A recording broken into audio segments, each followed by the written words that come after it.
Today we're going to be playing Two Falls, a nice little 17th century Canadian wilderness story with a French woman and a, what is it, Innu man.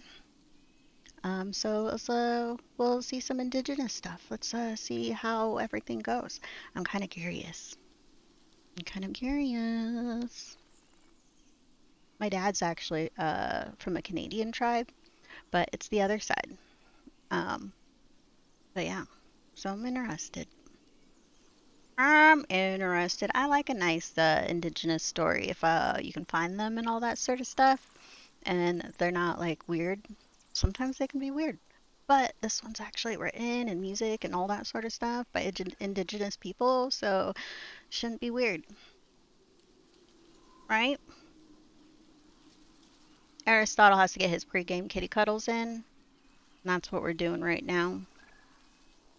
Getting our pregame kitty cuddles in.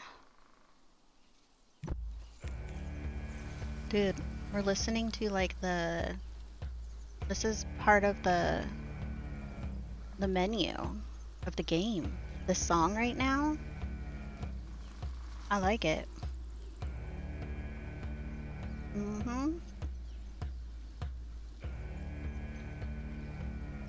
It's good.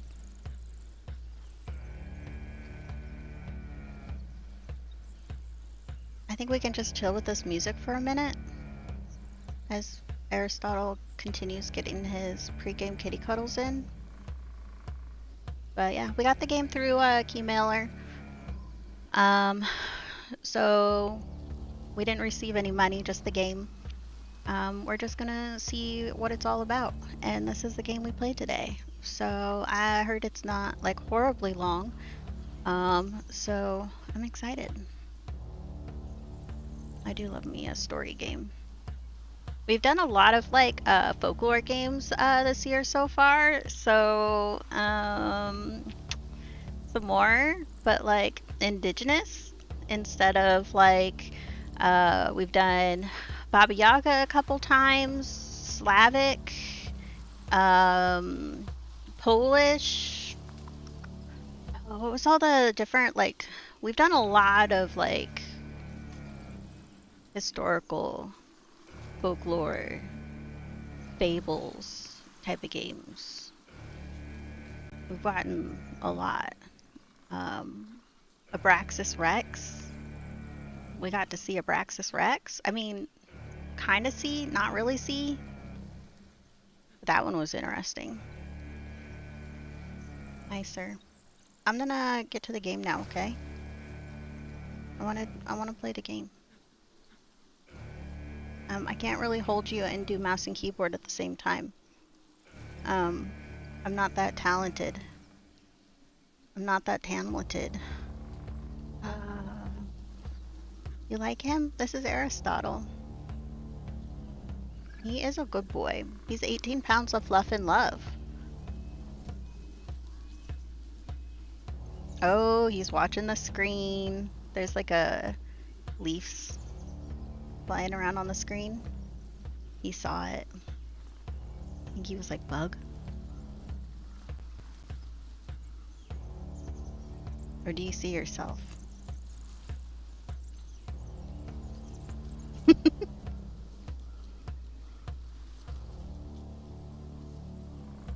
You see something. You see something. Hello, Layla.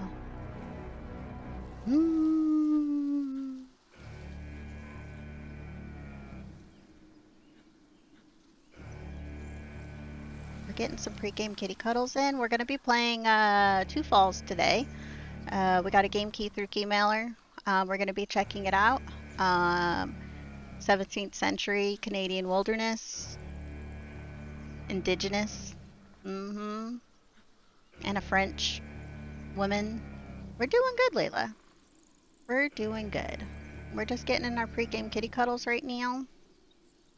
I think he's gonna probably jump out of our lap here soon, maybe. Maybe, I don't know. Charming's over here. He can kinda see him.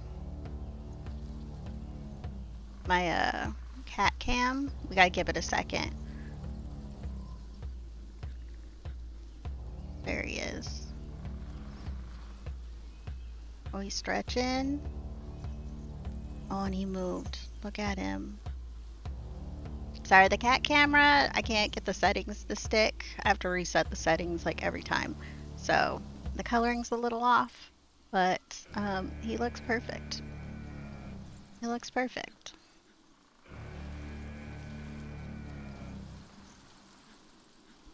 He is a good cat. Same with this one. So, okay. We're gonna get the game going. Are we ready for this? Are we all ready for to play Two Falls? I'm excited for it, honestly. I like a nice indigenous story. We need to change the game capture over.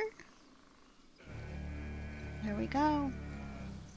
This is the game we're playing today. I like the menu music. I like the menu music. It's pretty good. So right there, we're getting a plus. Okay. New game. Here we go. Episode 1. I cannot say that. The weather signals the coming of autumn. Takuatshina? I probably mispronounced that. Sorry. I'm from the States. My dad is a Canadian Native American, but I've lived in the States my whole life. France, 1665, coast of St. Lawrence River, 2 hours after the sinking of the Intrepid.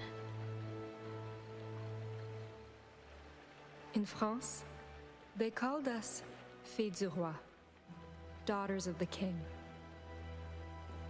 Most of us came here to start over, to live new lives, better lives. I like the voice acting so far.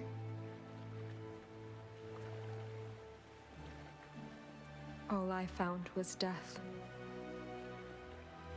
Oh, you're from Afghanistan? I've never been.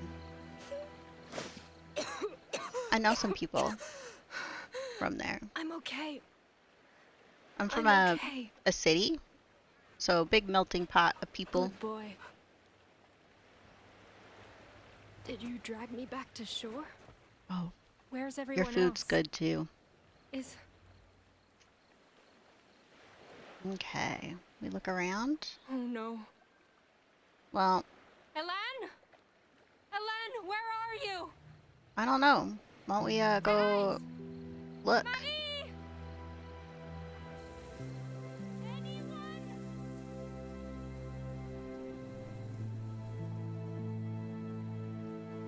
Oh, I think they hit some rocks or something.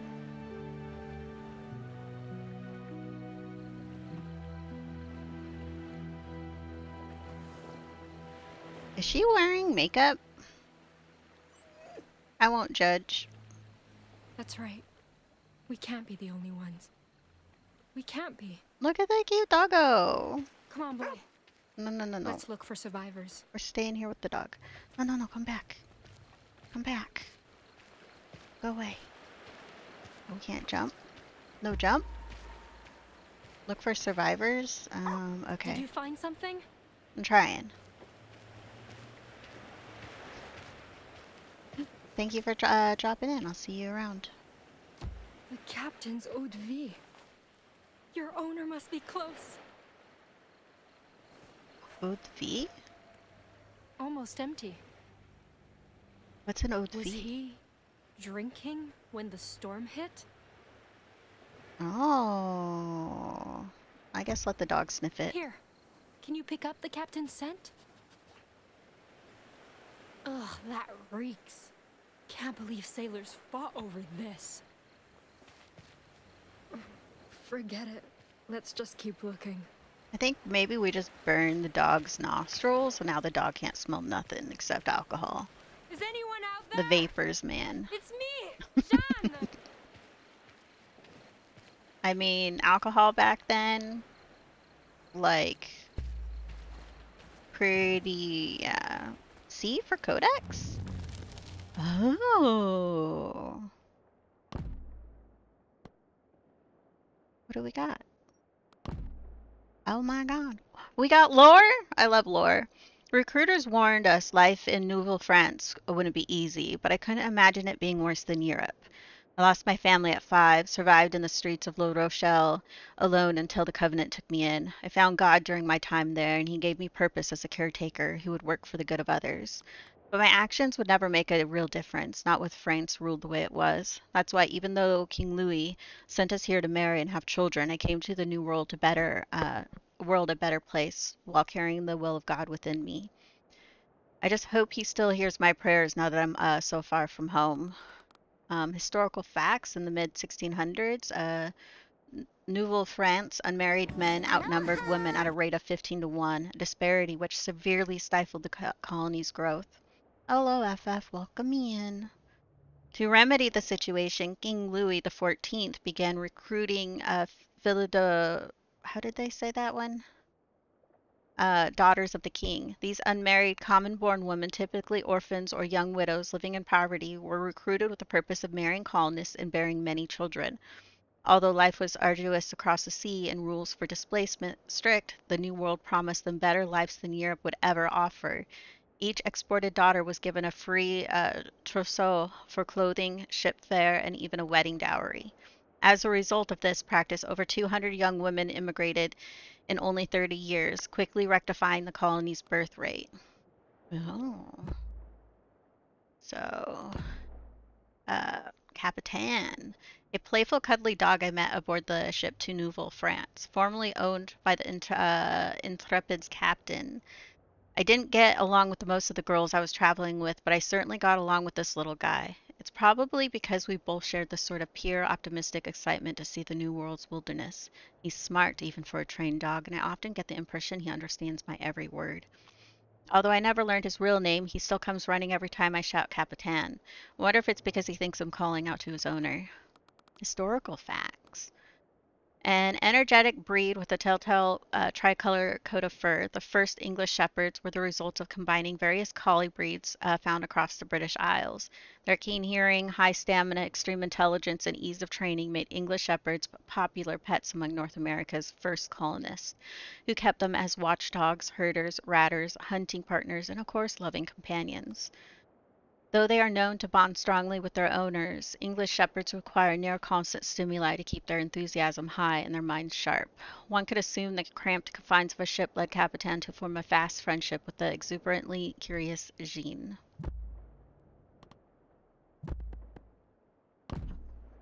Let's see, location also has St. Catherine's Bay, the site of the Intrepid's fateful accident and the place where I first set foot.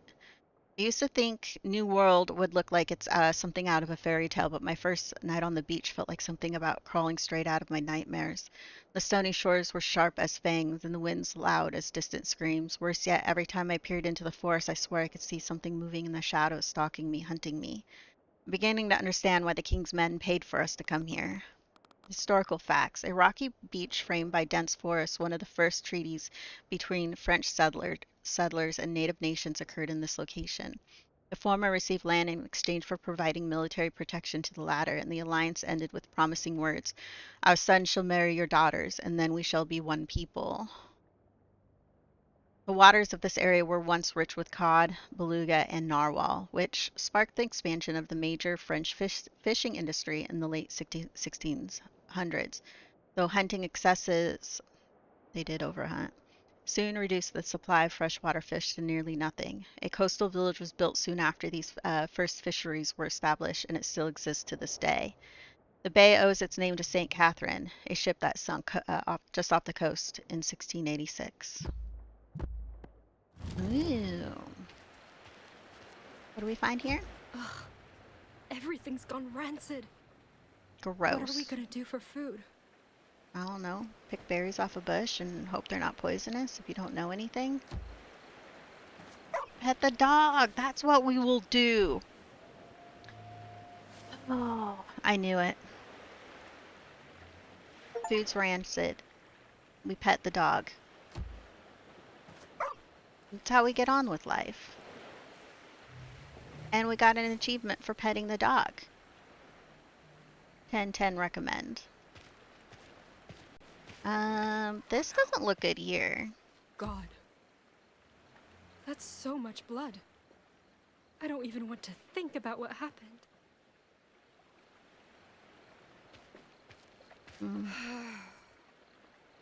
Our Lord who art in heaven, grant me courage too.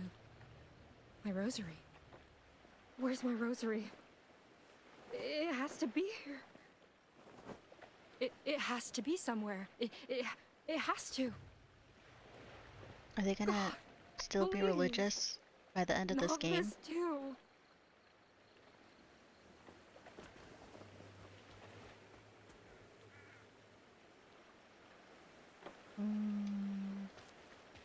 What's This is a lens. But it's all... No. No, she can't be. A lens.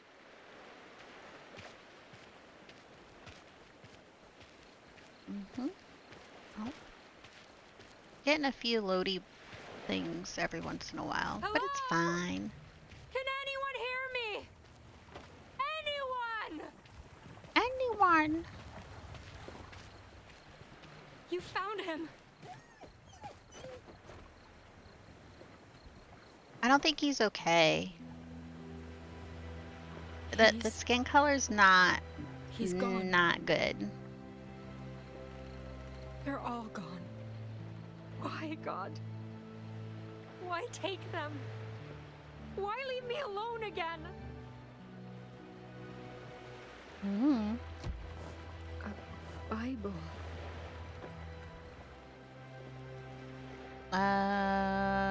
This is a sign, beg God for help. I mean, just, I guess, pray for the fallen.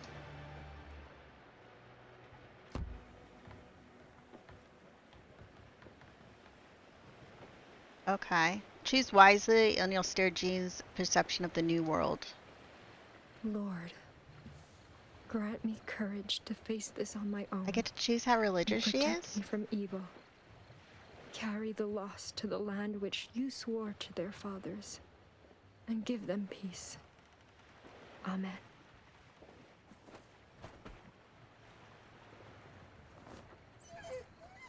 I know, boy. I know. Come on. We need to get help. I don't know how far Quebec is, but... Ooh. Easy. Easy.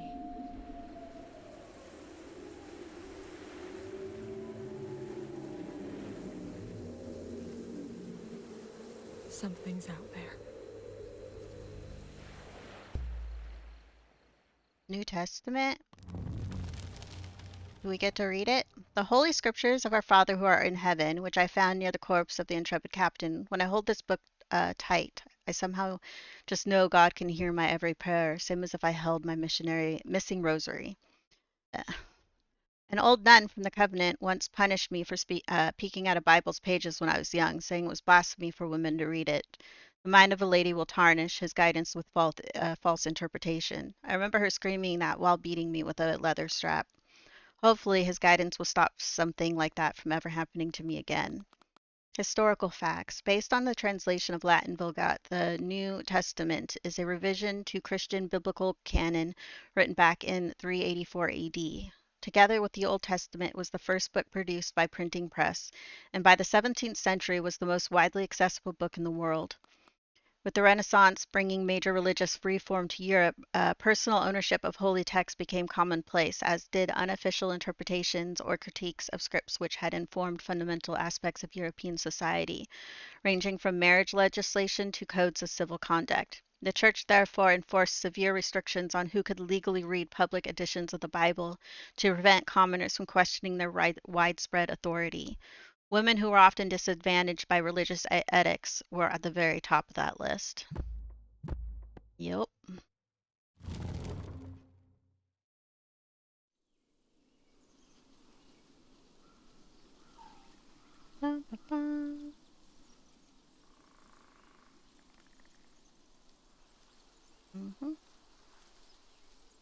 The Heartland lands of the Innu call Innu. home are Oh, more than hunting grounds. They're bridges to our past. There, I walk the paths of my ancestors, track the same prey, cross the same rivers. But that day, the past felt distant. Something changed my home, scarred it, and I needed to know why.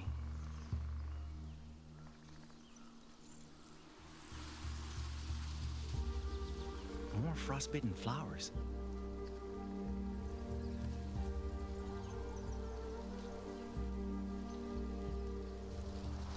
Wind's yeah. colder too. Good. Still on the right trail.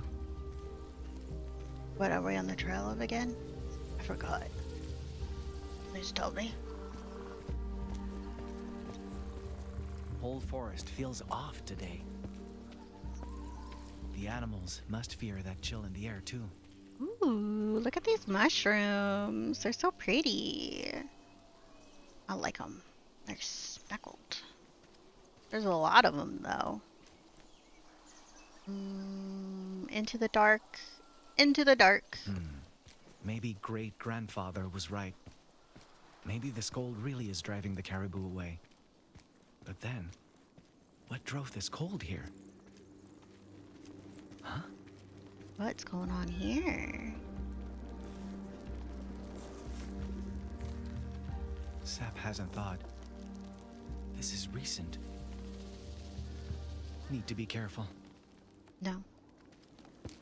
We are curious. I'm always curious. Frost alone can't cause damage like this. Something else tore through here. Something big. Something big. No sign Okay. of prints, though.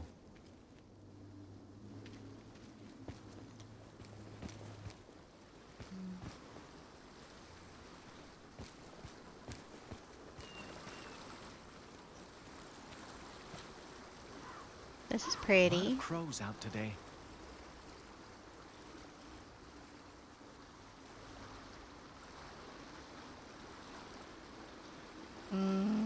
Mean change?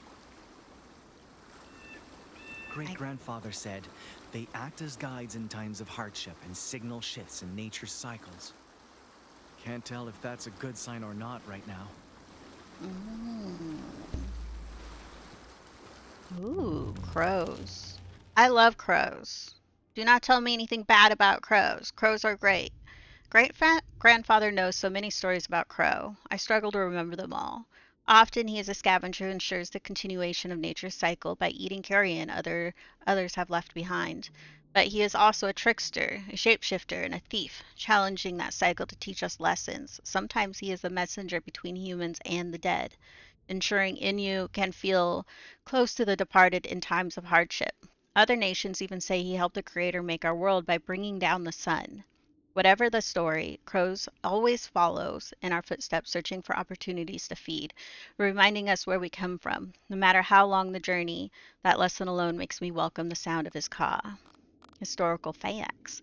Considered one of the most intelligent creatures in the animal kingdom, countless breeds of these coarse voiced scavengers can be found across the globe. Yet, despite being indigenous to both Europe and North America, cultural interpretations of the bird differ greatly.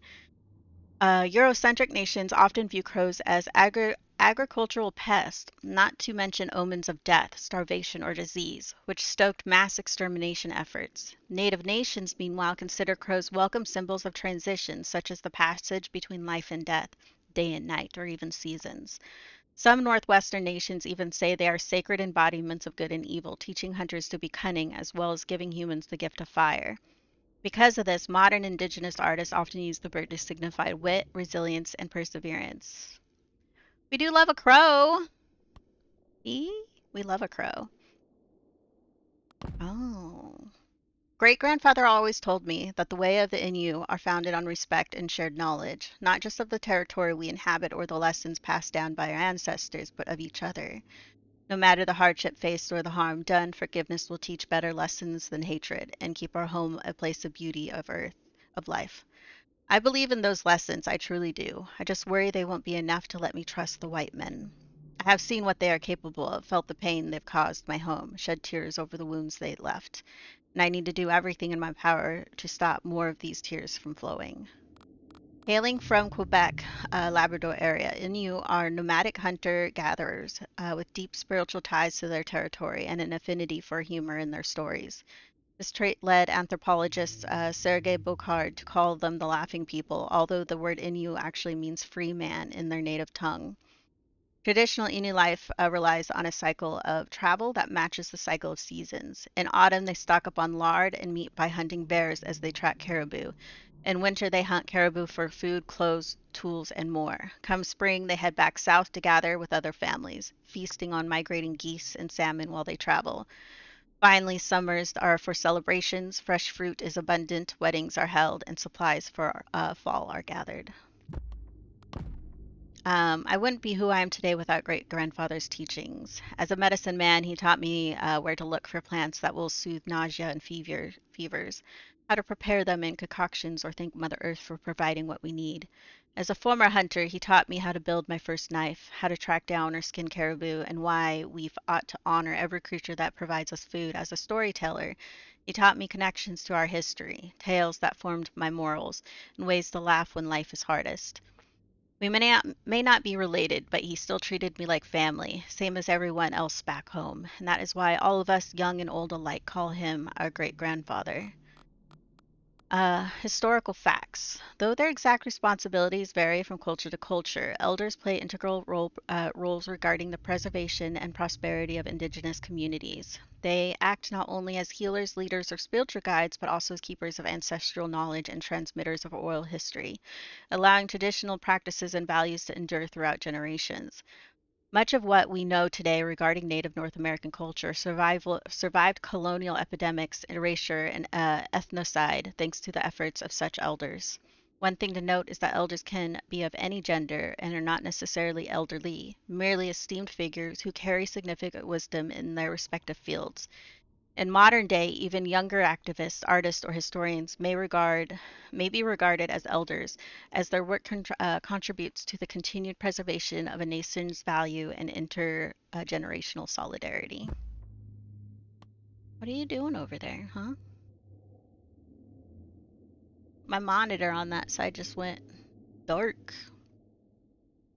I clicked on it though. It's fine. Okay.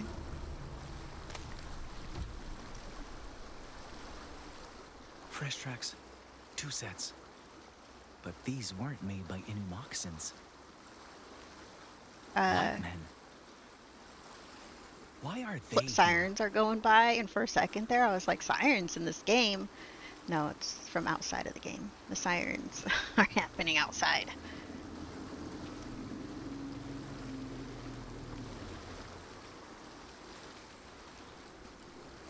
I live close to both um, a fire station and a police station, so sirens are normal for me. It was just for a second there, I was like, what? Oh no. Ooh, we got blood? What Ooh, have you done? this is a lot. What have you done to our home?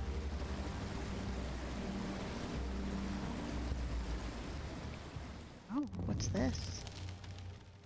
Uh, what is it? Tadasak? The place my family calls home and the path to our ancestral hunting grounds. Its name means bosom, and we call it this way because of the two round hills on its western coast. A fitting name for this fertile land where Mother Earth nourishes us all.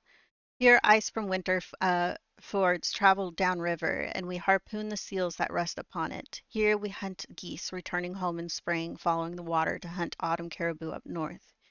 Here, I follow the path my ancestors have walked and forge new ones for those who will outlive me. Here, the white men have settled, begun their trades, built their colonies. With each passing year, we feel their presence stretch a little further, and Mother Earth's bosom nourishes us less and less. Historical fact, also known as Tadoussac, the first trading post in Nouvelle-France was established here back in 1599. Founders hoped this prime location at the confluence of Saguenay and St. Lawrence rivers, the intersection of many native territories, would greatly benefit the fur trade. However, rugged land, fierce winters, and frequent attacks by hostile Haudenosaunee forces proved too severe for most European settlers. As a result, French commerce would not flourish until several decades later, though exchanges between Innu, Micmac, Malecite, and other native nations remained prosperous throughout. Today, Tadoussac is a rural village surrounded by conservation areas and untouched wilderness. Tourists come from across the world to visit the ford upriver, watch whales return to sea, or discover indigenous traditions. Watch whales? I want to go watch whales. I honestly, I love a whale. Whales are awesome. They're massive. I love a whale. No use. The wood's too wet. Dead branches from the forest might work better. But Too scared? Lord, I pray for your protection. You are my hiding place. Under your wings, I find refuge. Protect me. Please. I'll go. You're getting cold too, huh?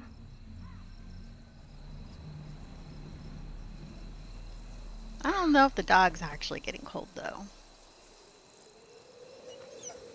Boy.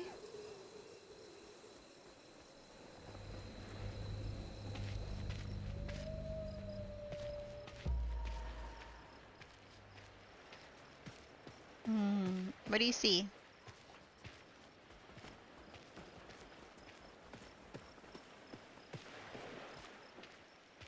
I know, boy. I miss them too. At least we have each other.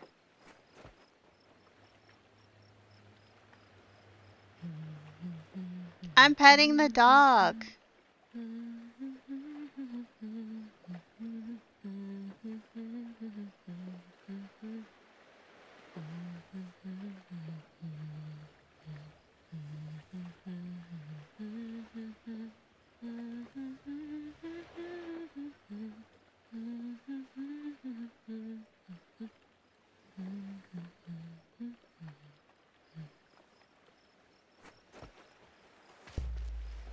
I guess we... A lullaby? What's wrong? I want a lullaby. Oh, Mother always said I learned to sing long before I learned to speak. I'm inclined to believe that, if only because I remembered her singing this tune to me every night before bed. She changed the lyrics every night too, though. Maybe to keep it interesting for me. Maybe because she never knew what the right words were to begin with. It was my father who first heard this song, back when he worked at La Rochelle's port alongside foreign sailors. Blech. If it came from overseas, that would explain why no one else at the Covenant had ever heard it. Regardless, the song always felt special to me. It always gave me courage and comfort when I needed it most, even though Dad said it was supposed to be a very sad song. Never really thought of it that way until the day he died. Presumably originating from the Åland Islands, a Swedish-speaking region of Finland located in the Baltic Sea. The lullaby Jeanne sings was initially a folk song known as Ven kan segla fortun vind. This name literally translates to Who Can Sail Without the Wind. Its modern French and English renditions were written circa 1909, but it's estimated that the first translation dated back to the Renaissance era. These translations were potentially inaccurate, as it remains unclear even today whether the song was first intended as a lullaby or a sailor's shanty. Other interpretations even frame it as a call and response tune, a dirge, or a composition intended for an operatic choir. As a result, each version's lyrics vary considerably, which is the main themes even alternating between baking, war, or life at sea. However, each and every version shares one unifying motif, the sorrow of losing a loved one. So a sad song. Oh? There's someone over there. What is that thing? Go say hi. Is it searching the wreckage? Oh god. We can't let it see us. I guess move slow and quiet. Come on.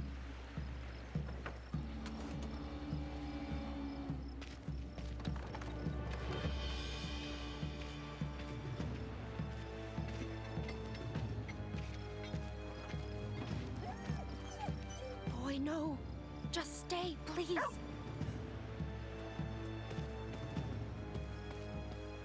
Please, don't. Boy, no. You think they'll hurt a dog? Oh, God, it's coming. What do I do? I don't know. What do I do? God, I'm begging you. Don't let this happen.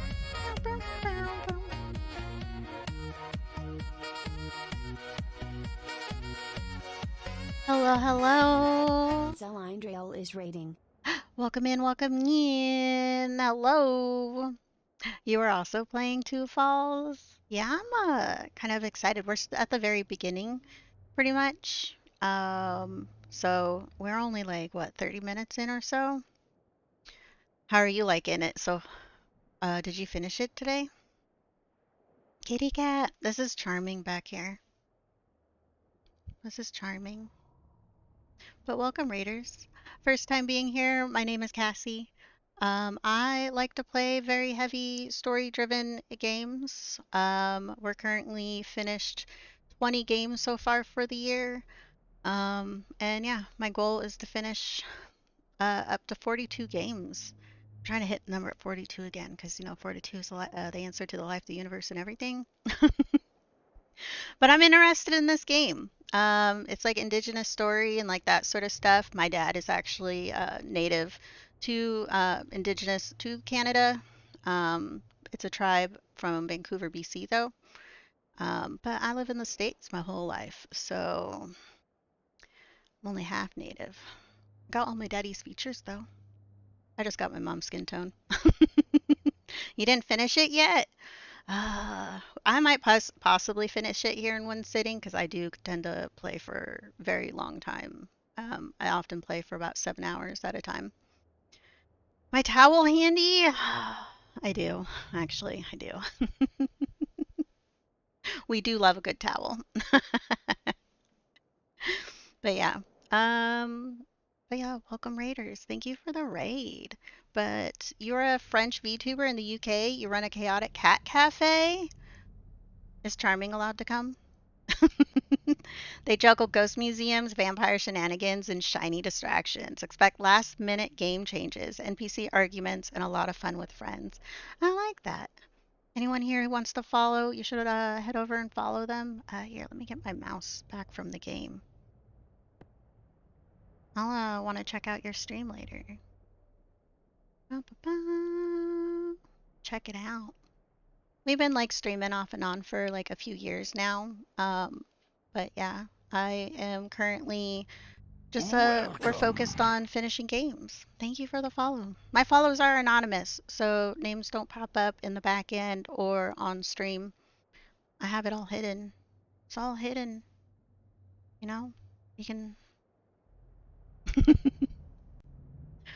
But yeah, we're just gaming today.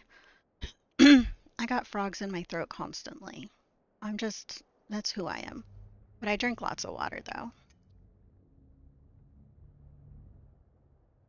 But we're currently at this one part.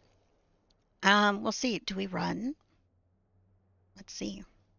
I'm ready for more. Please, please don't let me die. I'm ready. Hey!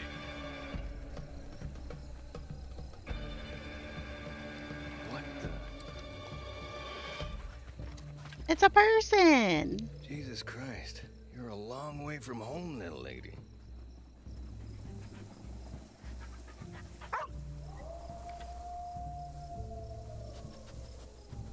It's nighttime. boy. She let her imagination Where are the run others, Hal? wild. There are no others. It's just us. You serious? God damn it. So much for finding help. What do you need help for? I take it you've been freezing all night, huh? It is cold. You know how to sew, girl? Huh? Sewing. You know, with needles and thread and shit. Know how? Yes, I do. Finally, a bit of luck. So, I can't exactly take care of this on my own.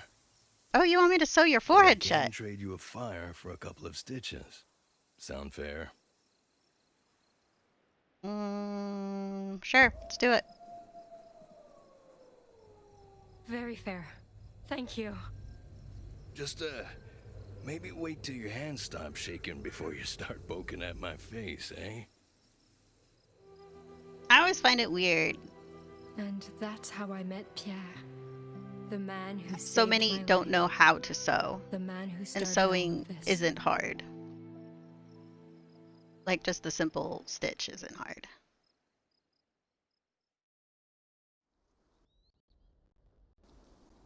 Now, if you're trying to sew where you don't see the stitches, yeah, that's a little A harder. good friend But once told me, a simple never let stitch. fear or hate prevent understanding. Yes, that sounds good. But that day, I didn't want to understand. Oh, you're filled with hate and anger. Got it. Ooh. Got a puddle? I wanted to wake up from a nightmare they created. You know how to sew. Not always well, but you know how. Yeah. Guess we're gonna go follow some blood. Is it gross? Possibly.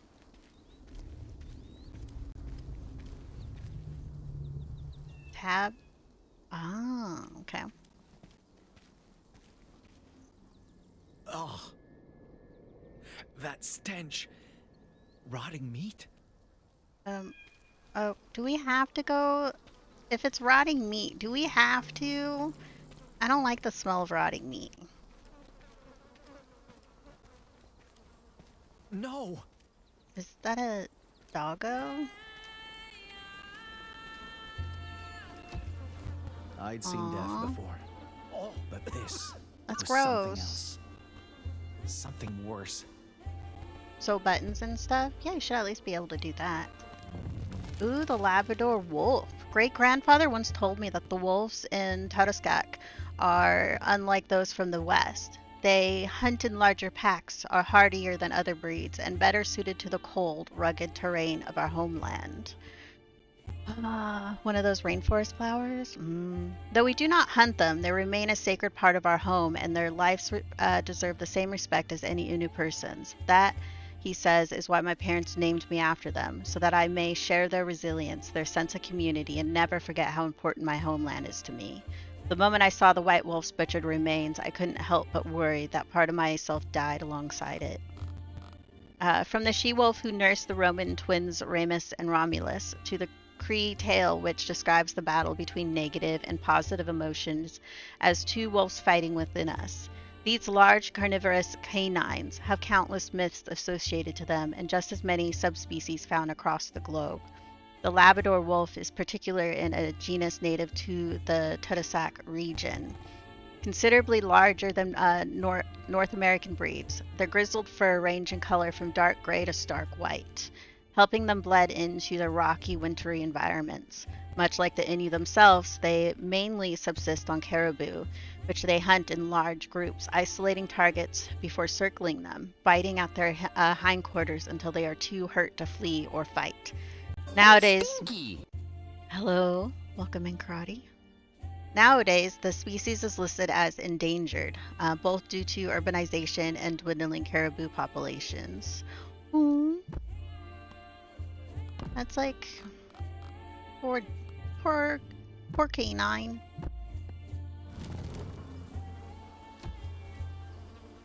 His remains were gaunt, like he'd been starving. Yet the white man hadn't eaten a single scrap of him. Thank you for the follow.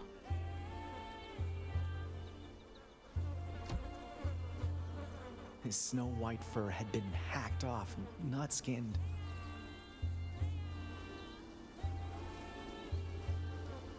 Oh, I could taste his agony amid the stench. This is so See it in sad. his eyes. His spirit was crying out in pain, begging to be freed from that decaying prison. It felt as if his killers wanted to hurt him, even in death. Oh, that's so sad. Forgive me, Wolf. I wish I could give you the peace they failed to. Great-grandfather may know how to slow your rot, but... Huh? Ooh. Should we go check? Poor doggo. Poor canine. Oh, thank you for the subscribe on YouTube.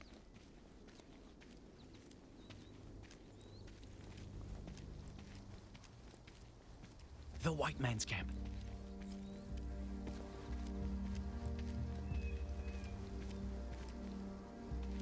Okay. This looks interesting. He's... dead. Completely frozen. Can we... Huh. Are their toes all out too? Froze to death, but... it wasn't slow or gradual. More like he was mauled by cold.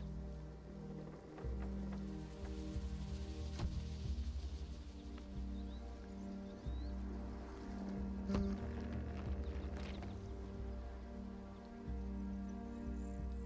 I'm sorry. You don't deserve this any more than the wolf does. A hunter told me white men do this to help the dead rest. I hope it makes your journey easier.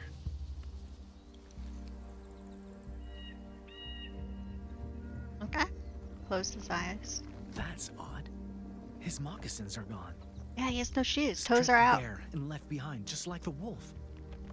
Someone else was here, and he robbed this man. Why? What kind I of have man questions, defiles too. his brother instead of burying him? Well, probably someone who doesn't consider them a brother. Still a few embers. Fire's been out for a day, at most.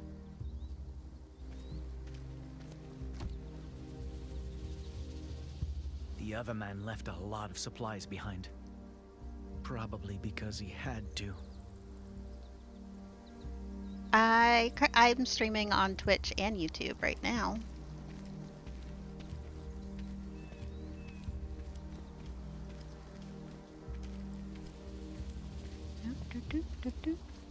A tanning rack. Must have been used for the wolf's fur. But it's gone now.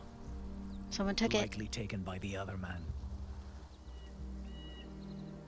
He looted the camp, left his friend's body laying here, and ran off with the white wolf's hide. Now You're then, using words like friend. where did he You're go? assuming they were friends.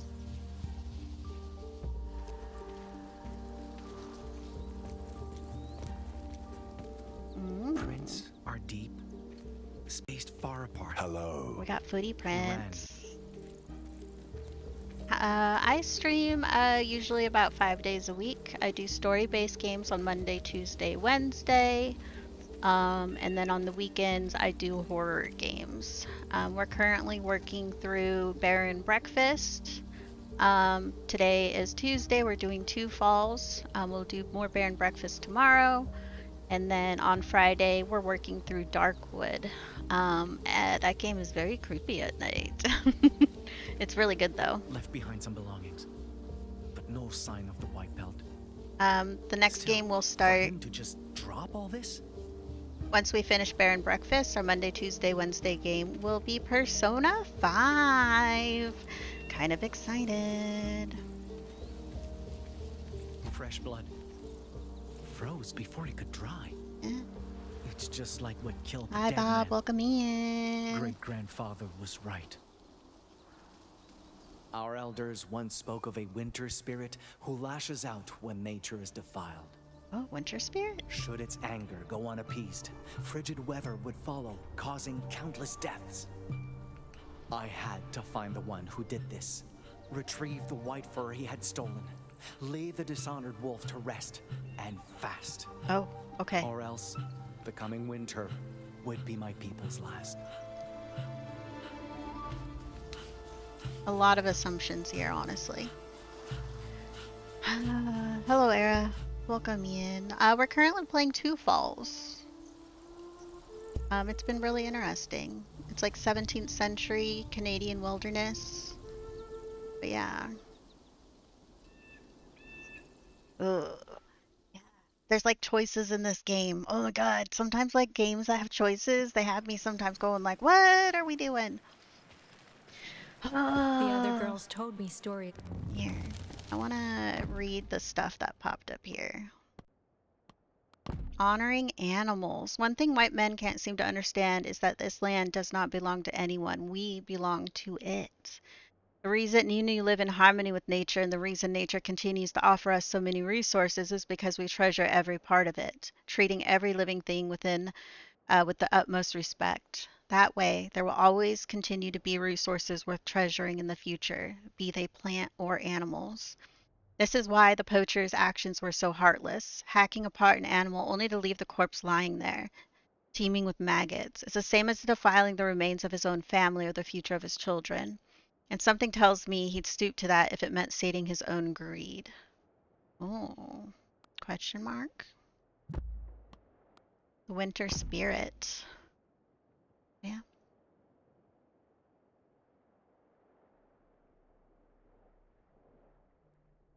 How I get my chat to show on YouTube and Twitch. My cousin streams on both platforms, but can only show the Twitch chat.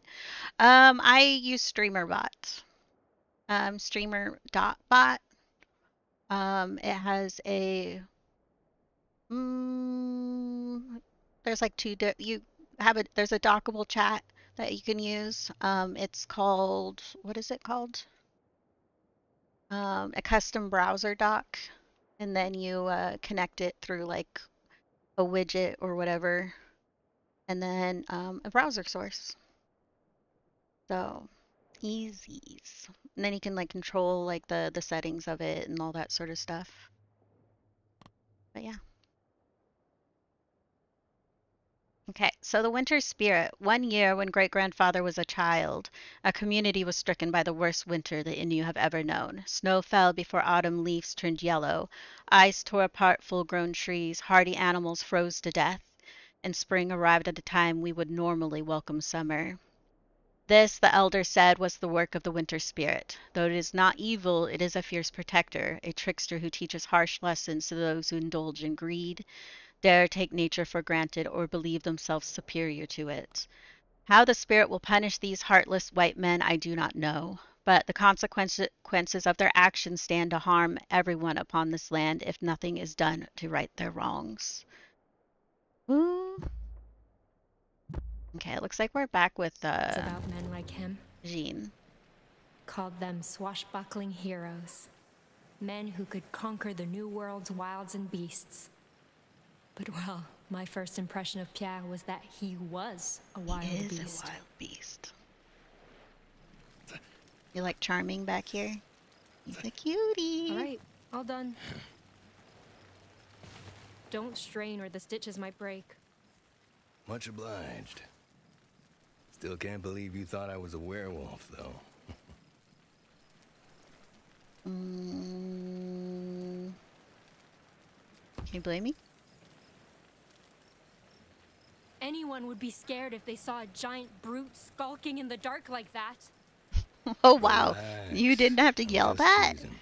Oh wow. Still, after hearing that story, you're luckier to be alive than I thought. You, have my condolences, though. Lost a friend myself not long ago. I know it ain't easy.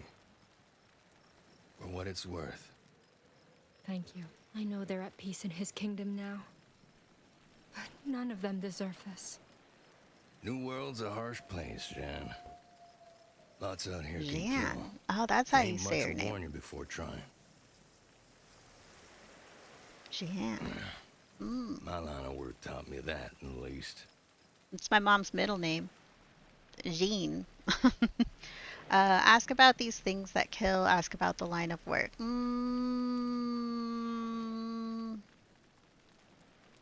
Ask about the line of work. Your job brought you all the way out here? Us traders gotta trek pretty far east to find furs these days. Ain't easy work, but it's decent money. And decent money's about all I can hope for. I was hoping to find more before turning back, but something ain't right with these woods. It's like every damn tree is breathing down my neck. Why is this Sooner I'm catching back in words that Quebec, it's not even sooner I saying? sleep with both eyes What's closed. going on here?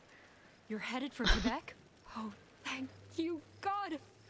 This is perfect. You can take me with you. You kidding? No way in hell I'm doing that. Hike from here to Quebec takes weeks, woman. And I'm already lugging twice the load I oughta. Having you to worry about on top of that would be a goddamn death sentence. Why is it saying okay Google? What's going on with my captions right now?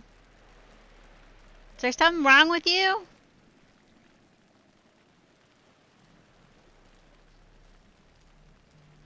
I don't know what's wrong with it.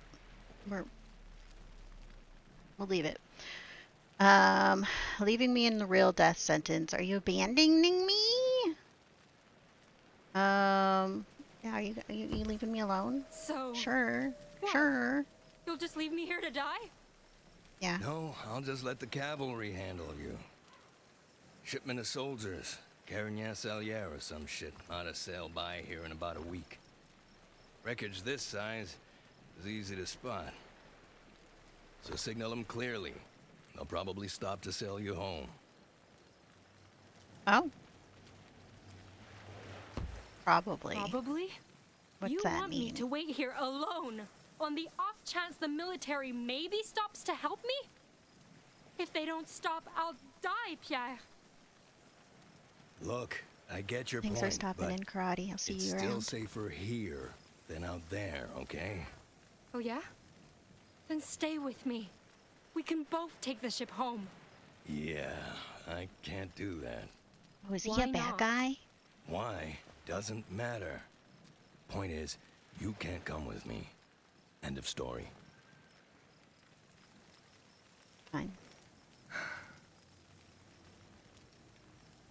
Anyone wanted a beachside house? I think we get a beachside house now.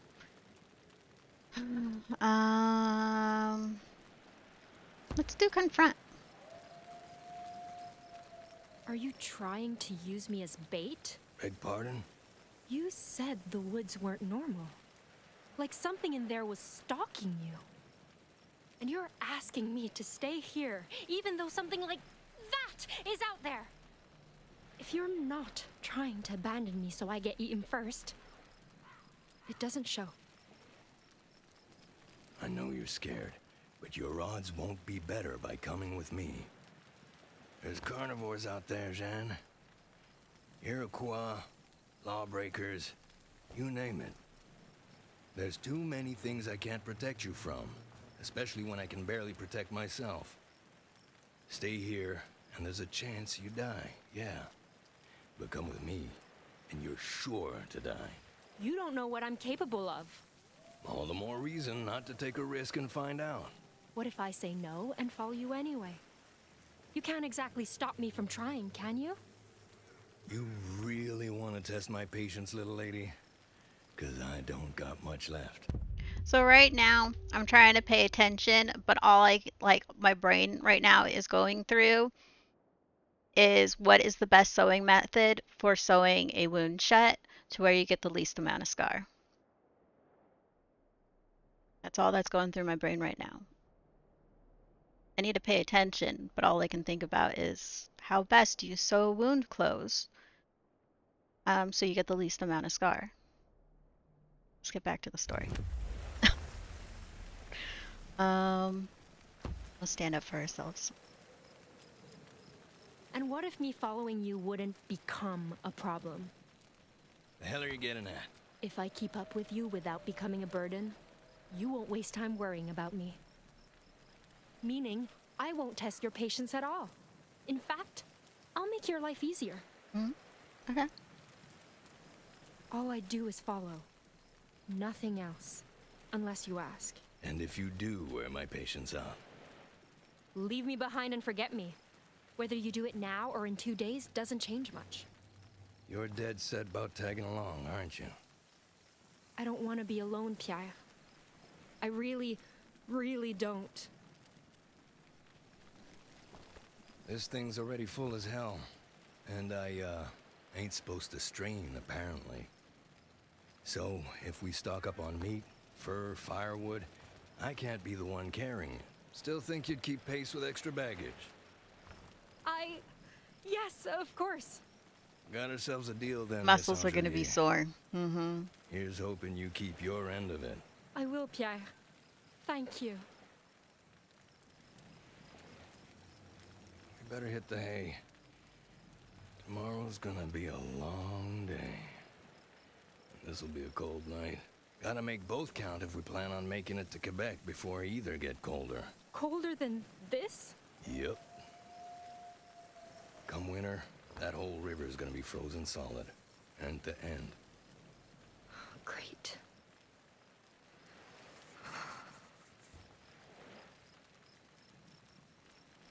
I don't think I've ever been in a place that's Here. like, you know, Friend of mine bagged this one. mentioned there's a difference for Always said he'd suturing a rather wound, own even in fur doing this a white bunch of than single sell it. stitches or a long But, continuous one, so I doubt it's a simple well, one-to-one. Ain't Mm-hmm. around no more. So someone may as well put it to use for him. This is the most expensive pelt I've got, girl. And unlike him, I plan on making good money off it. You keep it safe, I keep you safe. Got it? Got it. Oh. Ew.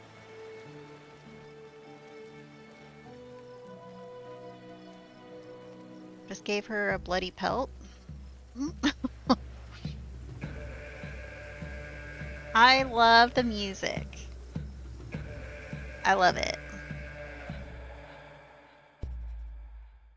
Like, I was actually at the menu music, so good.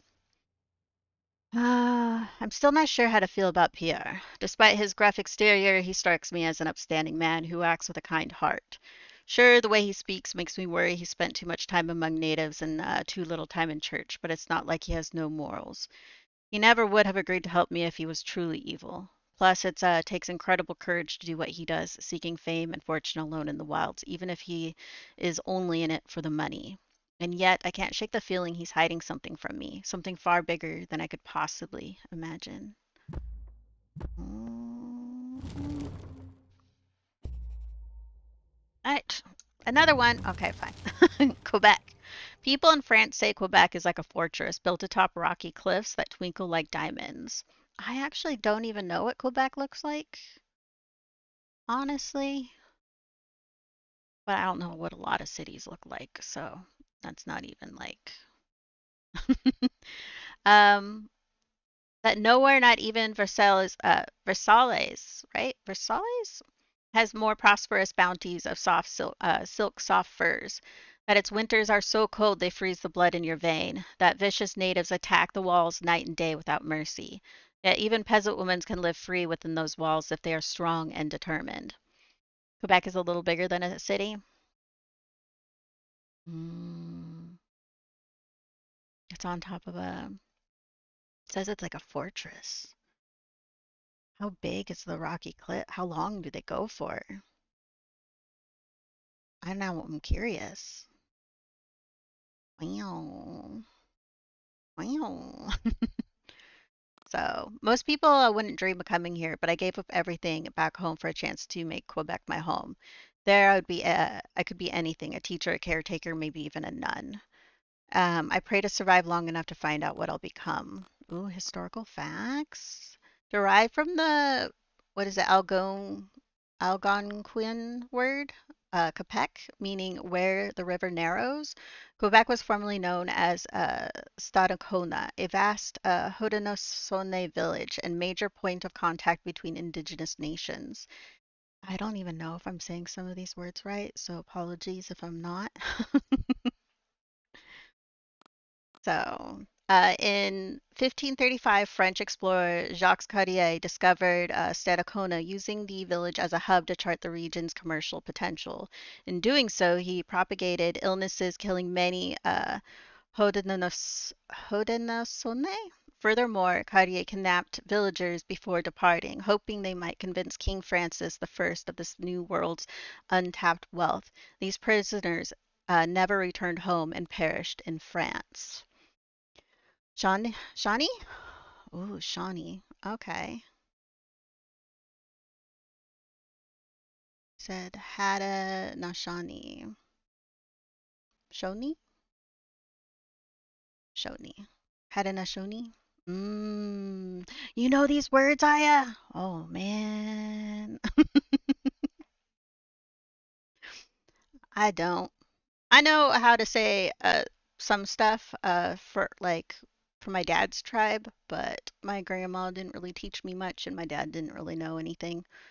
Um, he left Canada as a child, um, and my grandma, full native. Same with my dad. My grandma, though, was very weirdly Catholic.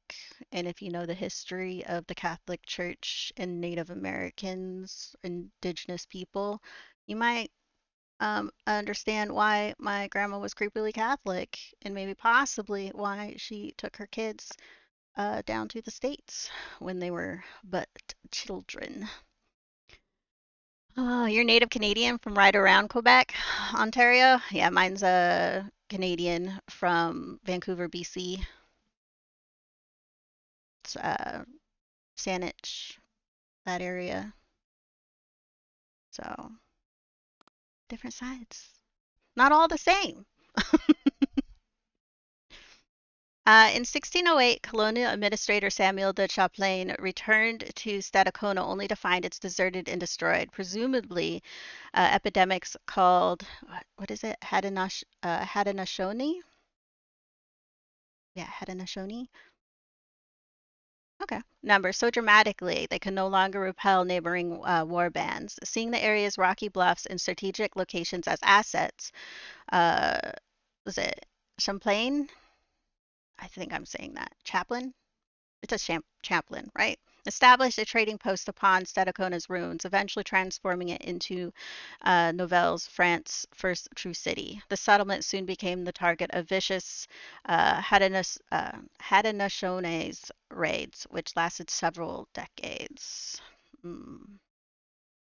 I probably am not the greatest at French either, honestly.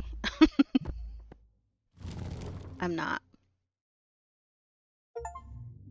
My my mom's side is Irish, so Welsh, white mutt, kind of like mix.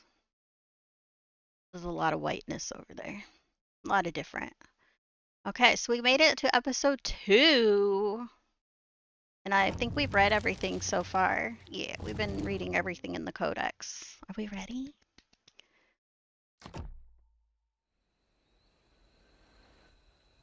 Haudenosaunee.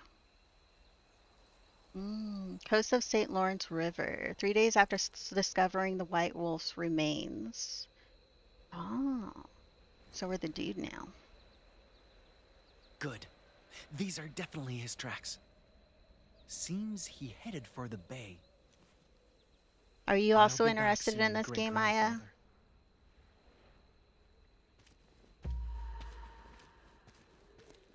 We're following a trail.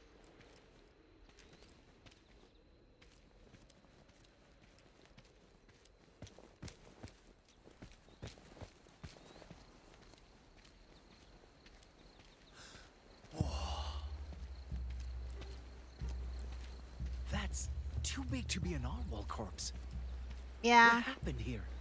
and it's made of wood, not bone.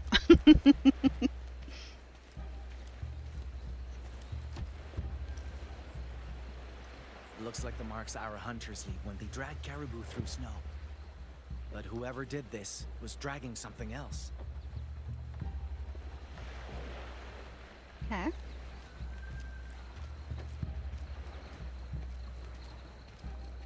guess we don't want to comment on that. Cool. Oh, that loaded. We won't comment on it loading on us.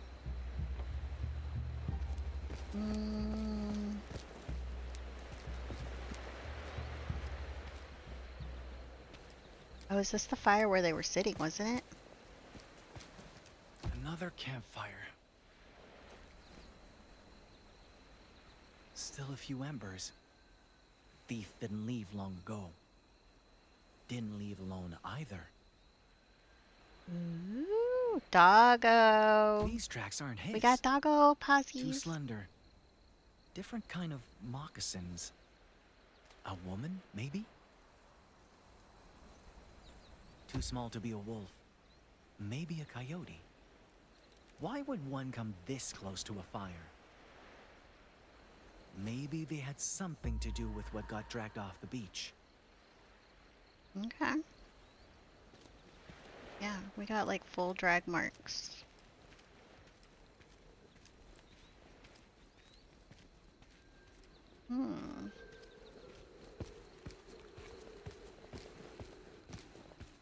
Oh. Wait, is that? Did he dig it? If so, maybe I misjudged him? I mean, he did take the wolf's pelt, but... Oh, that's French. Fur traders. Just like the ones I found back home. Maybe they know something about the thief I'm after. There's a chance they're not all bad, and I could use the help. Oh. You are very trusting. I'm the opposite of you, sir. But we'll do it. Excuse me! You there! I come in peace! They're trying to kill me! Why would you try to like yell stop after you shoot at someone? I have to.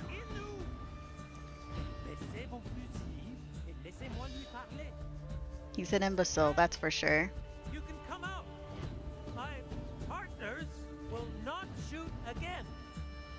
He speaks Innu? These men mistook you for a grave robber. If you come out and agree to speak with me, I'll convince them you mean no harm. You have my word. Oh, monsieur. C'est un enfant.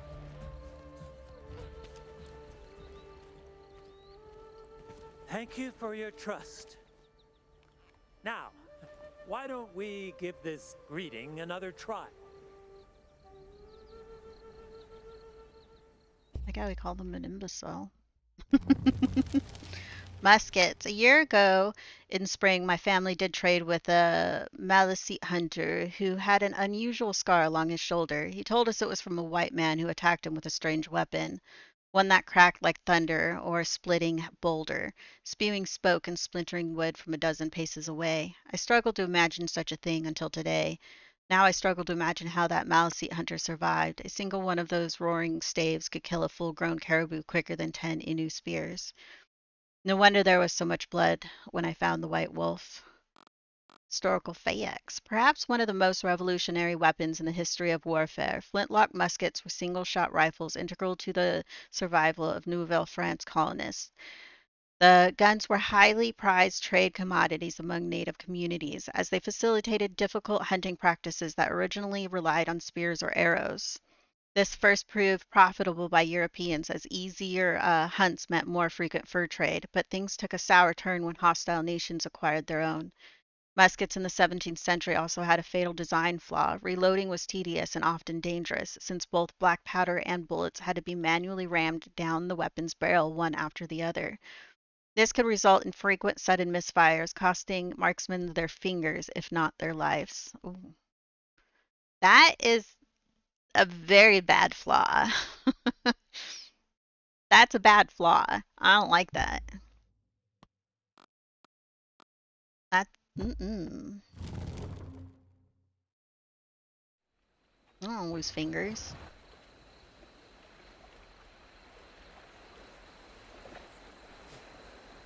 qui avait de valeur a déjà été pris. All this for a white pelt? Quite the unbelievable journey, Maikan. Unbelievable? As in, you don't believe me? I mean, your winter spirit sounds different from the one I've heard of. But I can't deny the cold. And I don't know many Innu who'd come this far just to lie. Still, your name means wolf, and you're after a wolf's pelt? Quite the coincidence. Your name Come means with me. wolf. That's cool. We did read about that though. That he was named after. Let's see. If your poacher was heading west, We're getting like weird he loading probably plans to things. sell the fur at Alright, Quebec. what's your problem? He butchered that animal just to line his pockets? I want to mess with some settings. I do need to go to the restroom though. So we're going to do a little BRB while I go pee my brains out because we don't need to be floating on the river of, you know. The clips will start here in a second or so, but they always take a time.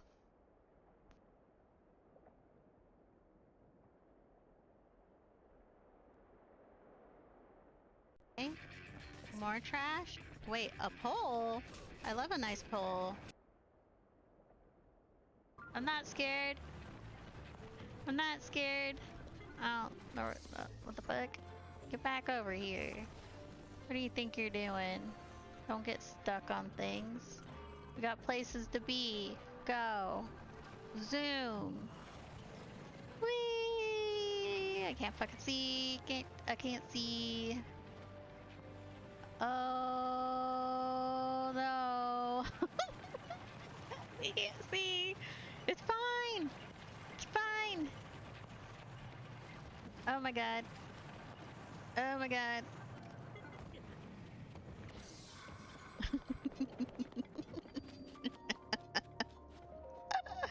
Oh, that was kind of scary.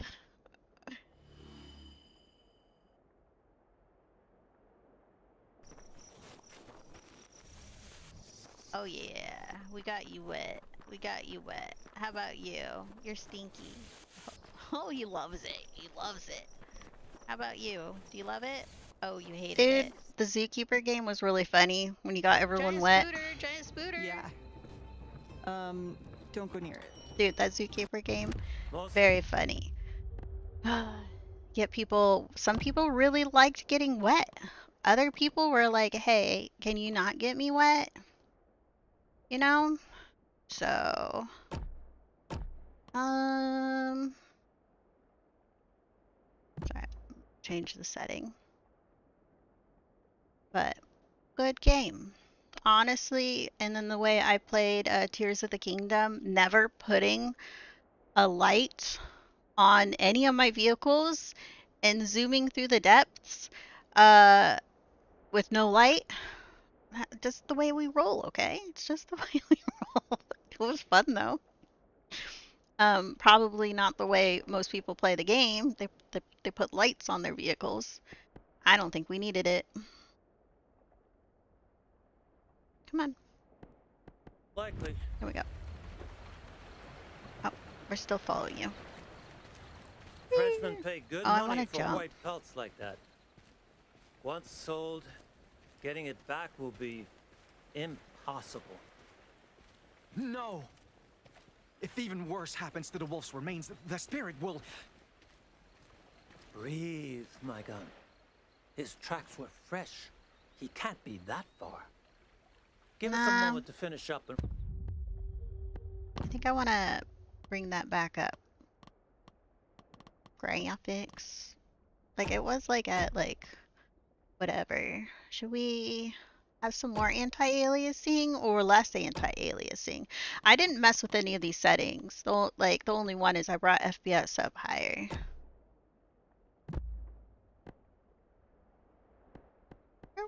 we'll set off together. All right?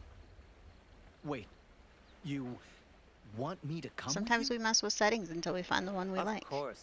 We're heading west too. And traveling as a group is always safer. I don't like his smile. What do you say?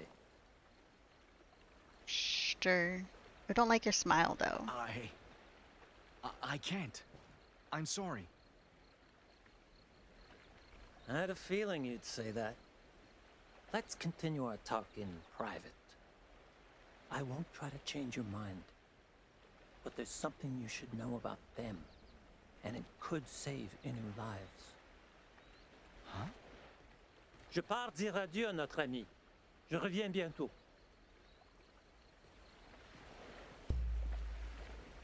Okay. Read about this guy. Tahon Wastasta is a compassionate, wise, and good-humored.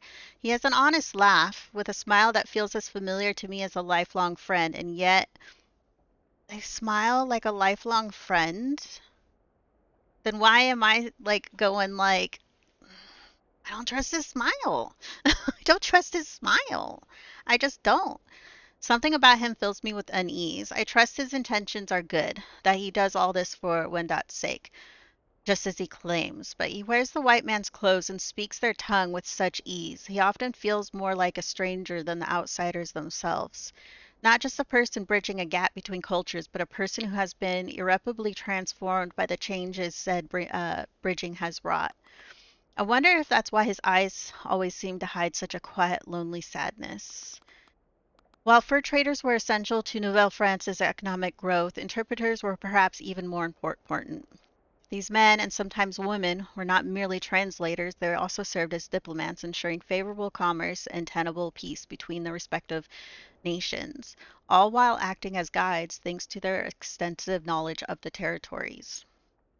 One of the colony's best-known interpreters was Etienne Brunel, a French trader who spent the majority of his adult life among the Wendat people, eventually being welcomed into their confederacy as an official member. That said, the region's first interpreters were mainly indigenous and not necessarily by choice. Early French expeditions resulted in multiple abductions, with prisoners tasked to learn French and assist colonization efforts by means of translation. Others learned the language as necessity to guarantee fair compensation during abusive trades or broker military protection agreements. I'm coming, I'm coming, I'm coming. Ooh. What's that? Is there collectibles in this game? What's this? Almost looks like painted tree bark. But I can't tell if this is supposed to be a person or a spirit. Looks like a king. Let's not leave it lying around. Last thing I need is another spirit's grudge. That's cool. Oh, card money? Oh. Okay. Paint or carve birch bark into fragile works of detailed art, but I've never seen anything quite like this. The paint doesn't seem made from smoked fruit or clay, and the person there depicted is wearing some of the most bizarre clothes I've ever seen, but somehow what's even stranger are those wriggling black symbols scrawled onto the backside. Innu, who dealt with white men before, tell me symbols like these are almost like magic, allowing white men to have conversations without speaking a single word. That has to be impossible. The others were probably playing tricks on me to see if I'd get scared.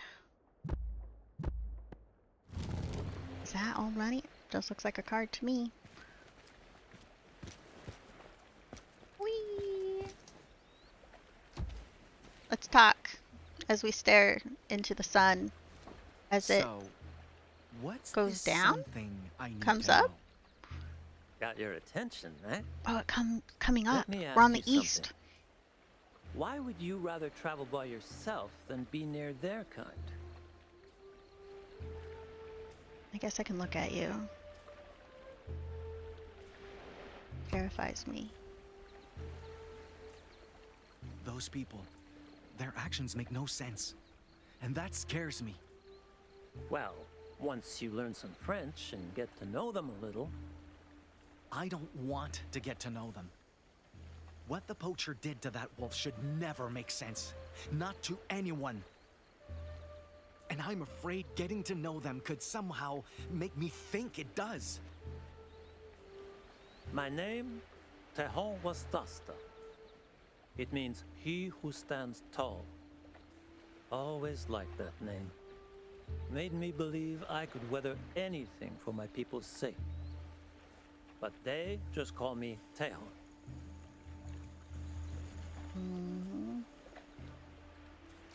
Because I can't say the rest of his name.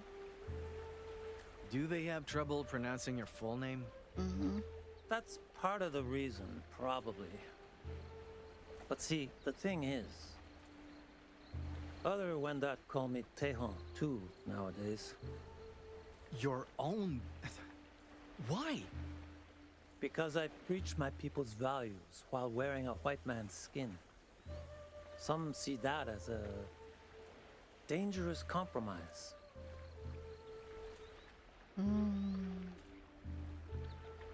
Your actions earned you that name, but you're on the Wendat side.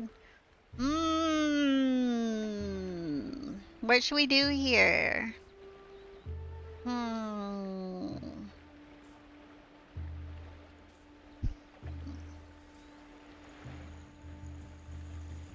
guess we could be nice.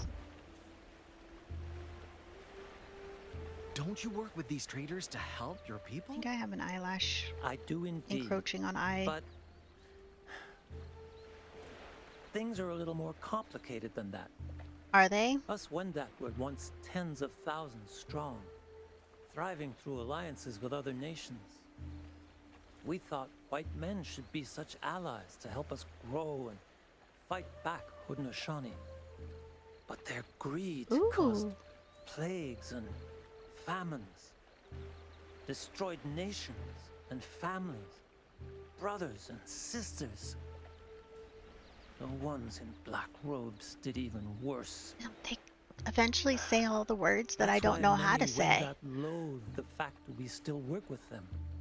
But we do it to survive.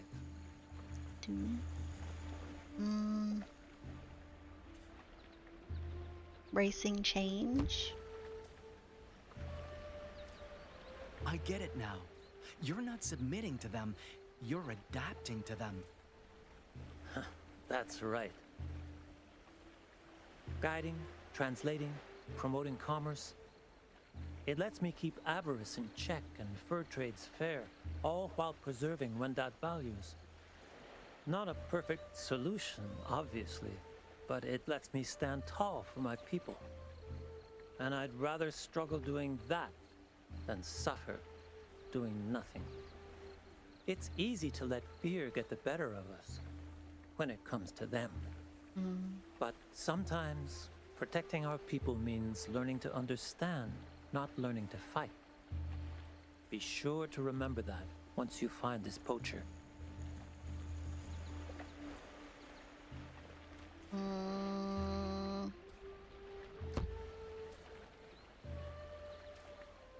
Do those feelings go away once you learn to understand them? I'm not sure yet, but I don't think uncertainty should stop us from trying.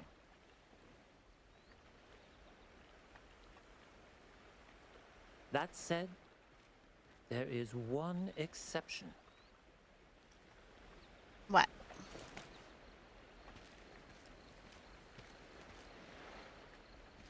Is there anything else around here I want to touch? Doesn't look like it. Oh. Oh, is that the rosary?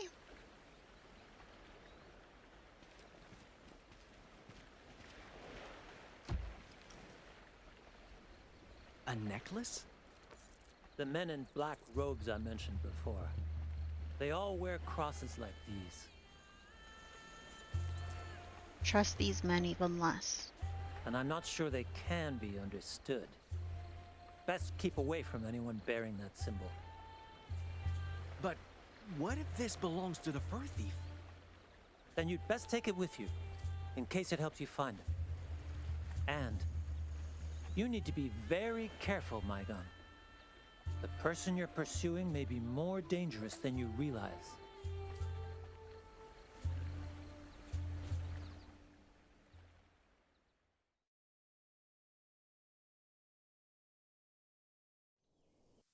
I know a lot of people, some of you don't know, but I'm not a religious person. I did grow up with religion, but not. My dad growing up, he had us I go to learned all the two different things from churches and traveling with temples. Pierre. First, is that he wasn't exactly a good man. Second, is that it didn't take a good man to be a good teacher. And then once I was old enough, I chose no What's the religion. holdup? But yeah, my dad made us go to all the different churches so we can choose what religion we wanted to be. I don't think my dad was religious. Maybe he was, but he never made us go to any specific church. I found supper. See? Chanterelle. Mushrooms? If only we had butter, we could... Those ain't chanterelles. You see that glow? That means they're toxic. So don't eat them, unless you want to beg God to end the bloodiest runs of your life. Ew. How did you learn that? He probably ate them. Personal experience. He did eat them. Anyway, come on. I think there's a good place to set up camp ahead. Jack-o'-lantern mushrooms? Ooh! I still can't believe these horrible things look identical to Chantilly lays. Was it lays? Yeah. Back when I was very young and my parents were alive, food was scarce, but the woods next to the farm were teeming with mushrooms. When my mother and I went foraging, finding a batch of chanterelles felt more magical than a hoard of jewels. Nothing could compare to the flavors of these golden treasures, sautéed in rich butter and seasoned with forest herbs, such sweet as fresh apricots, with a light peppery aftertaste. Every single bite would melt in my mouth, not to mention but a beaming smile on my mother's tired face. I have never tasted a mushroom like that. I have never tasted a mushroom like that. I love mushrooms, but I've never tasted a mushroom like that. Is that a real thing? The memory alone will always make chanterelles my favorite food. Historical fact, also known as Omphalotus illudens, jack-o'-lantern mushrooms are vivid orange fungi that typically grow along tree bark. Named for their bioluminescent properties, the mushroom's gills emit a dull green glow when exposed to darkness and can do so for up to 60 hours after being picked. This is meant to attract nocturnal insects who then disperse the spores across larger surface areas for more mushrooms to grow. Mm. Despite the resemblance to chanterelles, jack-o'-lanterns are not recommended for human consumption as they contain toxins known to induce cramps, vomiting, bloody diarrhea, or worse. Though not inherently lethal, complications of these side effects can sometimes lead to death. Ironically, medical researchers have determined these toxins to have considerable antibacterial properties, which could potentially be refined into alternative cancer treatments. Oh, really? I want to know more about that. Doggy, dogo, doggy. Is there no accent on the E, so it would be Ellie? Just be L, not Ellie? Okay. I don't know much about that mushroom, honestly. We have different mushrooms around here. Probably why I've never had one of chanterelle whatever mushrooms is because we don't have them here. I'm on Western Washington. We do have mushrooms. Why are all these trees rotting? You gotta watch out for the ones that have psychoactive properties. Shrooms. I can point out a shroom. You want to have yourself a trip? I can find you some shrooms. And the ones that are edible, but they don't taste like what they were talking about. A little butter and they taste sweet. Yeah, this should do. Do I need to go to a fancy think, French boy? restaurant You like this and that's spot? where I'll taste them? Yeah. Man, course you how do. expensive is a fancy French restaurant?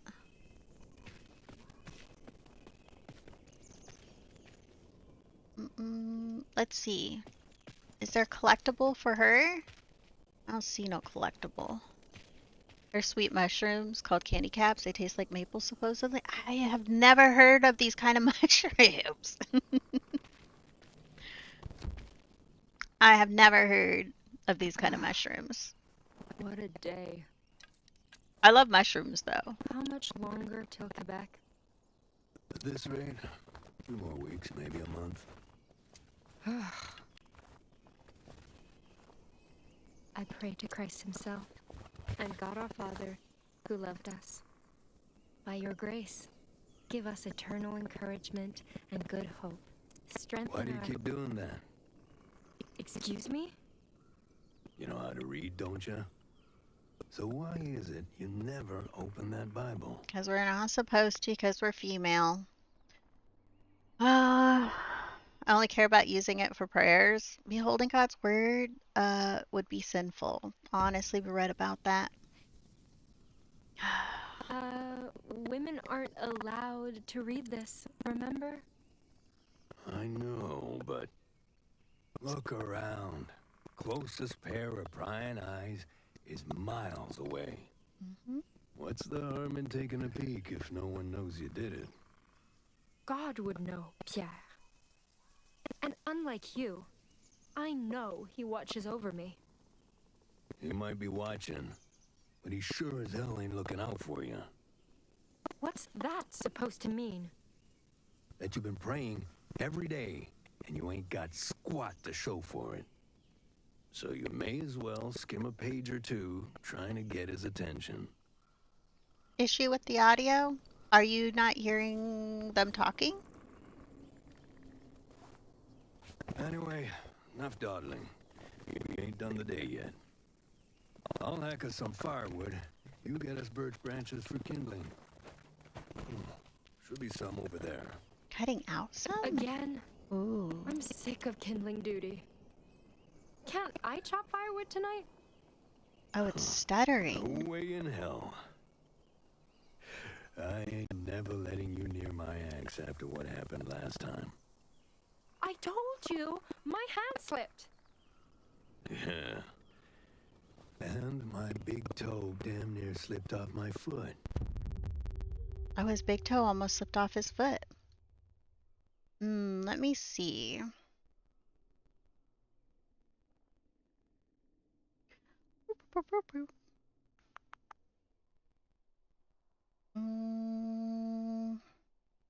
You said it's loud but not clear, it stutters. So parts of it is tapping out. Let me look at things. Um,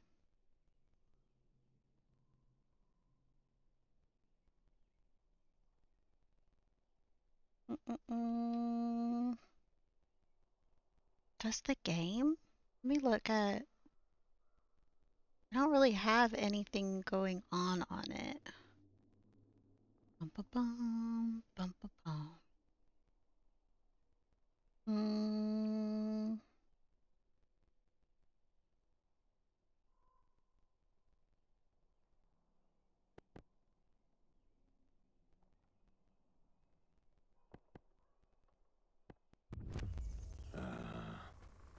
Just get the damn birch, Jeanne.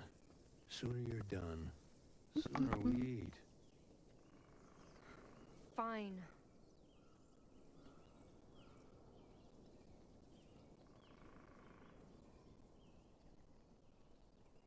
I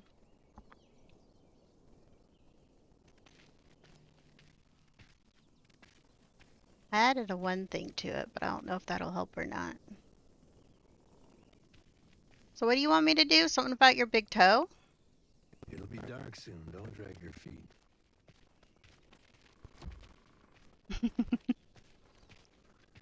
I just remember the guy talking about his big toe. It like fell off, supposedly. I can't believe the way Pierre treats me Get sometimes. birch. Okay, I'm getting bark. What's with him I'm just trying to make following me the read dog. Bible? The dog Sure, is very good at listening. tempting, but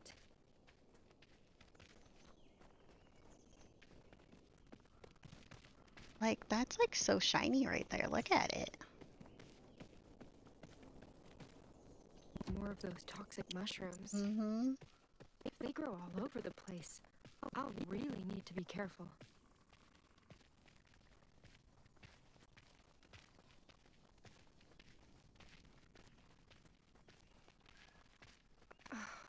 My feet are killing me. I need a break.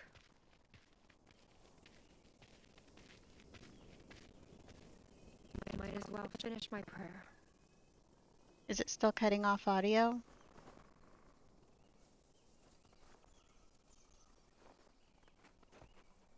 I pray to Christ himself and God, our Father who loved us. By your grace, give us. Damn. It really is quiet out here. Maybe I can take one look. Just to make sure he hears me.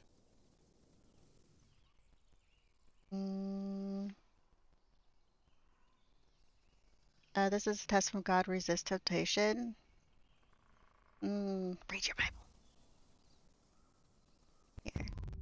Let me do this. I'm doing something else.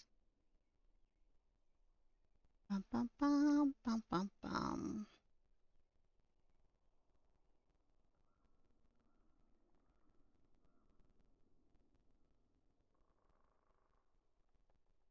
And if this one doesn't work either,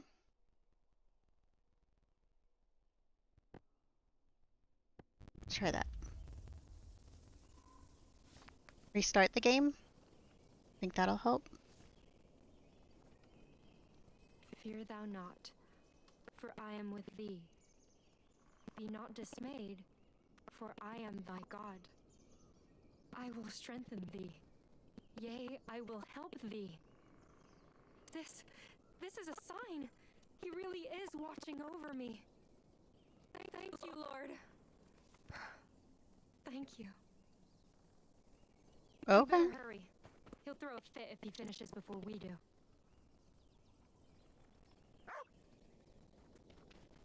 Oh, this dog knows exactly what we need.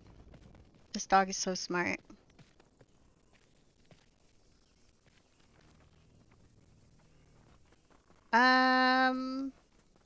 That looks like... Are we testing our faith here?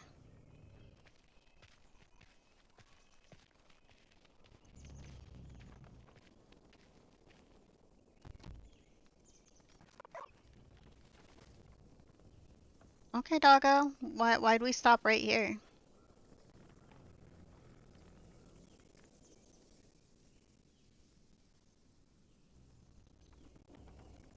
That doesn't... I don't like that.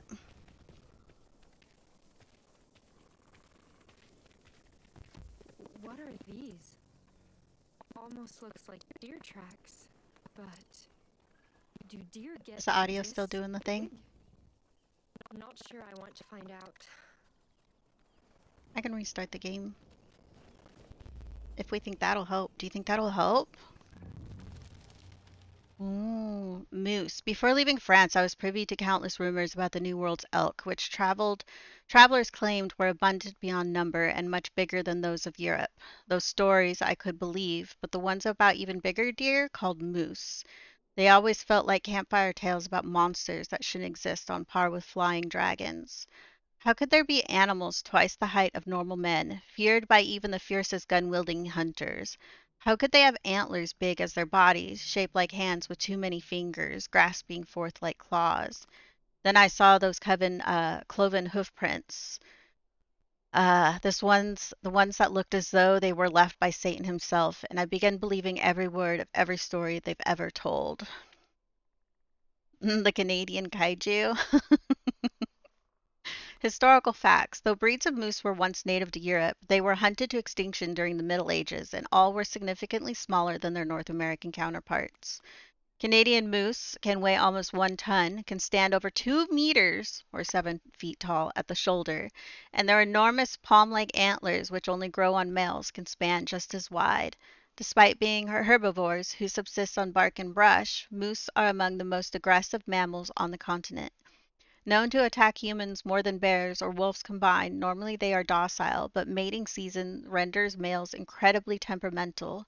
On top of doubling their muscle mass due to surging testosterone, a charging moose can plow through chest-high snow at over 35 miles per hour, kill a bear with a single kick, or even flip small cars by thrashing them with their antlers.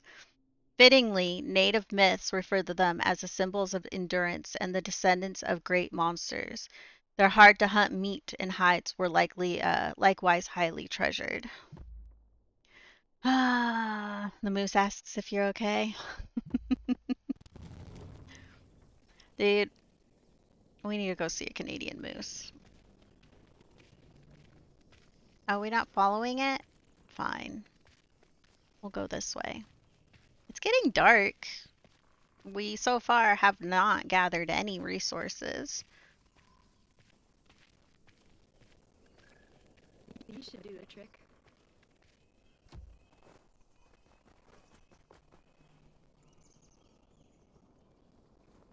Hey, you done yet? Almost!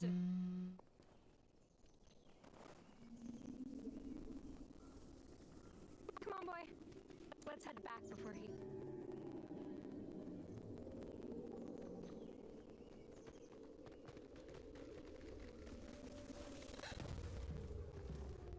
Oh, John, you okay? yeah. I'm fine.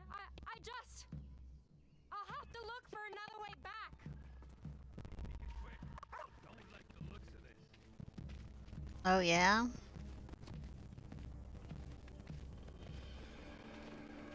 Make it quick. Oh, it's getting cold. Cold all of a sudden. You can, like, see it in the air. Hey! Wait up! How's the audio now? I, changed a setting. I don't know if it worked or not. Boy? Ooh, cold. Doggo, where'd you go? Come back. Capitaine! Can you hear me?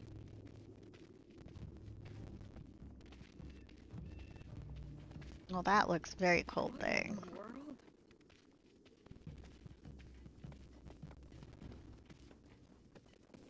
Okay, go through here. Oh god. Did we just hear a moose? Capitaine! Is that you? Pierre!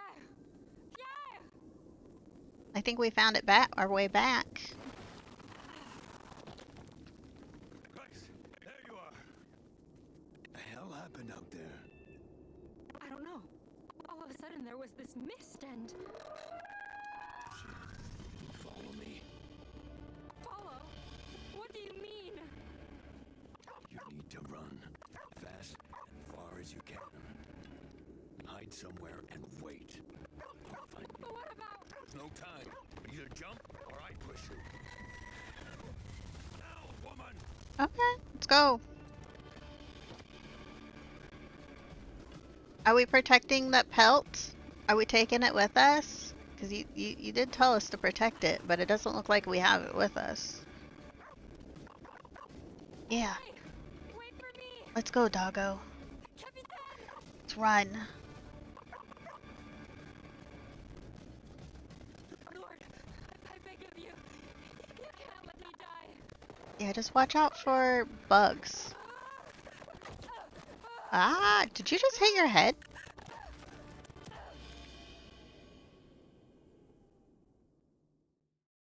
What happened? Oh, we finished episode 3. How many episodes is this? Do we know? Should I look it up? New Testament. We've already read everything. There's like such interesting stuff. Yuck.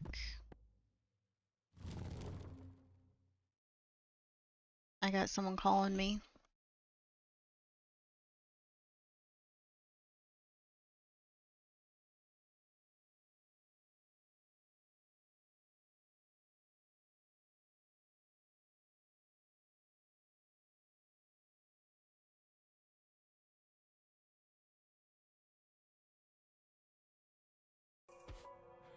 I need to bust out my serious moves. A secret technique taught by my father's mother's father. It will destroy you.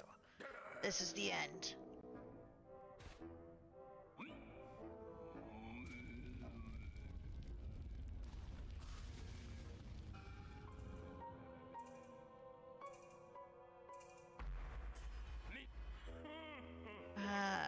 Maybe it's a tad too big. Are you still over there?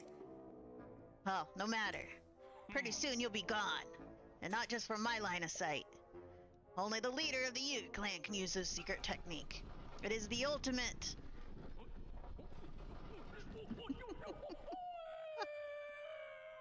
Did we even touch it? Coward! I shall be remembered! The Ute clan will track you to the ends of Hyrule!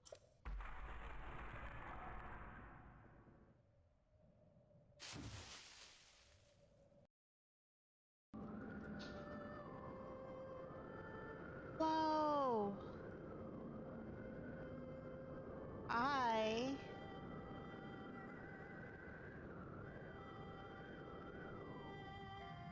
Am I walking on your ancestor?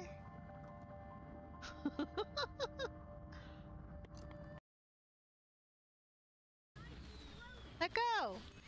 Let go! Get off my vehicle! Okay, we're back. So I got phone calls and stuff. We have been doing the adult thing and like applying for jobs and stuff. And I've been, getting phone calls and having to answer questions and all that sort of stuff. So let's see, potential job offer in my future.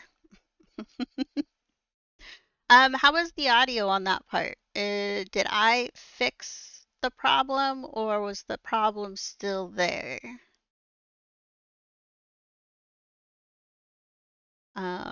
We can try restarting since we're here at like episode 3. Should I try restarting? Is that the thing we want to try to do now? She definitely did hit her everything though. This is like an interesting flavor. Not 100% sure. Mm-mm. Okay.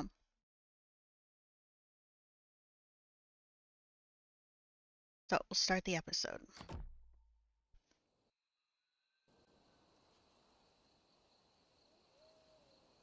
But it's still there.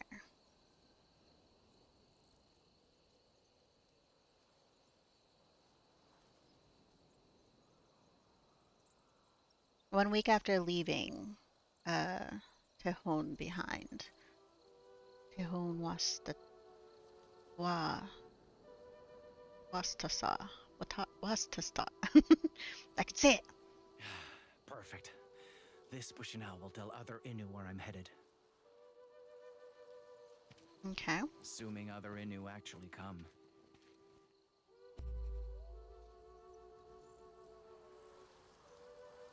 We have a flute kind of playing in the background right now.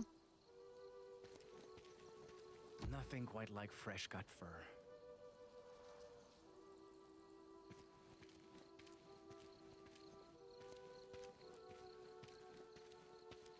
When I was young, I thought survival meant making the most of everything nature provides. But traveling alone reminded me survival is more than just, well, surviving. It's about connection to culture, history, people, even life itself. And those connections are everywhere. The tracks of roaming caribou, who feed us in winter, clothe us all year round. Read about the caribou. Sound issue seems to resolve so far. Hell yeah. Now, what I did, it causes sound issues when I play a Yakuza game. If I play a Yakuza game with what I just did, it causes sound issues. Games, man. Games. Some games want certain things, and other games are like, hey, you do that, we're gonna have problems. You know? I don't know. Weird things out there, you know? Okay, so there is no animal more important to Innu life than caribou.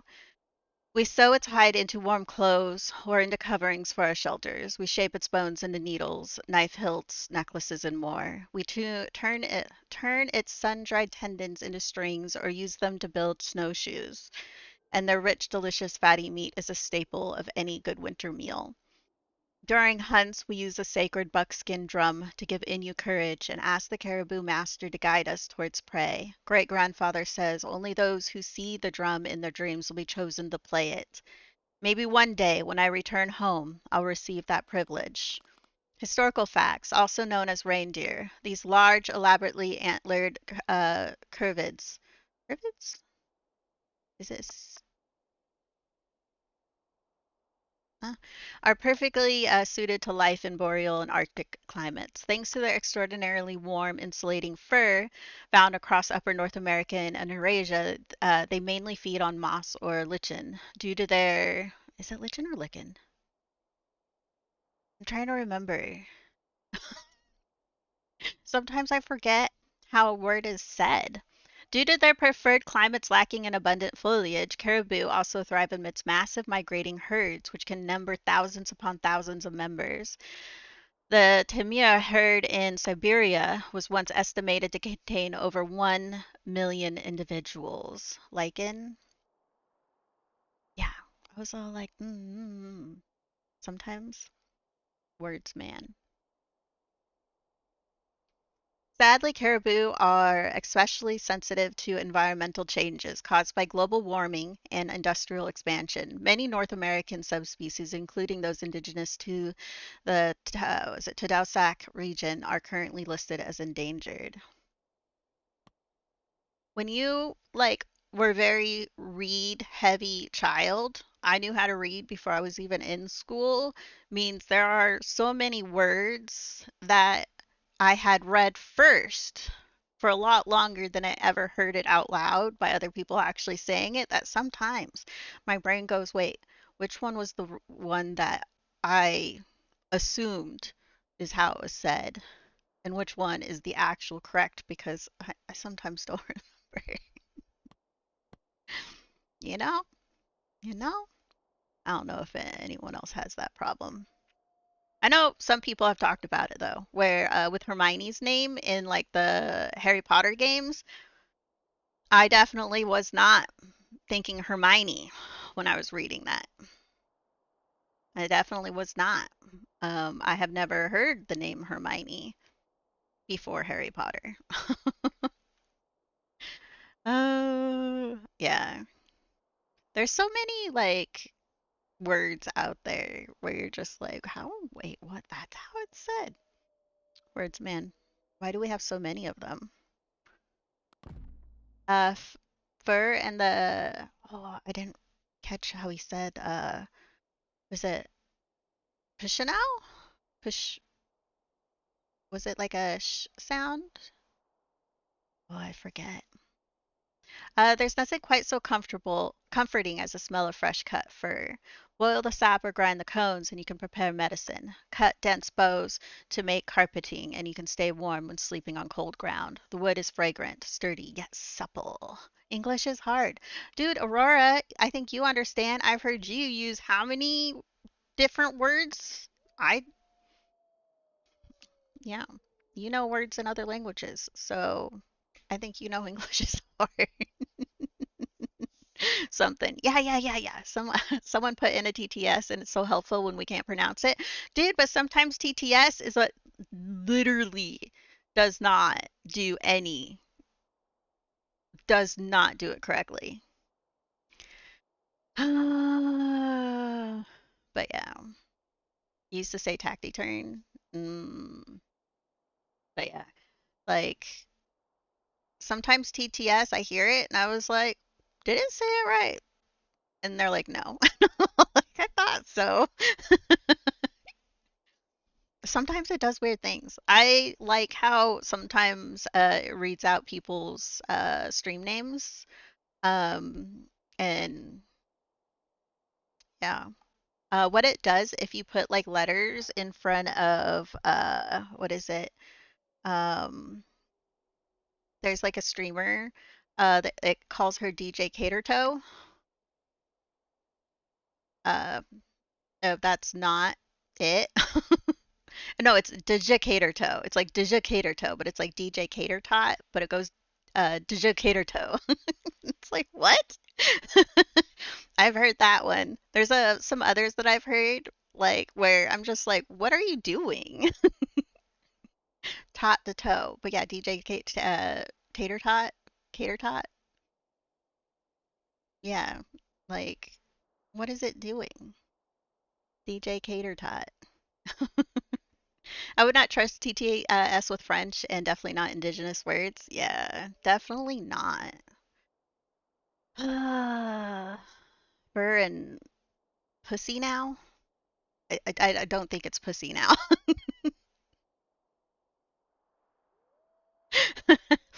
um, Obviously, what my captions right here think I saying, it is pussy now. Okay, so my captions here are say, spelling it completely different. It's Finnish. Mm.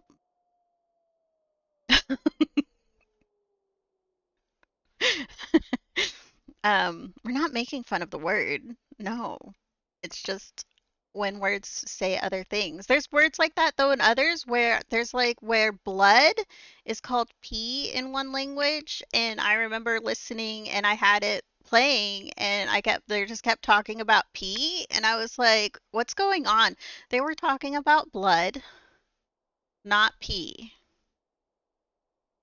But in my English hearing ears, it was a little weird.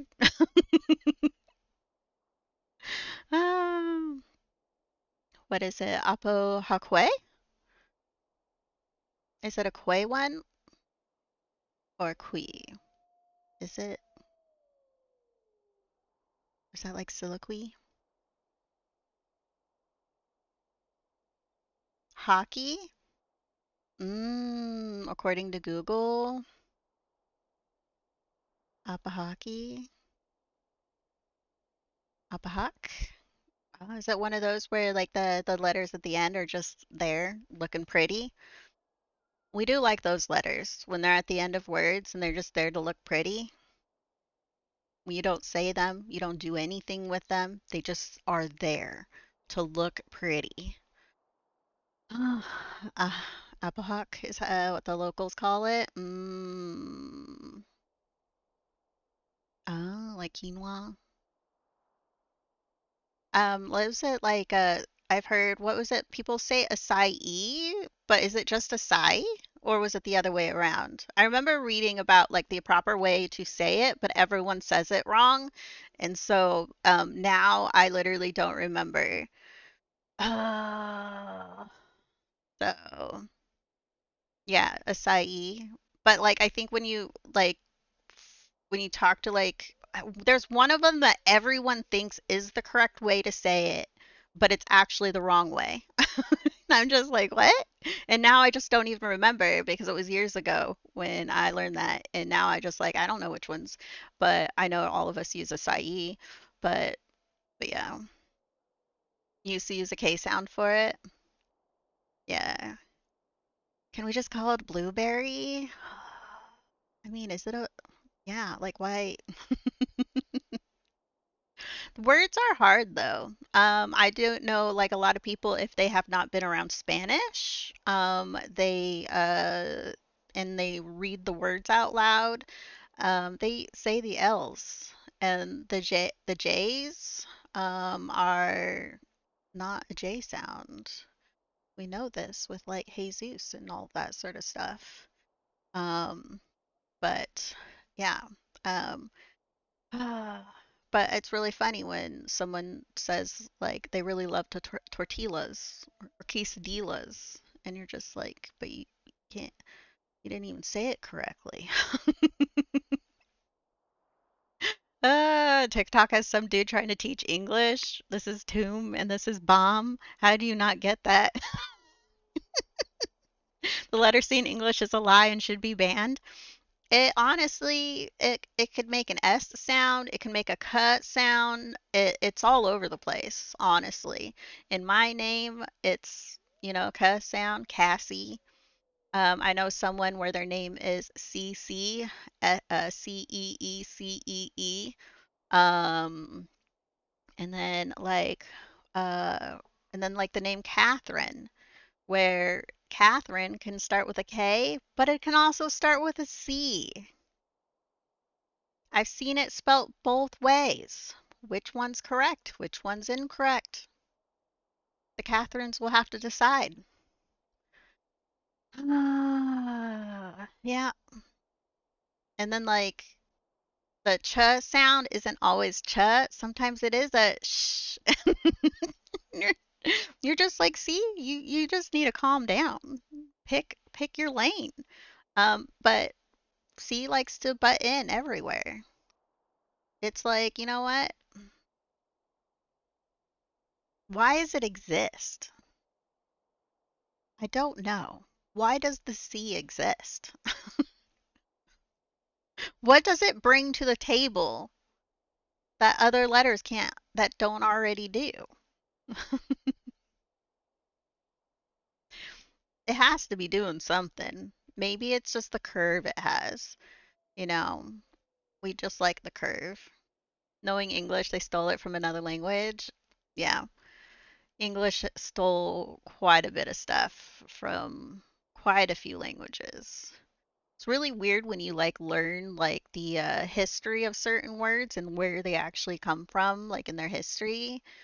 Um, English words come from all over the place. Um, and then like the people who get really angry about calling it chai tea, they're like, you're just saying TT. Uh, but when you know, like, quit being weird about it.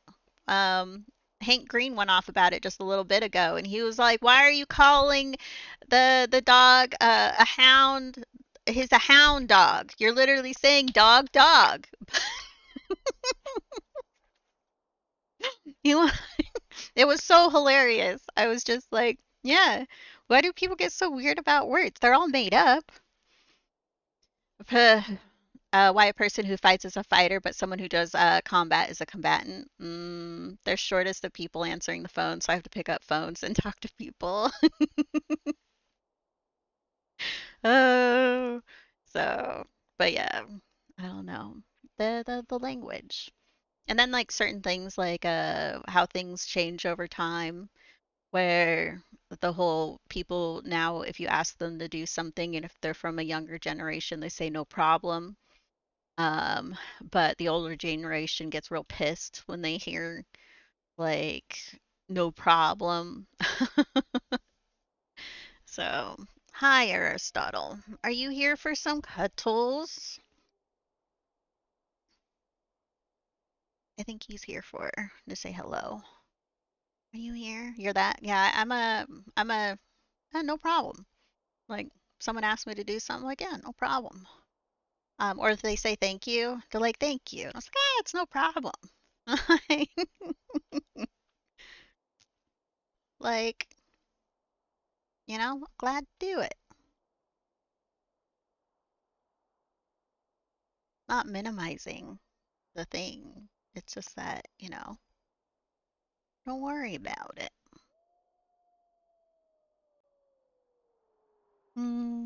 Hello, Vlado. Welcome in. Aristotle here occasionally wants all the cuddles. We get our pregame kitty cuddles. I think this at the beginning of stream lasted like almost what, half hour? And then he likes his mid-game kitty cuddles. And that's what we're in the middle of now is mid-game kitty cuddles. We have to give him attention every once in a while.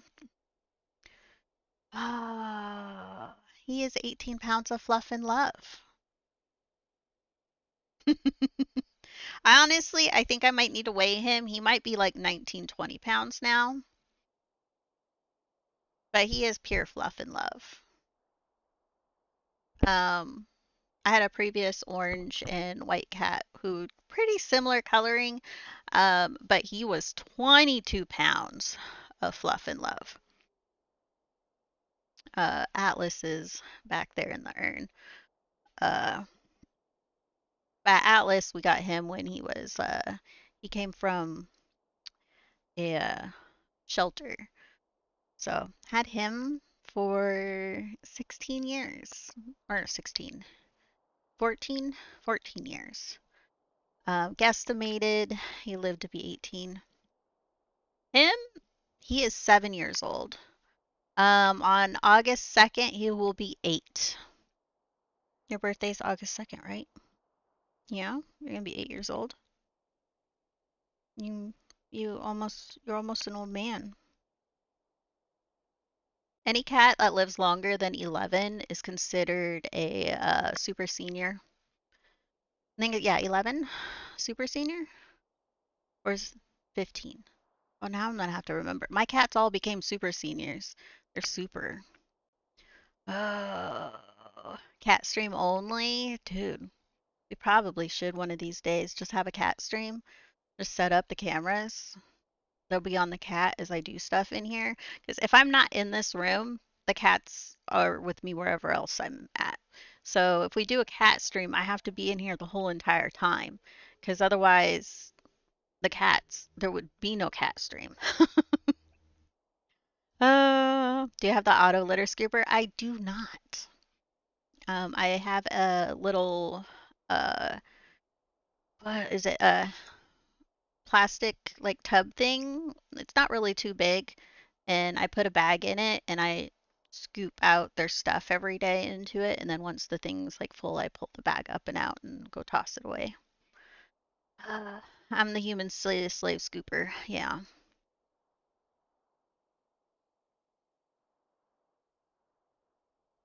Yeah.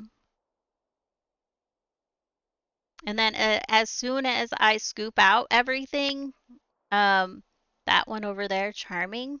You see him? He's like looking really cute over there, sleeping. He immediately has to use the cat box.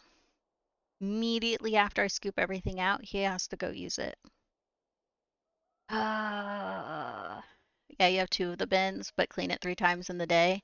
Otherwise, my mom bothers me. Yeah, cats like to, yeah.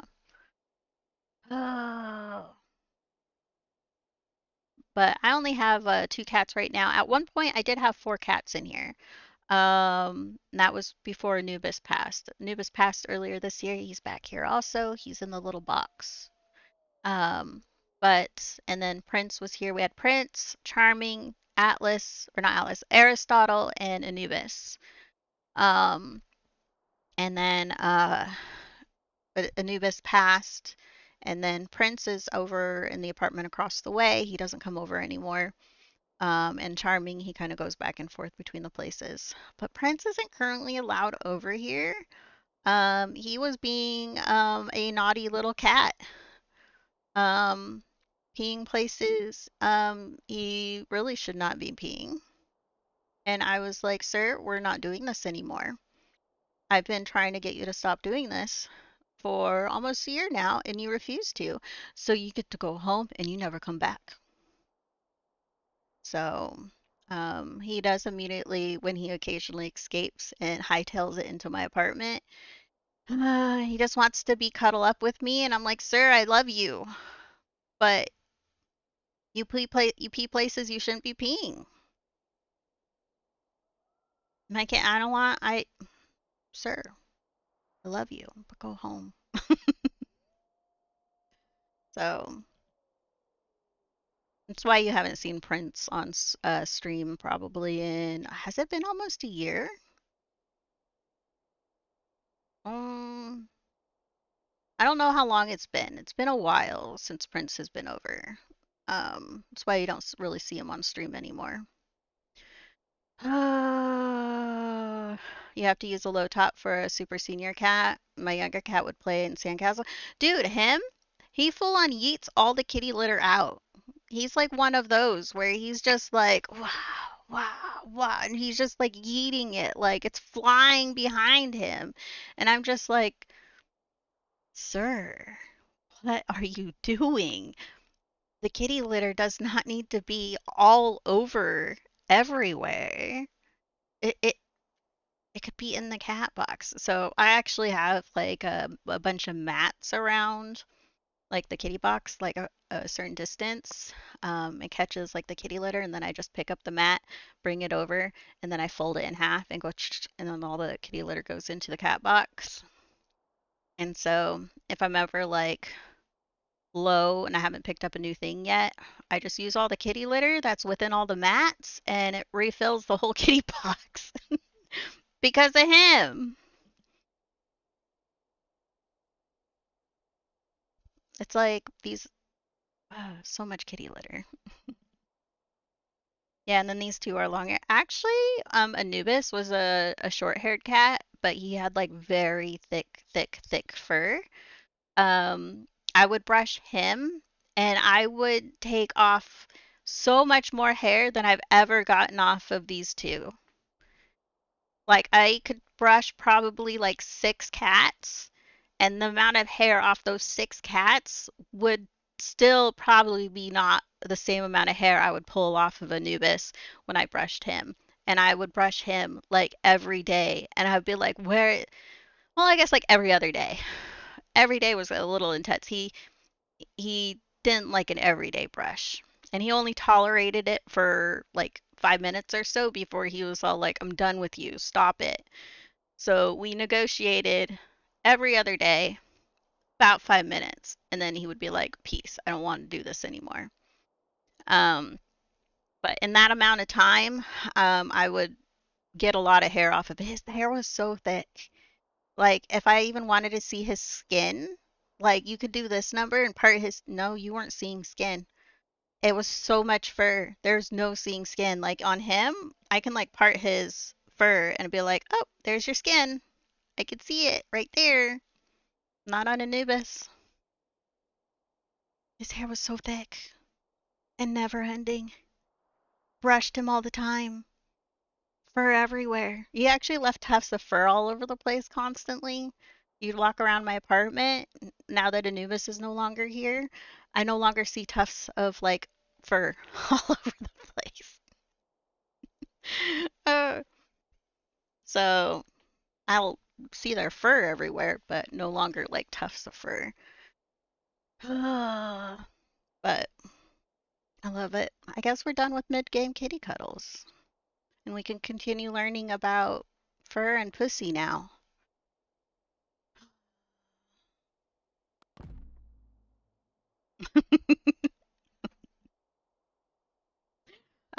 Okay, so great grandfather taught me how to build these structures. The message other Innu about the state of our travels. Different angles and branch placements can signal where we are headed, the amount of supplies we have remaining, or the location of safe campsites. I wonder how to build one that says I'm feeling homesick. Okay. Cut the dense boughs into to make carpeting. Okay, okay, okay.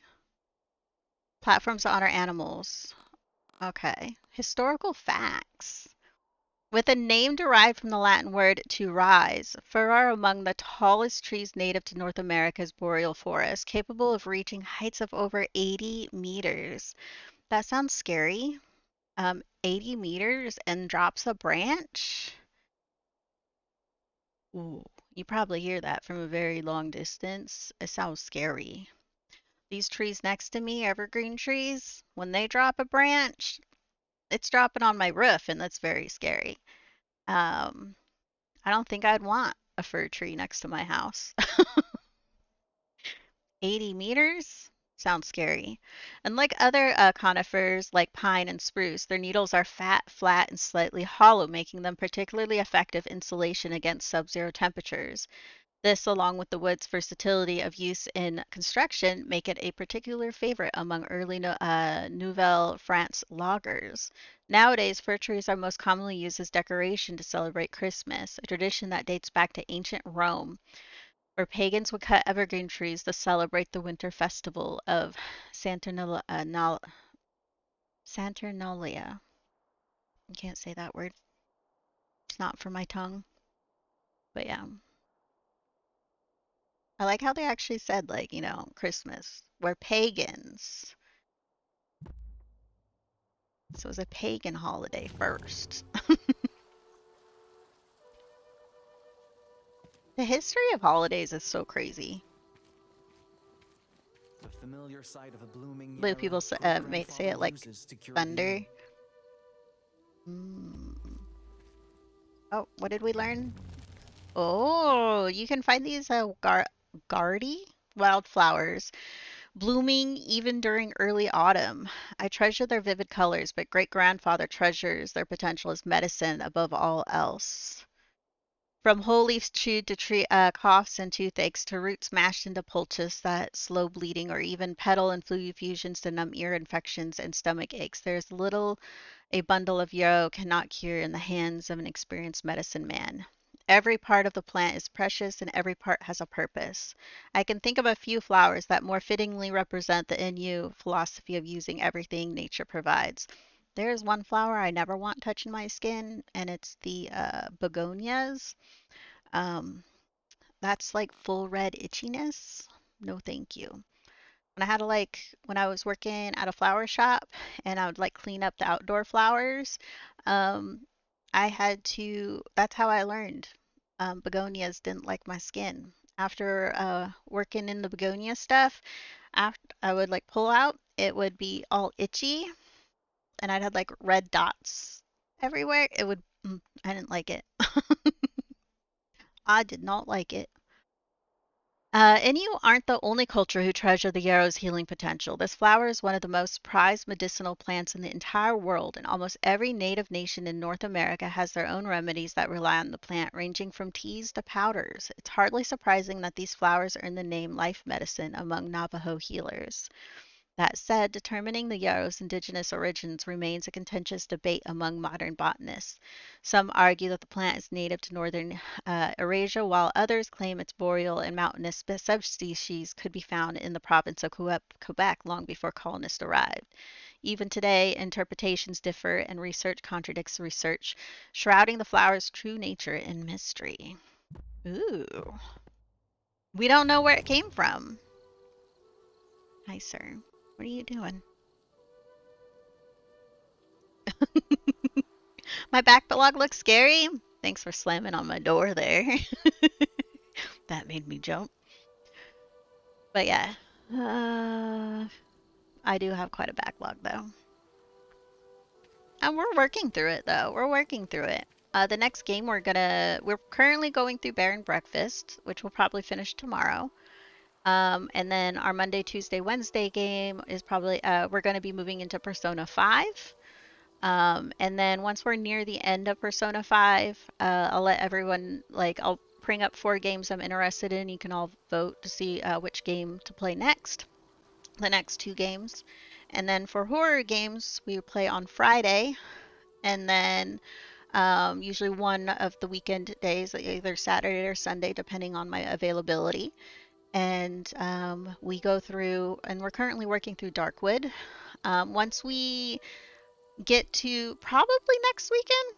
I think next weekend we'll start the votes for the horror game. The next 2 horror games I'll play. Um, but yeah, we're currently working through Darkwood, which has been a fun game, honestly. It's a little creepy. Wait, should we start the voting for the next 2 horror games this weekend or next weekend? Probably next weekend. The intoxicating sweetness of iguana flowers and the smell of tea brewed from its petals. Brewed from its petals. The Labrador tea. Sounds like a dog. Next weekend is going towards holiday. Yeah,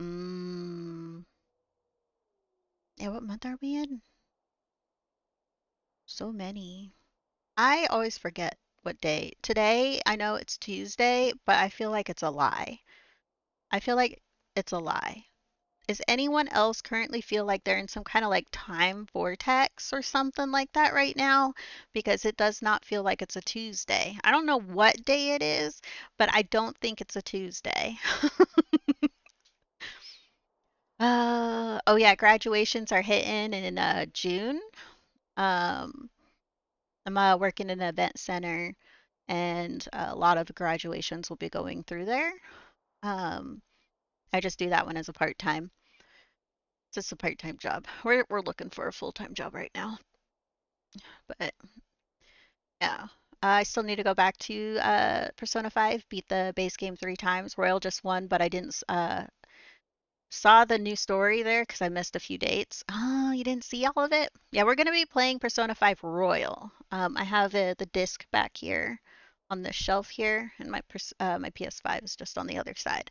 But we're gonna be playing it on my PS5, and we'll be starting that on Monday because I we should be finishing Bear and Breakfast tomorrow. I'm like the slowest person at like finishing games oftentimes because I like to touch everything and I need to do all the quests, like all of them. Like, and so we're currently, uh, we're trying, but I feel like Bear and Breakfast is like, here's another one, here's another one, here's another one, and it's like, I love you, but when does this end? A completionist, you can't do that. Not 100% completionist. Not 100%. Like there's a certain point where I'm like done. But I do kind of touch a lot of things. So we gotta finish Bear and Breakfast. Yeah, I understand. You're still playing Stellar Blade, but I barely play, so it's probably gonna be. But we love Stellar Blade. I've never played Stellar Blade, but I've watched people play it. And the cans, we love the cans. That's what we're there for. It's for the cans, not the booty. The cans. I kid. So I'm two in a main story usually. I like for the Yakuza series. I haven't 100%ed any of the Yakuza games. But I have put in quite a few hours where I've done like all the sub stories and then all the main story. But I won't.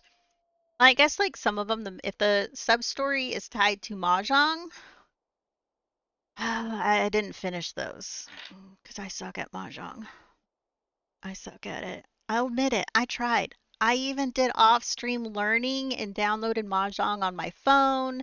And there's just so many different variations of like the tiles you can do together and like the simple one, the simple rules. I totally understand the very simple part of it.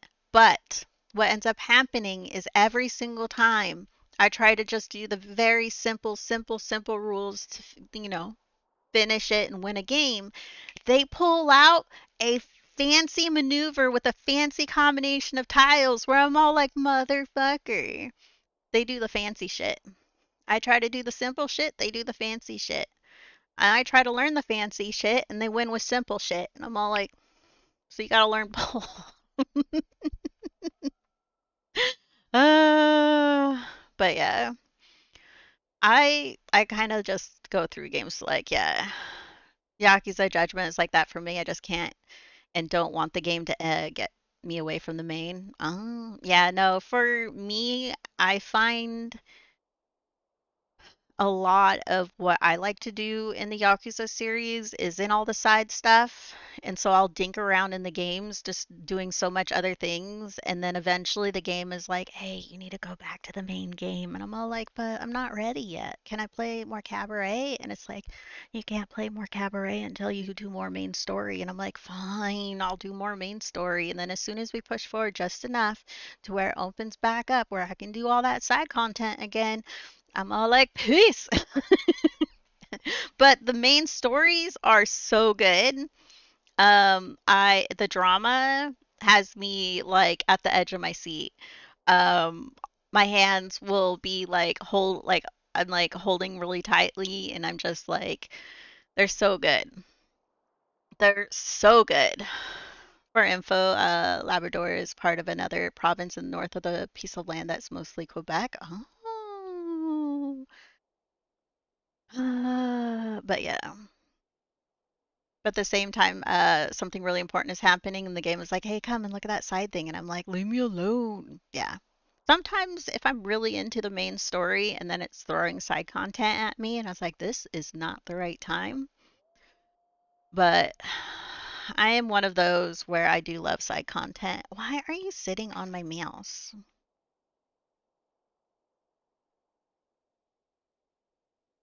I got cat over here. Ah, shit. He like sat on something and now the game closed. We just got our game restart because I got a cat right here sitting on stuff. You can't see him. Here, come on, ears. See, you see his ears? Look at him. He's like right here. He wants attention, but he wants like me to pet him, pet him. Ah, I love him though. We're in the menu music now. At the same time, something really important. Oh yeah, but for years I thought Yakuza was silly games and will never like them until I found Judgment. That was your gateway drug. My first Yakuza game was Zero, so I picked them up 7 Yakuza games for $35 during Steam Autumn sale back in 2023.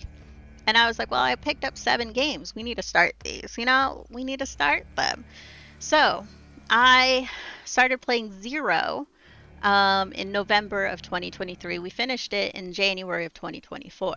So it was like the first game, I think, potentially the first game on our list of 2024 games finished. We finished 65 games last year. But I played it and I was like, I love this so much. Like, I love it. Now, I didn't realize at the time how much content I had missed and all that sort of stuff. So we're going to go back to Zero after we finish 6. But I played Kiwami and Kiwami 2, 3, 4, and 5. We just recently finished 5. We will do Judgment and Lost Judgment eventually. But I don't currently own those 2. But I'm not in a rush to buy them because I still need to finish Yakuza 6, then replay 0, and then I will play Ishin and Judgment, and then we'll go into 7. So, but I absolutely adore the Yakuza games. I don't think what happened in Kiwami would have hit as hard if I hadn't played Zero first. Like, that game, like, really, like, shows you so many characters and fleshes so many people out that when you finally see them in the later games, you're just like, and then when some of them die, you're just like, why you have to traumatize me? They're so good. I love them. And then there's like sub stories that follow through all the games or through multiple of them. There's like this couple that you see parts of them in. I think there was even a reference of them in like the one, but you see them in like Kiwami, but then like throughout, it's just so they're so weird. The Shurapipi cult, um, those weirdos, keep seeing them. Uh, yeah, because it gave me the same thing like 14. After you finish, you go online and watch reactions of the story moments and cry again. I was like, some of them, I'm just like, The world building is so good. Like the first thing when I booted the new Yakuza game was to check all the places you know. Hmm. Yeah, and then you see Kamurocho, and you're like, oh, I'm so happy to be back in Kamurocho. Anytime I'm like in Kamurocho, I know exactly where I'm at. Like honestly, every single time, I know exactly where everything is. It says like, hey, it's in like West Park 3, and I'm all like, I know where you are. And it's all like, oh, it's over at this place. And I was like, I know exactly where. And it's like trying to tell you where it's at. And it's like, you do not need to tell me where this is. I know exactly where it is. I don't even need to look at the map. I know where this is. So, the monitor over on this side keeps going black. It's really weird.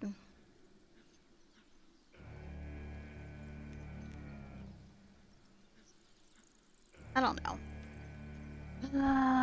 How people don't like reuse content, and there's Yakuza where you want to go back to the same city. Yeah, the same city. Like you know exactly where you're running around. You're just like, and then you see the stuff that changes. Like when I first was running around in Kiwami, I literally was going all over Kamurocho, each of the streets, and going, and this used to be this used to look like this. I had a time because I fully explored. So now, in the reverse, when I go back and play Zero after I finish six, I'm gonna be all like, "Oh, look at baby Kamurocho, so young, so innocent." uh, See all the stuff of like in reverse, like if I because at this like right now, I think I probably remember the later Kamurochos better than Zero, since the Zero now is it's a year and a half ago. It's been so long since we were there. So many hours. Like I put in 90 hours into Yakuza 5. And we're gonna start 6 as soon as we finish Persona 5. We'll be playing Persona 5, and I'll be playing it like how I play any game.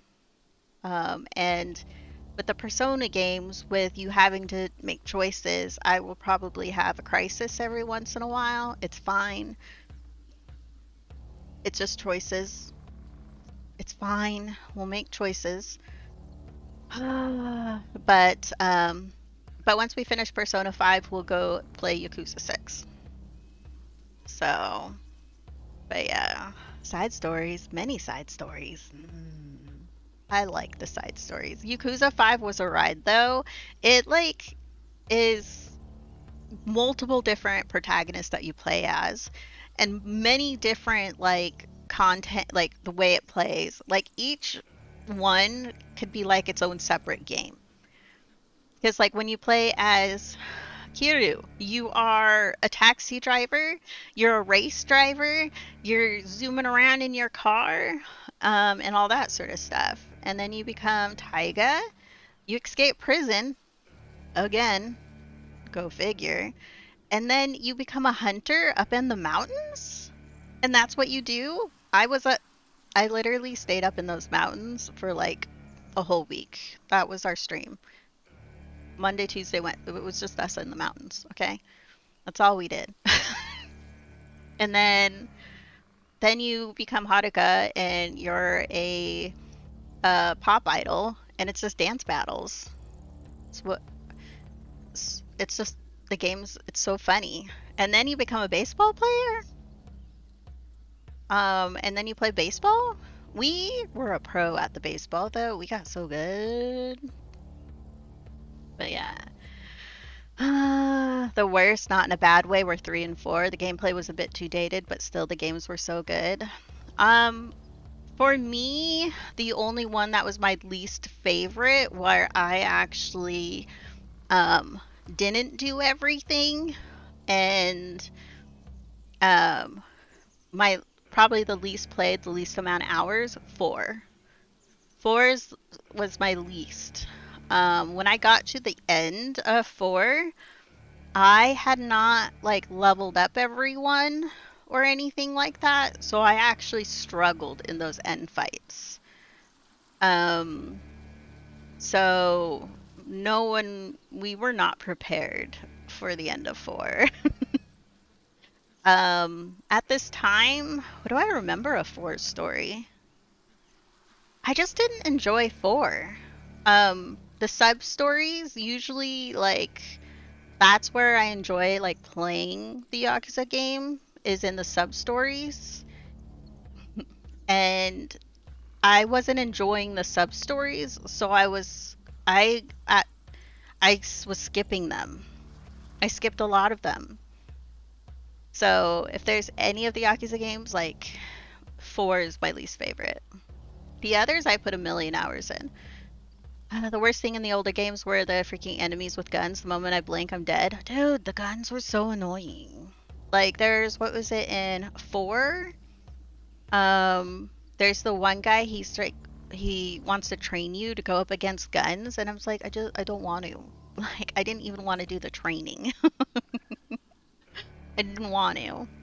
I definitely did not train everyone to their strongest abilities in 4. In 5, though, we did get quite a few of them to level 20. And we did all of their little training missions and all that sort of stuff. So they knew quite a bit. So we did do that. I did have a fun time with 5, not in 4. And I don't hate Akiyama or anything like that. I love fighting with Akiyama. But I don't like his sub-stories. And I'll say that for both 4 and 5, that I don't like Akiyama's sub-stories.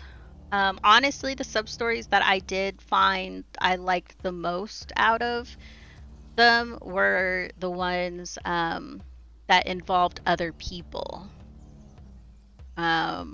I love Akiyama. He's a great character. But all his sub-stories have stuff to do with money. And at a certain point, I don't really want to do another sub-story about money. And then money again. And then money again. It's like all of it, because he has so much money, it ends up being about money. And it's like, now the sub-story where he got to shake his hips in 5, that was a good time. When you used Akiyama to do a dance battle, let's do it again. Sign me up again. Akiyama, shake those hips. Come on, do it again. We gotta do it again.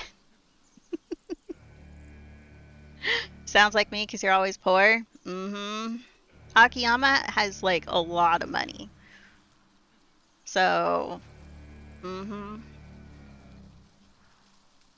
Aristotle just wants to cuddle. We could probably have him in my lap. It's just that I have to have my leg up and over, crossed a little bit. So I can't really reach the keyboard very well without like full leaning forward. And if I drop the chair down, we're gonna look like a child yeah. How high my knee is right now, I can't get it under the desk.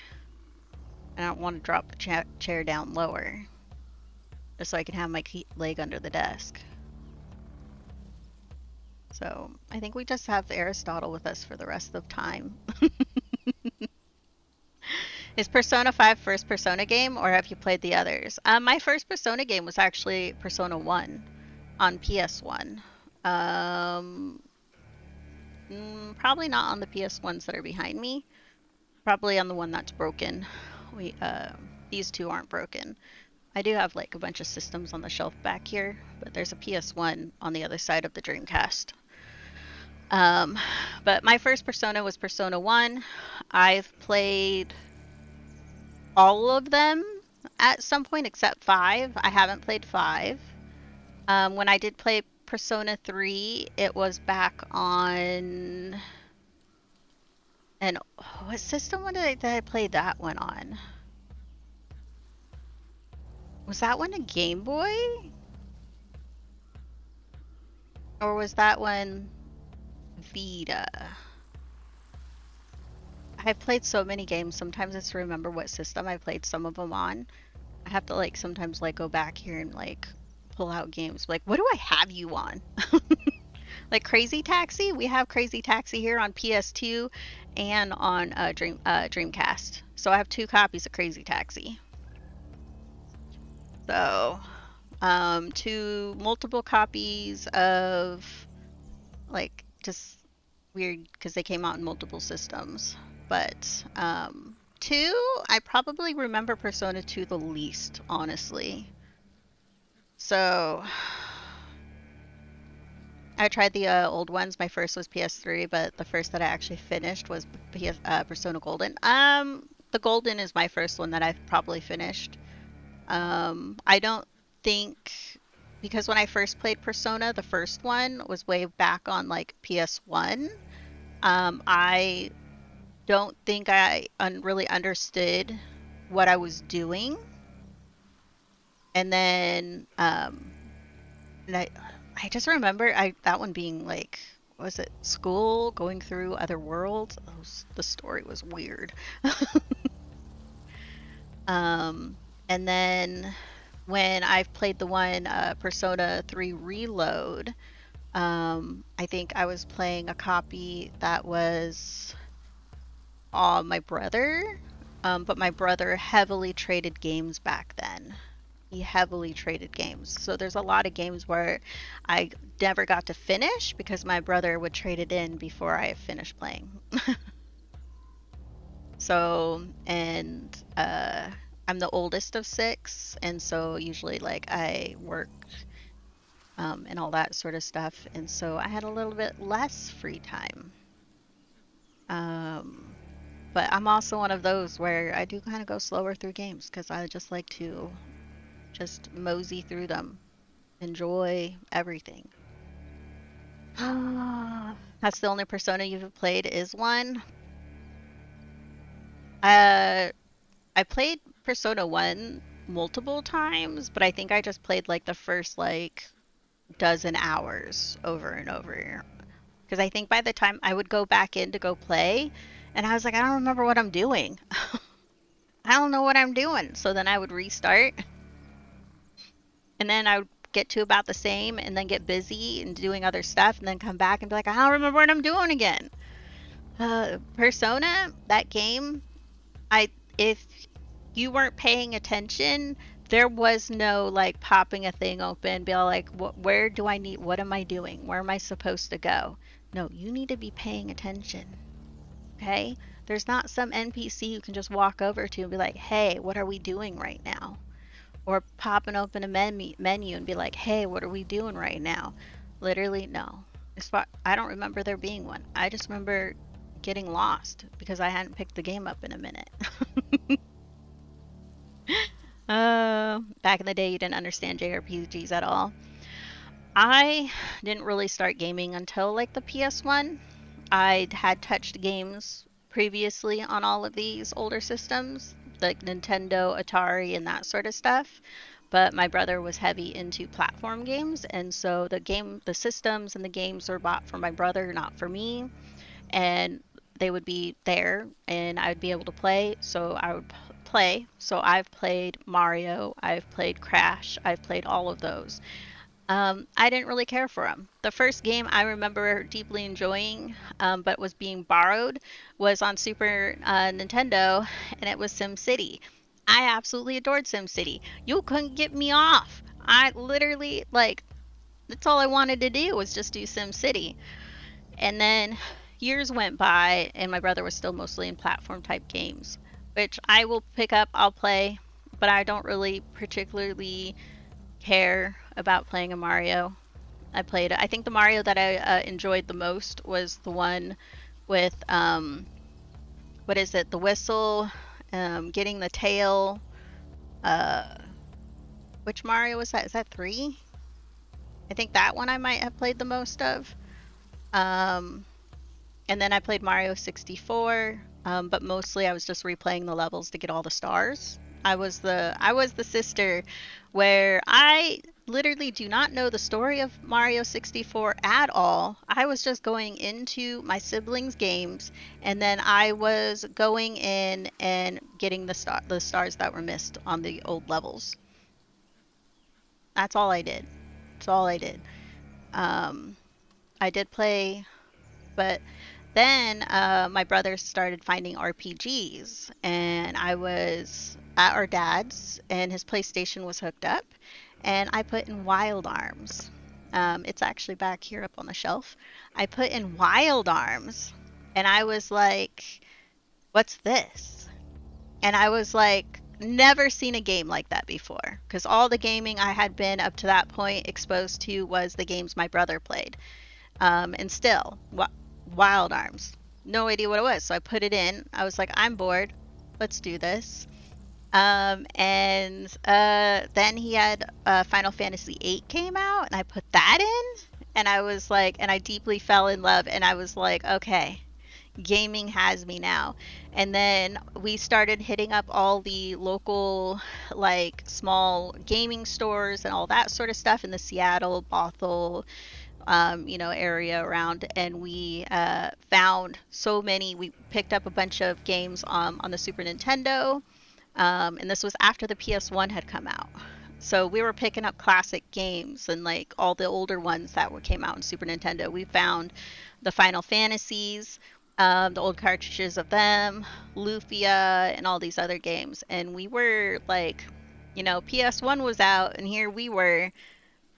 We had our Super Nintendo, and we were experiencing old RPGs as like newer ones were coming out on the PS1. And then we picked up a massive amount of PS2 games, which are over here, RPGs. Some of the games are my other siblings, because I am the oldest of six, so there's other games up here. But yeah, RPGs, man. Yeah. That's what got me into gaming was Wild Arms and Final Fantasy VIII. That's actually what grabbed me, sunk its claws in deep, and I've been I've been at its mercies since. Chrono Trigger, honestly, I prefer Chrono Cross. I prefer Chrono Cross greatly over Chrono Trigger. I've played Chrono Trigger, I've beaten it, I've played it on both the Super and on like Game Boy and stuff, and I prefer Cross over Trigger. I know, I'm one of those. I'm one of those. I hope you hope I didn't have the version where it didn't tell me because I had translation issues.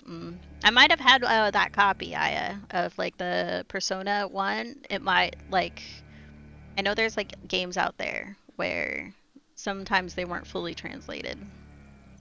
But yeah, we played a lot of random games. I really liked Parasite Eve. I had a lot of fun with that. After you start getting into JRPGs, it's hard to get back to Western ones. Never hit the same again.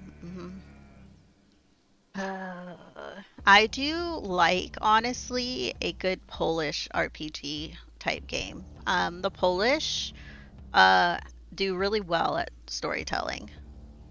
There's quite a few Polish games that I've played over the years where I'm just like, I love you.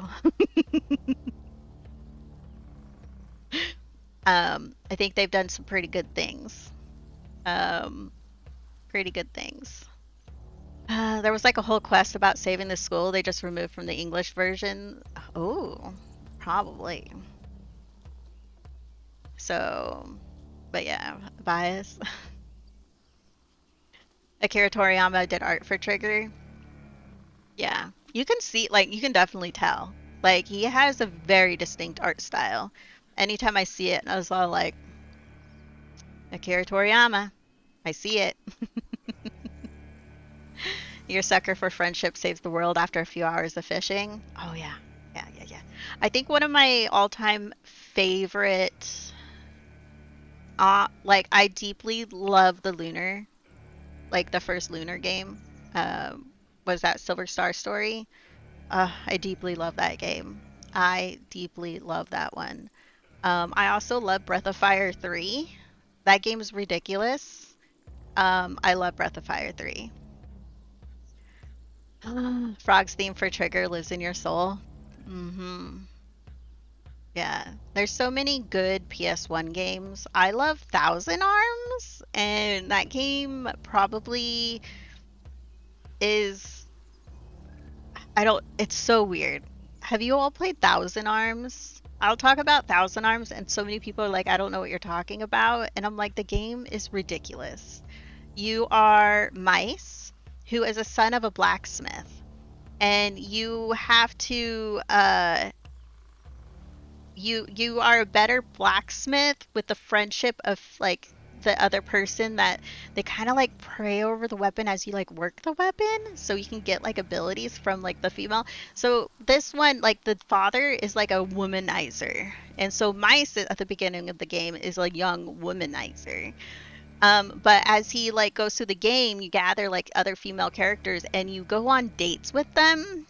You go on dates with them. And now you have the options of what you can say. And my brother and I would honestly just replay like the same dates over and over to see how like what's the worst thing we can say to get slapped. That was our goal. At the every end of them, we would replay and be like, "Oh, let's try going on a date with this one girl now. Let's see what like we can say here." And it's really hilarious too because it's one of those like translation probably things where you would see what it says and it'd be like, "Oh, this one can't be that bad." And then you would click it and then he would go off the rails and you're like, "What are you saying, Mice?" It was hilarious because you literally what your like choices are would not line up at all with the final voiced acting of like what ended up happening. And yeah, so we'd caught like we would replay over and over just to see how often we can get Mice slapped.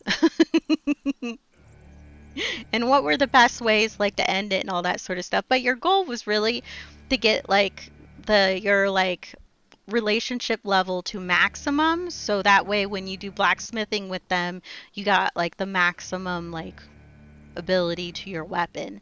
It was very weird but hilarious dating. Like if that game was just a dating sim. Oh, it's like Ghost Files Unhinged Ghost Stories. Yeah. You had like one that in Mass Effect, the option was just listed as no. My shepherd instead said, "Back off! I saw her first."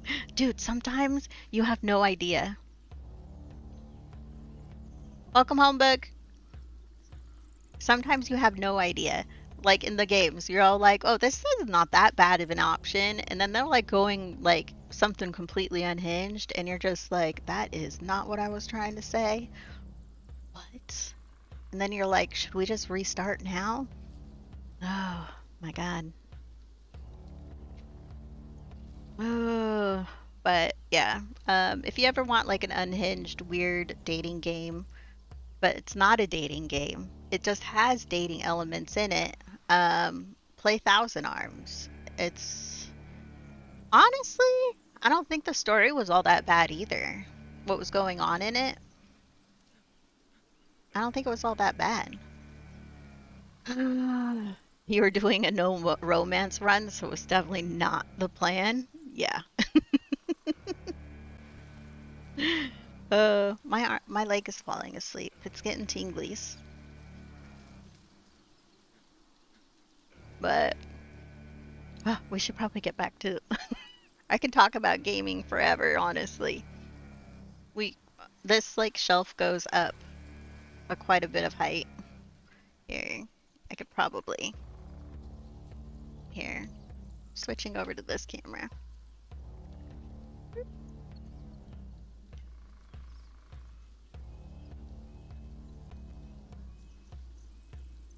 And then you see that like CD case up there? I have a bunch of PS1 games in it that they're all missing their cases, which honestly, I think their cases are packed somewhere. I don't know where they are, but there's like Xenogears in there and a bunch of others. So like my PS1 game collection right here, yeah, it's only taken up a couple shelves. If it's actually like, if I had all the cases, it would be way more than this. Way more. So, but yeah, there's like Xenogears in there and a bunch of other stuff. But yeah, the games kind of go up pretty high. There's lots of games. And I just recently put my PS5 games in the Switch games down there. I don't really have many physical PS5 and physical Switch games. The PS2 library probably looks the biggest on this, but honestly, our PS1 library is even bigger.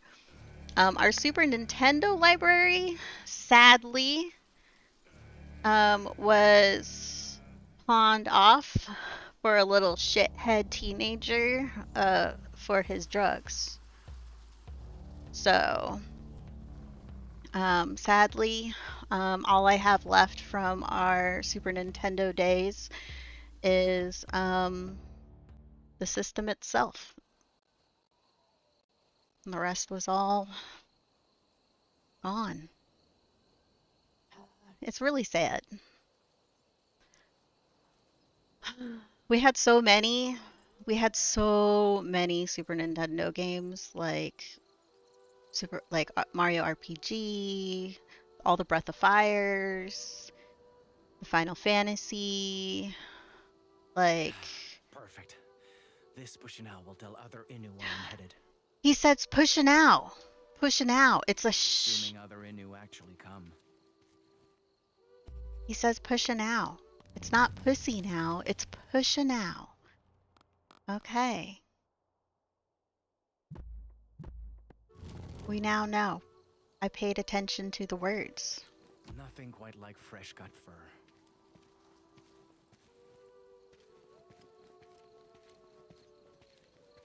So, but yeah, there's some games that are lost to time. Others are still When I kind of was like young, packed I thought away. survival meant making the most of everything nature provides. My mom has a storage But unit. traveling alone reminded me survival is I'm more not sure than what's just, all in there. well, surviving. It's about connection to culture, history, people, even life itself. I thought there was like a flower earlier. Hmm. Maybe we got further. Ah, but yeah. I And love those games. connections are everywhere.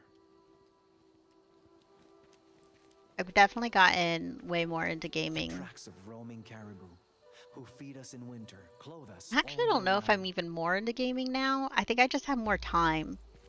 I used to work like 3 jobs, and so like I had no time to game. And so from what was it? The PS and a PS3 area all the way through the PS4 era, I didn't really play too many games because I was working 2 to 3 jobs at a time. I had a day off once every 6 months. Um, so I've over the last few years have been like getting back into playing games, and so there's like quite a few games like where I've played like a lot of older ones, and then I've missed a lot in a certain time period. So we're getting there though. We're getting there. Yeah, listed as endangered. Yeah, caribou. Listed as endangered. Oh, this is where he sat on my mouse and closed the game out. Familiar sight of a blooming yarrow great-grandfather uses to cure the ill. And then we've already read about all that. The intoxicating sweetness of Ikuta Oh flowers yeah, and this the flower. smell of tea brewed We from were its gonna petals. learn about the Ikuta flower. Labrador tea. Nothing washes away fatigue quite like Ikuta. We brew the leaves and petals to make medicine for coughs and colds. It can yield a sweetened, unctuous beverage like pine sap with a flavor that lingers long after drinking. Sometimes we also use it in cooking to give caribou meat a richer, slightly spicy taste. Ooh, that sounds good. But no matter how you enjoy it, an energizing aroma will soothe weary minds and weary your bodies.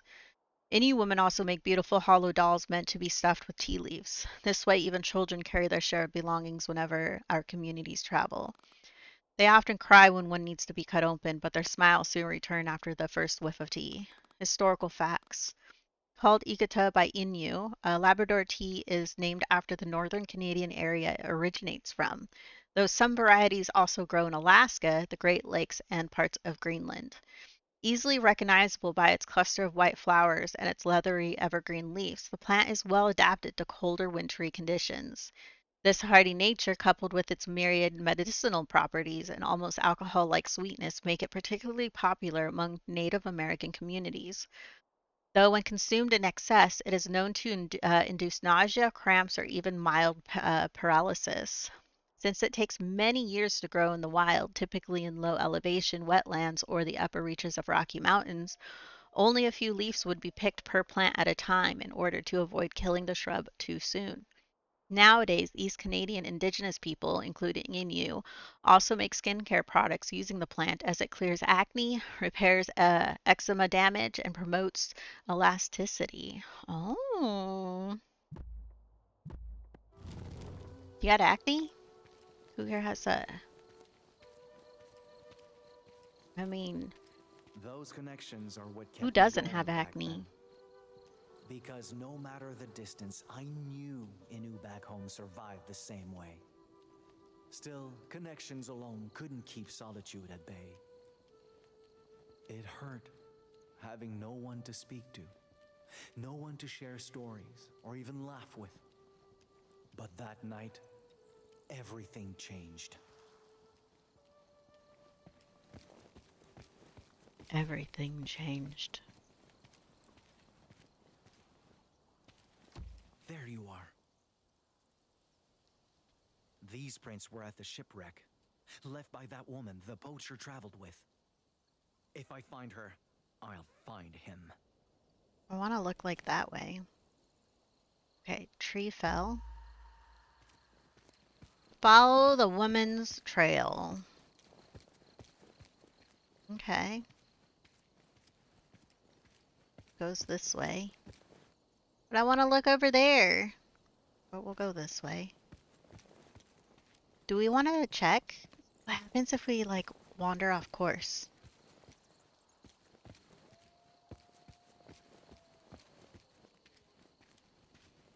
What's that? Oh, is it just like the tree and the way it's... Okay. Even if we go off course, we're not really going off course, it looks like. Ew, we can walk above the mud.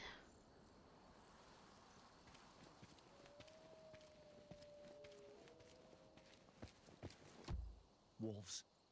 Not good.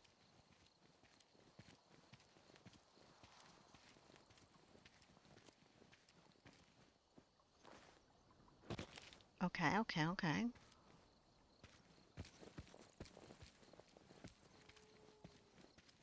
Mushrooms. Ooh. The water is watering. Sounds like it's flowing.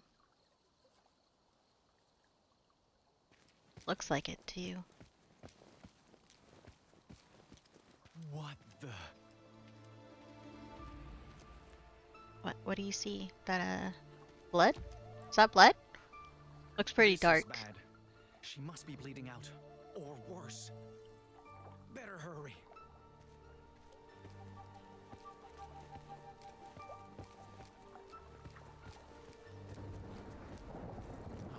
Just my luck.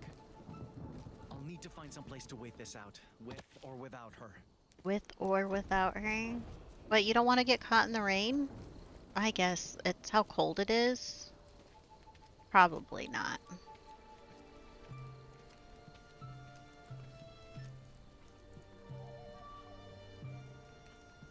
A fire.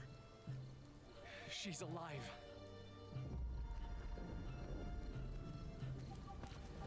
Investigate the fire. Man, the way you get down from those, I guess that's kind of high.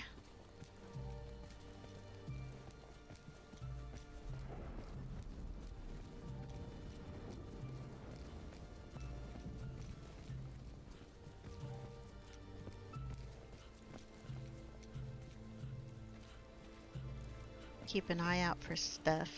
So far, I think this game's like full collectible though.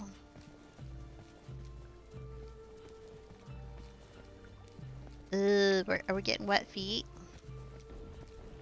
It's one thing I don't like. What is that?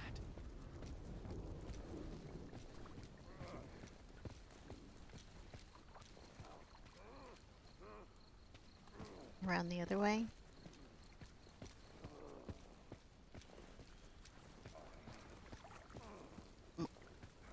he making all that noise? You hear that? Who the... Arrête! Putain d'Iroquois. Tu pensais m'avoir eu? I'm not trying to hurt you, all right? Just calm Hang down on. and... You're Innu. You speak Innu Aimun? Damn well gotta speak it to trade with you folks, don't I? Oh yeah? Now, you better have a real good fucking reason for creeping up on me. Spit it.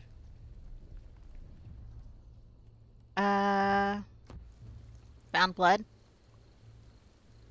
I saw an accident. Up there by the brook. I was afraid someone got hurt. Hell of a way to go in the dark just to track one stranger. Well, you're not who I was hoping to find. But you do seem to need my help. And something tells me I'll be needing yours. You got some real fucking nerve, kid. Lucky for you. That might not be a bad thing. You lost a lot of blood. Let me take a look at it. Back off. I was only hoping to see one person tonight. And it sure as shit wasn't you. So watch your goddamn step. It was an insane situation. He could have been the man who ruined everything. Yet, I had to keep him alive, because this was my only lead to find that white pelt. Mm-hmm. Now, what kind of help do you need? Food, furs, my fucking hat? I'm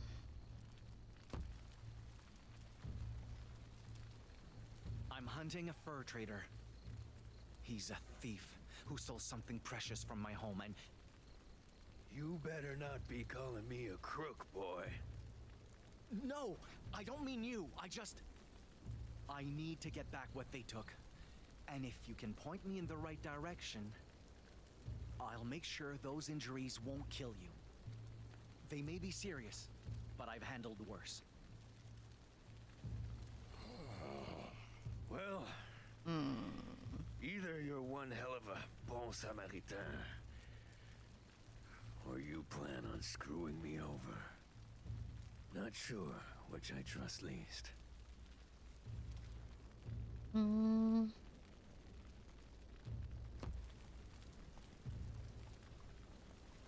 If you're still reluctant to trust me, I can offer this as a show of faith. We're just using the card as... So, what's your name? Maikan? This your first time bargaining with someone, Maikan? No. Could have fooled me. Then again, I can't be the easiest customer. Here's hoping you sew half as well as my last doctor.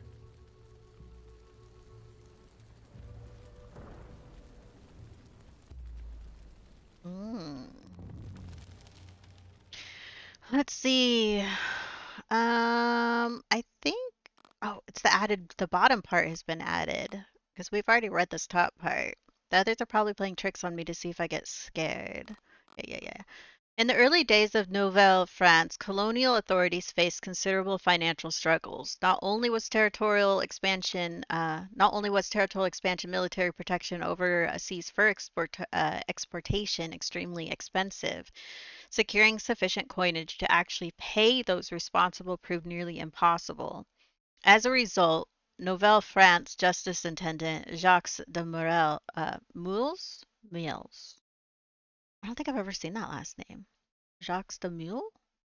Resorted to using playing cards as checks, with governor's signatures and fleur-de-lis stamps acting as proof of redeemable reimbursement. Ironically, this card money proved so popular and perhaps necessary, it became a currency in its own right, exchanged throughout colonies like an early predecessor to paper bills. And in spite of rampant counterfeiting, these cards remained in use until 1759 when the Battle of Abraham Plains placed Quebec under British rule.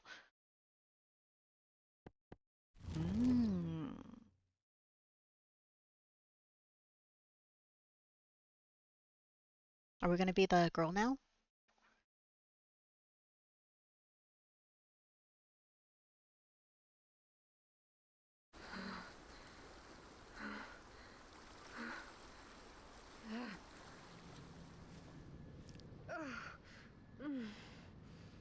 It won't stop bleeding.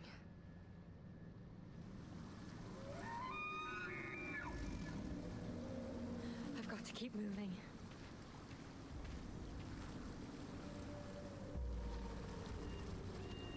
Okay.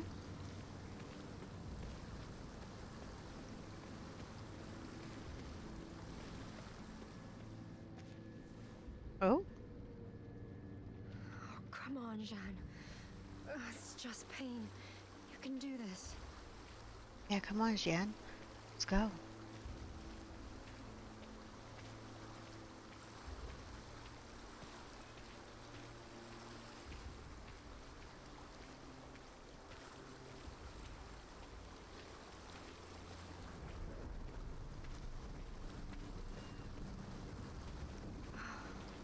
I need a place to hide. Fast.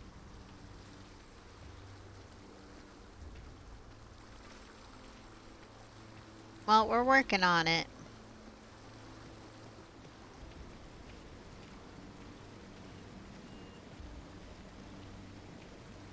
Can you jump down? Whee! So fun. Paw prints. They're fresh. Could this be?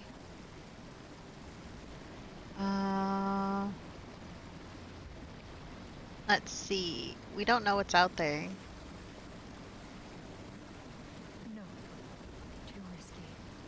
That thing is still after me. I'll have to find him some other way.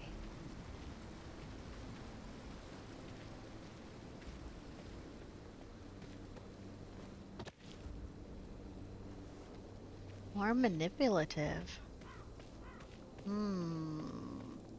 Being cautious about stuff is manipulative? Oh man. Good to know that I would be considered manipulative.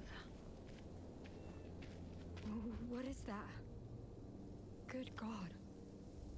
It's like the work of the devil.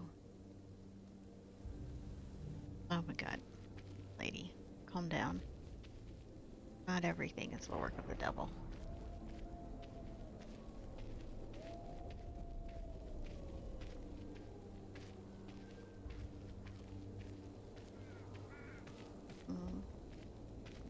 Is anything over here?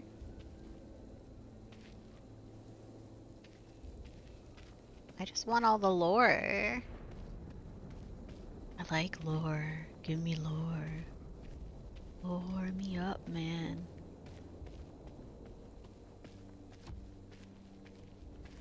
It's getting late.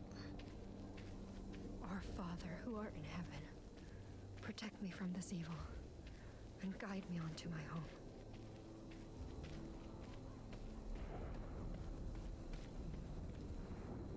Capitaine?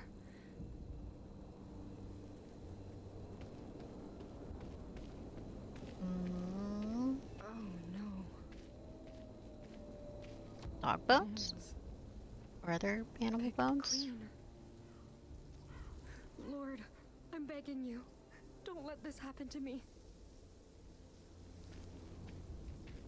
I sometimes wonder why people care so much about what happens to their body Because I needed you, and I after still they need you. vacated it.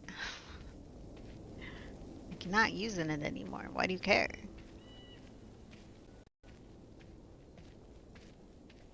Wait, that's the river where I met Pierre. The Saint Laurent. That's it. Maybe I can follow it. All the way west to Quebec. And then... Wolf.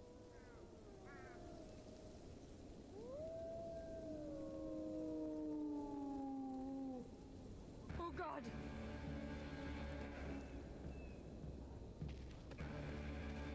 Dude, I love the music.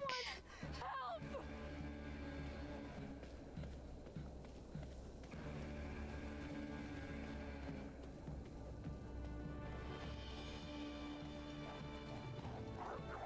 think you can take like multiple ways.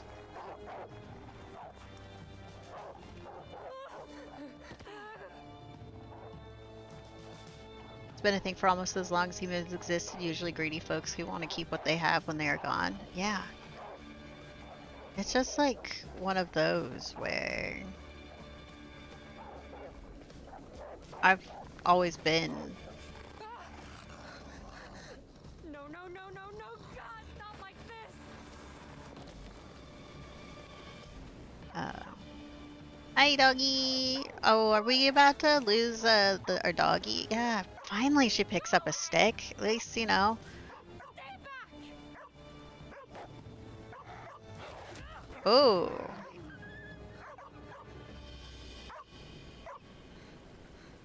Did we get bit? Do we have to worry about rabies now? Mummification to modern embalming? Yeah.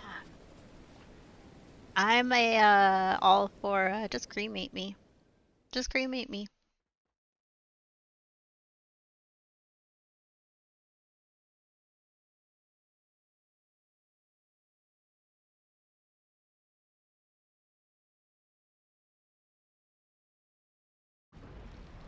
Almost done. I'm impressed. Wasn't expecting you to be a medicine man. I'm not. But And great-grandfather then taught me well. in the afterlife, I hope for nothing. Nothing. I know a lot of people they want like some kind of like afterlife situation. I literally want nothing. Like just the sweet, sweet nothing, you know? I did an ADHD dive on funeral stuff. I like the concept or family burials and wake the most. It's work on the grief process. Yeah. I've actually been to mostly just wakes. I've never been to a funeral. I've never been to a funeral. I've only been to wakes. I don't know. Maybe it's just a regional thing, maybe that there's more wakes in like Pacific Northwest. Or I know there's funerals, but every single person that I've known that has passed, for as long as I remember, it's always been a wake, never a funeral. And it's been different religions, not religions, and all that sort of stuff, but it's always been a wake. Something about an embalmed open casket is just weird and can mess with the process of letting go. Mm. But yeah, like it's weird how I've never been to an actual funeral at like a funeral home. And then the wakes are usually at um, either on someone's like property, um, like that sort of stuff. And then there's usually an area where if you have a picture of the person, there's like a collage of like pictures that everyone brought. And then it's just a party. There's food. It's like a big, huge, like bonfire barbecue situation going on. But when you first come in, you know, you bring usually like a photo or something. You can write something in a book. There'll be a book where everyone writes their thoughts, um, and all that sort of stuff. Um, but like there can be little differences between them, but it's weird like how similar some of them can be when like the people I'm like seeing them, it's like they're from completely different walks of life, like different like where the only thing like been is me. So had to bury your grandfather recently, and we fought the rest of the family to keep it closed casket. It's so weird to open, like, why do you need to see the dead body? That's like they're not in it anymore. Why do you need to see it? Closed casket's good. But I am pretty much I think most of the people I know too went in the route of like um either cremation or there's just like their body was never there. Like you would show up at the wake, but their body was never there. There's no like walking up and like to a casket. Um, I've I've never had that experience. I'm not sure if though if like how maybe how many wakes I've been to in the Pacific Northwest, if it's like a regional thing where that's kind of heavy around here, where we prefer um, wakes over funerals. So you like the concept of aquamation? It's more environmentally friendly than the fumes from cremation. I've never heard of that one. Mm. I just don't want to be or leave behind. It's more of like I don't want to leave behind my body to take up space underground. For why? So, like, I don't want my body to take up space after I'm gone. Like, I don't want that. It's pretty newish, so not a lot of places let you, but it breaks the body down with hot pressurized water. Mm. I know water, though, depending, can also be pretty expensive. So it's like you have to, what is it? I wonder what the, after using that water to do it, if like they have to go through some extensive, like, they keep the water within or like the filtration, like getting that back out, like if it goes back out to, um, or they just drop like, oh, we, just goes into the ocean. I would wonder about that because I definitely like I think I would worry about disease if they didn't properly take care of that. The water can be filtered out or reused for another person instead of the fuel and the fumes need to get a body to burn. Yeah. Mm-hmm. Yeah. So it's like much better. The fumes of a body being burned is definitely probably not something anyone wants to deal with. Be too hot for bacteria. Yeah. Awesome Great. stuff. That's interesting. Real comforting. I have all the questions. I didn't know what to think of Pierre at first. Just because he was hurt didn't mean he was harmless, let alone innocent.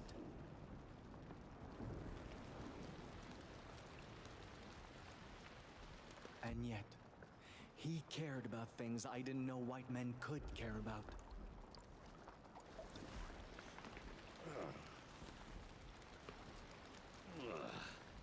What are you putting in there anyway? Part of You flour. want to know how the remedy's made? Sure. Once in a lifetime chance to learn Innu healing, ain't it? Besides, best to know what's in there before I chug it. No, just chug it. Trust. Mm, All right. But I can't tell you everything without great-grandfather's permission. No worries. Just share what you can. mm. Oh, I can look over here. Fish, rock. Fish, rock. This is smoked trout. For supper, not your injury. Thank God. Was worried you'd melt fish bones into syrup or some shit. Oh, you don't want to eat fish bone? I'll borrow some muskrat furs to make bandages, and Whoa, whoa. You can't take my merchandise. I need those to make a living. Okay. Um, what, you expect me to find my own?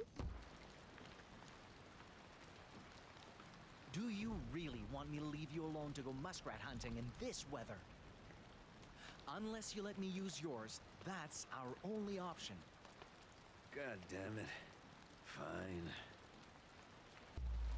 Okay. Ooh, muskrat. Uh, Anishinaabe travelers once shared with us the story of Muskrat, savior of the world. Long ago, humans succumbed to hate, dishonoring all living things. The Creator, heartbroken, flooded the world in grief, drowning most animals and all people but one. Nanabozo, the Euro. Nanabozo told the Bozo? Nanabozo? Joe? Told the animals he could rebuild the world with just a handful of dirt. But finding dirt meant diving to the bottom of the flood. Neither bear, turtle, loon, nor mink could swim far enough to reach it. But eventually, Muskrat stepped forward. He was small and weak, yet vowed to never give up. He took the plunge, diving with all his might, never stopping even when his lungs gave out. Days later, Muskrat floated to the surface dead. In his paw was a ball of dirt that could rebuild the land. Today, Anishinaabe revere Muskrat for his heroism, and he still builds muddy burrows shaped like that miraculous ball.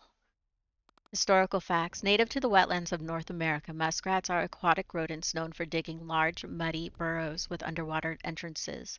They are named after the pungent, sickly sweet odor their glands secrete to mark their wetland territories. Despite being much smaller and having longer, slender tails, muskrats are often mistaken for beavers. As a result, French colonists would hunt them for their pelts, hoping their glossy brown fur would fetch as high a price as beavers. Native people, meanwhile, would hunt them for food, since their meat is fatty and nourishing, whereas the oils in their furs have many medicinal applications. They also revere the animal's resilience, as muskrats still thrive today in spite of pollution and urbanization. Okay. This is a salve to help your wound mend. It's made of boiled sap and... How do you say "gabibu de panet" in French? Champignon. Right. Sap and champignon to staunch the bleeding. Someone who ain't a medicine man. You sure put most doctors I know to shame.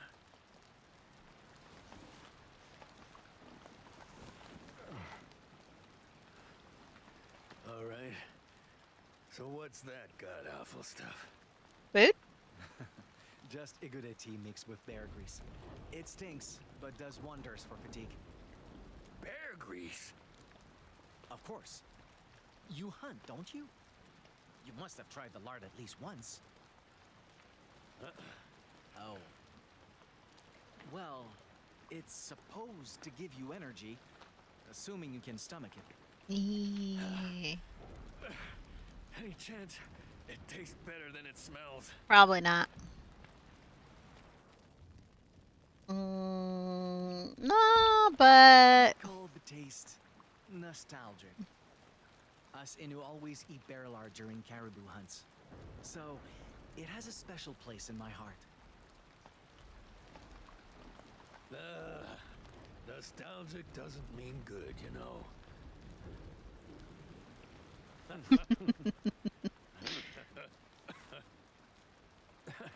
Christ, this wound makes laughing hurt.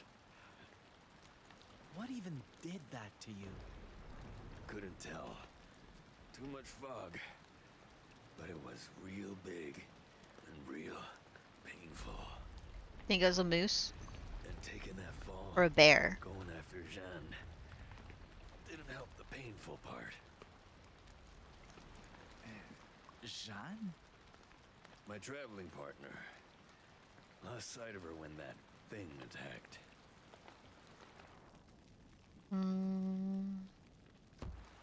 Do you think she's still alive?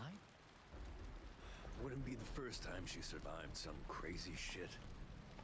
When we met by the river, she just crawled out of this god-awful shipwreck. Should have seen her. Skin and bones, soaking wet, shaking like a leaf. Girl looked done for. But she's got moxie like men twice her size. If I'm still kicking, she must be too. Mm-hmm. Wait. If you were at that shipwreck and heading west, then... Ask about the dead trader you saw back home. Show him the poacher's cross, see if he reacts. Were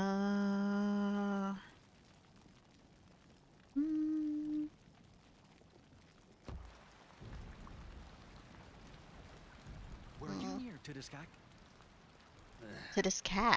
Not where you're from. Tidiskak. Tidis. I was trying to set up Tidis. business with locals there. Did you see anything unusual? Hi, Cammy. A dead man with frostbite, perhaps? Um, Frostbite. yeah, In this weather? Sorry. we're doing a Native Trade companies American pick those woods indigenous clean. I 17th barely found century. anything. Never mind that. I see. We're Good to know you're not Maikan. responsible then. Whoa. Responsible for what? Film Outsiders Engaged Enrage the Spirit. Share a story about the white wolf. Native Canadian. I mean, Native Americans like more like American continent, not just the US. But so many people have attributed it just to hunting a wolf. US. That's why you're here? Just the Ain't states. there shitloads of wolves in The Totaskak? states has too big of britches, One okay? after You is gotta dead. stomp Someone defiled on this it a corpse little and bit. left it to rot and suffer. Tell it to back It may off. not sound like much to you, but it could spell disaster for Innu. Christ. But yeah, I How do say you Native stop that? Canadian, like, you know, Find the wolf's hide, laid to rest uh, properly. when I before have winter to, comes. sometimes I tell people like my background, it's really funny because my dad's tribe is from Canada. And then like Indigenous, Native American, and all that sort of stuff.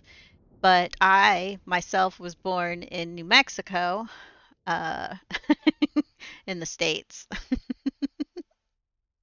Yeah, hi, bye. Thanks for stopping in, Katme. But yeah, like, um, yeah, Turtle Island forever. Yeah, I'm from my tribe's from Vancouver, BC, and all that sort of stuff. Everyone on my dad's side, I would to look for the closest relative in Canada. Um, it would be. I don't think I'd have a close relative because my grandma has passed. Both my dad and my aunt have passed. My granduncle, so my sister's or my uh, grandmother's brother, my granduncle, has passed. His kids have passed. Um, and so for Canadian relatives and stuff, it's like honestly, I don't think I have any that are like it would be like distant. I think what would that be considered? Because like my grandmother's like her immediate, I'd have to go further back. You'd have to go further back and then down. Like our whole tree is like everyone's dead up to a certain like all the way back.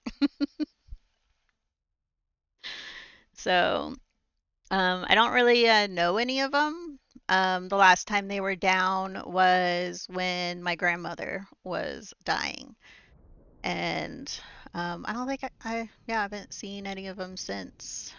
Um, I do have like some pictures though. Um, I know there's a picture in one of these of I just don't remember which one.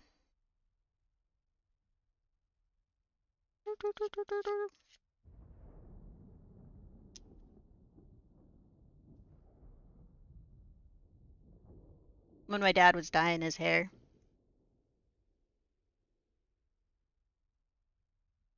These photos though have like flash on them. Do I have anything? I know there's like a picture.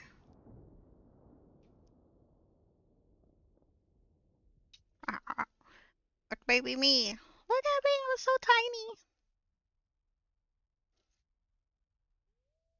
Let me see. Trying to find a picture of my grandma. I think I have one somewhere. Dun, dun, dun. I don't know if it's in any of these. I have pictures right next to me, but then there's like photo albums out in the hallway.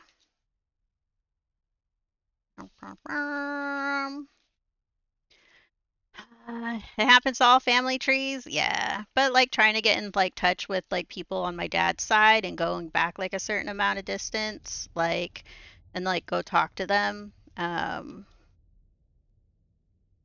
It's probably be hard. I don't think I have a picture of my dad like right here. I think it's in the other photo album, which honestly, I don't know exactly where it is right now. So, but yeah. Super far back. What do I do? And I just like contact them, be like, "Hey, uh, family." Um, White wolves are rare enough.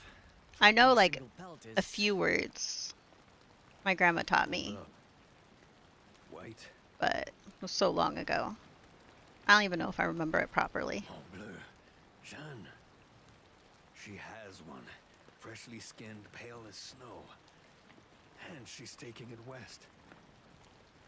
Call that a coincidence if you want, but... That's it! I just need to find her! You and me both. So what do you say to teaming up? Help me find her. I help you find that My friend. mom's side of the family, though, there's so much. It's like there's so much family. It's Mormon on my mom's side, and so lots of kids. So my mom is the second oldest of 9.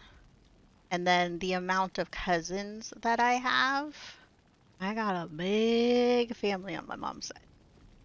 Uh, much bigger than the family on my dad's side that I know of. Like, because my grandma's still alive. And very recently, my great grandpa just passed. My great grandpa was still alive. He lived to be, I think it was 100 something. Um, and then, yeah, so I could still go back because they're still alive. Like, but yeah, pretty big family on my mom's side of the family. I have. It pretty much comes down to that over here in this area, I can meet people, and if I get talking to them, and if I ask the right questions, they probably know someone from my family. They probably know someone from my mom's side. 100%. It's very small world over here. Probably know someone. I worked with someone talking with them, and I was talking about my grandma's house, and they were all like, "Oh," and they're like, "Are you?" And they said my grandma's last name, and I was like, "Oh wow, you know my mom, you know my grandma, okay." And then other things happen, hanging out at someone's house, and then in comes an uncle. Hi, what the fuck are you doing here? It's how it happens, though. Big family. It's only gotten bigger. So anyone in this area, they probably know one of my uncles, my aunts, cousin, grandma. They know somebody. They know somebody. Very small. So, sure. Let's take them along, right? Right? We're taking them along. Honestly, I need all the help I can get right Too now. nice. I look forward to traveling with you. Right back at you, partner. And I'm the oldest of 6. Best we start healing you. Show me that wound.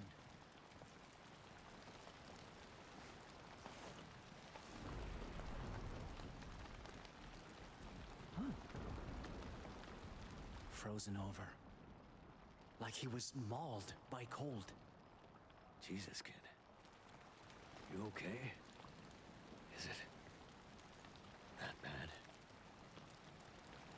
No. It's just... It looks familiar. Is this a horror game? Should we look? How many episodes is this game?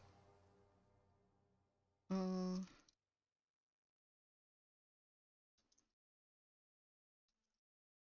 how do we spell the...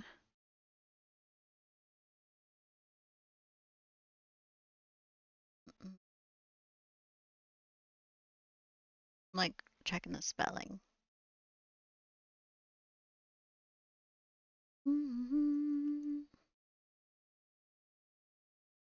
Let's see. Video games. It did not pull up the correct. It did not.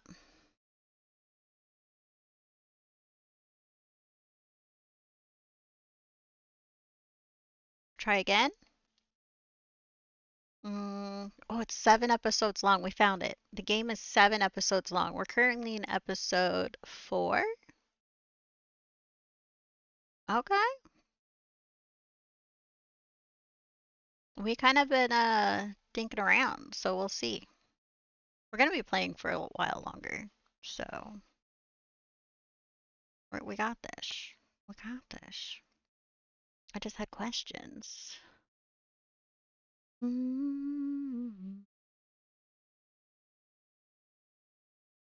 What's going on over on this one?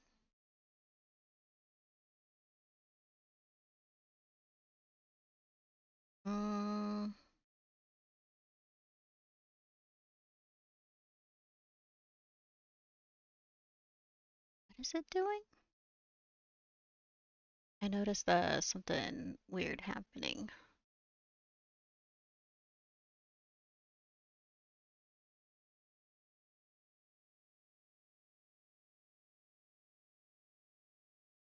Oh well.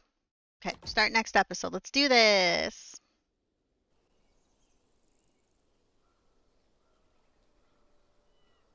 Two weeks later, somewhere in the heart of Nouvelle-France's wilderness. After fighting back a pack of wolves and spending half a month trying to reach Quebec alone, I thought the worst was finally behind us. Quebec.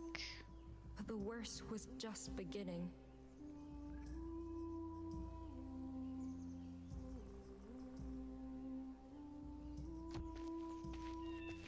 Come on, let's find food before it gets dark.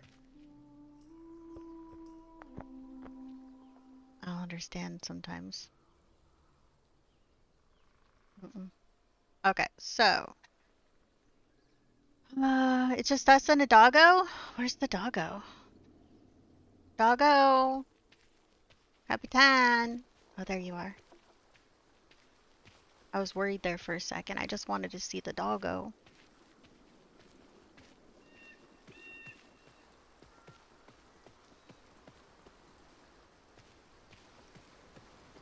How long of a journey are they on?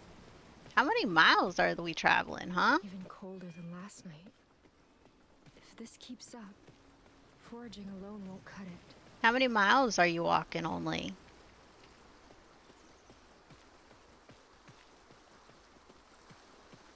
Because at a steady pace, just the standard pace I walk, I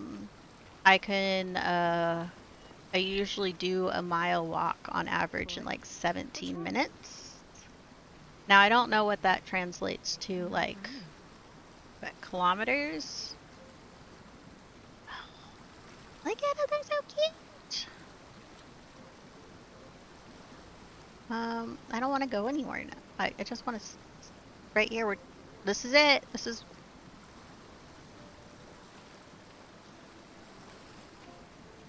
That's right. I'm not going to hurt you. Going through Quebec in the south is often about that. Ooh, I think that's a lot.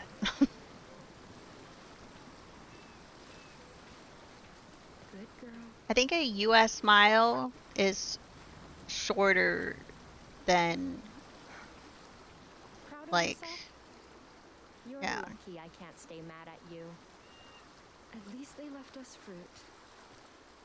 Getting sick of nuts and berries, though. I do kind of though because of the way how you travel around here, and I kind of tell people in time. How long does it take you to get there in minutes? So like for me, and I say like I can be to Seattle in about an hour, but if it's rush hour, I'll be there in about an hour and a half, 2 hours. Um, so how many miles that is? No idea. No idea. But I can tell you in time. Strange to think there are deer here, just like in Europe, and it's even stranger to see people hunt them without a care in the world. Back in France, killing a deer, particularly stags with large antlers, is considered a noble privilege. Only kings and princes are given the right to hunt them during elaborate ceremonial events, and even then, they can only do so upon their own domains. A peasant could be executed for trying to do the same. Still, that didn't stop my father from catching one in a trap when I was just a little girl. My family may have been destitute, but that week all of us just ate venison fit for King Louis himself. Historical facts. White-tailed deer are also known as Virginia deer, distinguish themselves from European counterparts due to their namesake hindquarters. When raised and fluffed in an alarm posture, their pale tufts signal predators or fellow deer that danger has been spotted.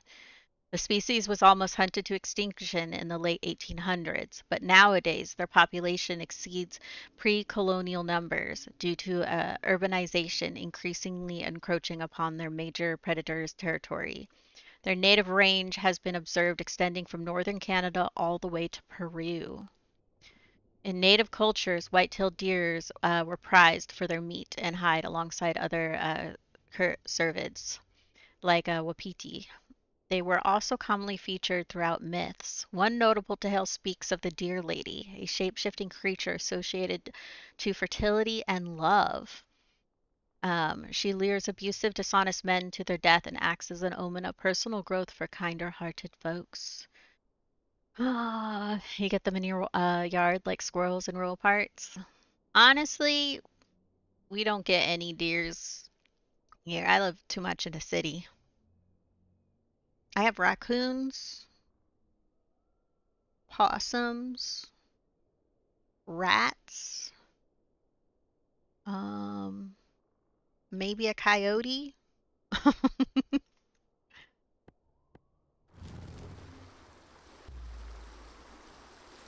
Now, I have seen it in the wild though. When I've gone out into the mountains and stuff, I made eye contact with a deer once. Some kind of like, I made eye contact with one. Wait. Is that... Did you walk in campfire? circles? Maybe Oh, they can help us. that is smoke Just out like the bear there. did. I have never made eye contact with a bear. That is something I have never done. But I know they're out there in the woods.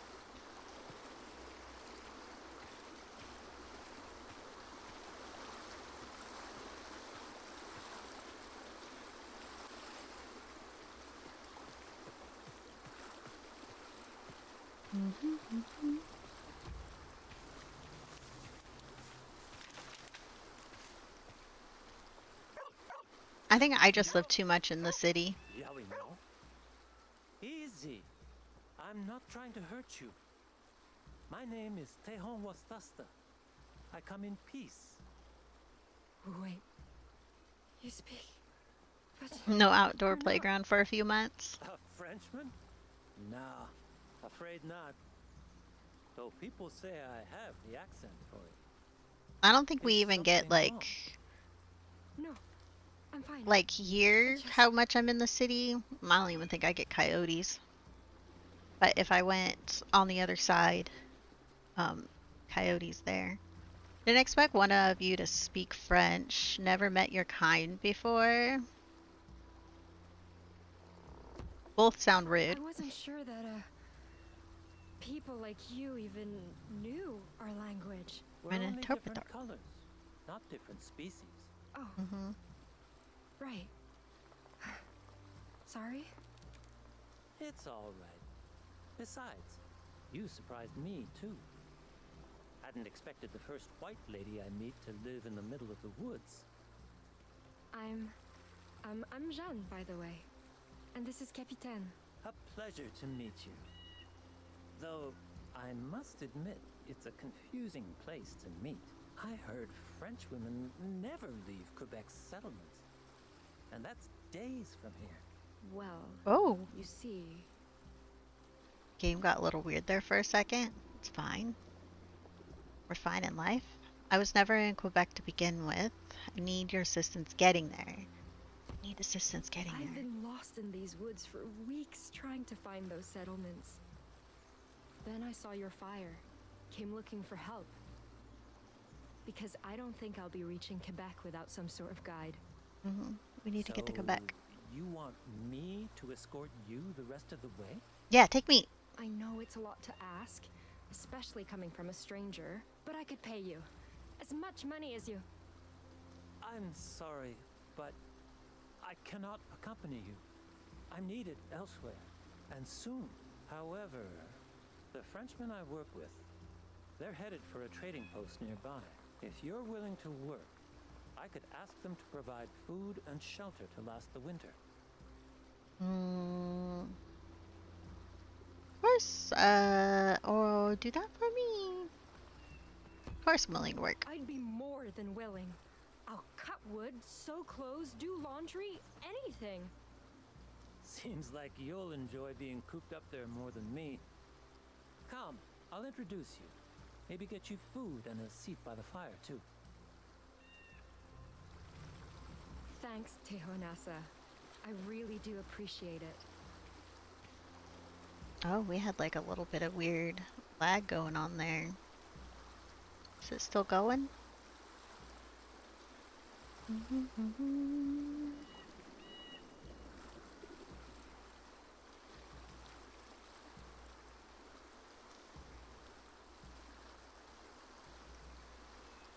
Bum, bum, bum, bum. There we go. Let's get in. Let's go. You're I'm welcome, ready. but it's Tehon Wastasta. Teho Teho. Wastasta. Wait, no. Teosata. Just call me Tehon. By the way, how did you get so lost in the first place? Tell him about Pierre. Tell him about the shipwreck. I was sailing for Quebec with a group of other women. But our ship got caught in a storm and... That wreckage? By the Saint Laurent? That was yours? yeah. Capitaine and I are the only ones who made it. Then a fur trader found us, tried to lead us home. But we were forced to go on without him. I see. Is he the one who gave you that wolf skin?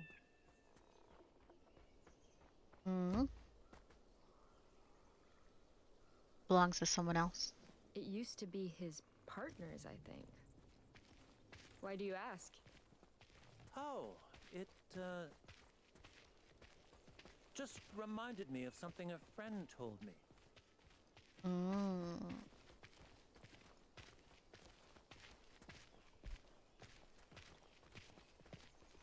Trust. We were fine until we found that kid at the beach. Now, we can barely sleep a wink. What if he's the thing howling at us? Like a werewolf? Quit saying stupid shit. He was Innu, not Lucifer. And Dio, sorry for the wait. Finally! Where were you? Hello?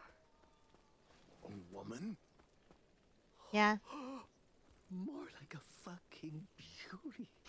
Calm down. These two needed help. I offered to take them with us to the post. Since when do you get to make that kind of decision? I couldn't just leave them there. You're not in charge of this crew. I am. And I say we have no room for dead weight. Wait, please. I won't slow you down, I swear. Yeah, don't be harsh, Albert. I mean, Albert. just look at her. I don't think She's I a want to be with real... these guys now. Easy now. Let's stay calm. She's not asking for the shirts off our backs, just a little compassion. The woods haven't been kind to her, and neither has the shipwreck. Shipwreck? What? That floating death trap by the Saguenay?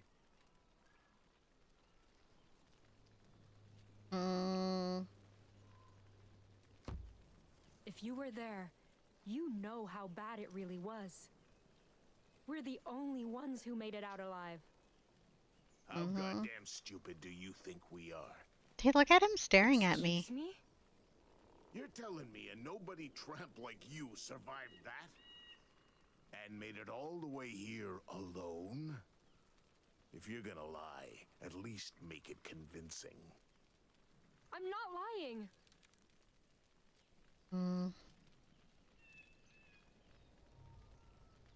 Okay. Also, you're making a big mistake calling me helpless. I know what I'm doing. Really? Look at this guy So staring at what? us. You killed that wolf you're wearing without a gun? That was someone else, a stranger. So right, let me get this straight. Wait, what are you? Random bastard shows up in the middle of nowhere to save you, then disappears, and he just gave you a pelt that nice out of the goodness of his heart? Yeah. Her story reeks of bullshit. Christ, what if she's a thief? Or a witch? These Next men. words out of your mouth better be the goddamn truth. Yeah. How'd you really get your hands on that pelt? And why's a harlot like you got a damn Bible? Well, well. Wait till the boss hears about this. No. You mustn't get the Jesuit involved. Jesuit? A church missionary runs the trading post? That's right. And he decides what happens to heathens like you. Dude, look at the way Get this roped. guy's looking at I us. don't want her running off. Albert, please, you can't. Hey, learn your place or I'll remind you of it, Wendat. The truth wouldn't save me. It never had. And so... Fine. Take me to him. I've been trying to tell you I'm supposed to meet your leader. The hell'd you say?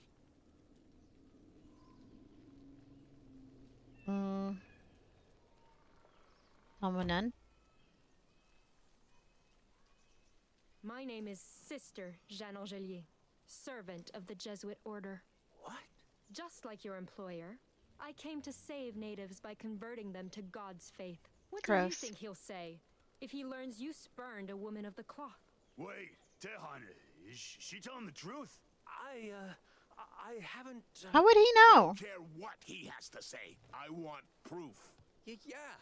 You know, sermons from the good book, church medicine, anything. Left, pretend to be a clergy physician. Quote the Bible verse you read before. Who here has a stomach ache? Come on, speak up. Are you men or mice? Oh.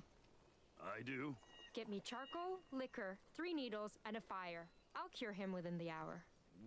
Why do you need all that? I'll show you. Screw that. Do him instead. Me? I don't even... I thought I was a babe. Fine.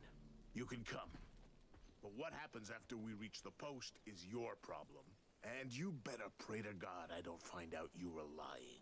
Get her food. I don't want her hungry ass slowing us down. Albert! You can't be serious. She's... I said do it, you fucking inbreds! Funny, isn't it? I lied because I was afraid of death. Of being alone. Yet, both those fears came true in the end. Pierre. Still not sure how to feel about Pierre. Despite his gruff exterior, he strikes me as an upstanding man who acts with a kind heart. We've read that. Historical facts? Courrier de Bois, known as woodrunners in English. The Bois?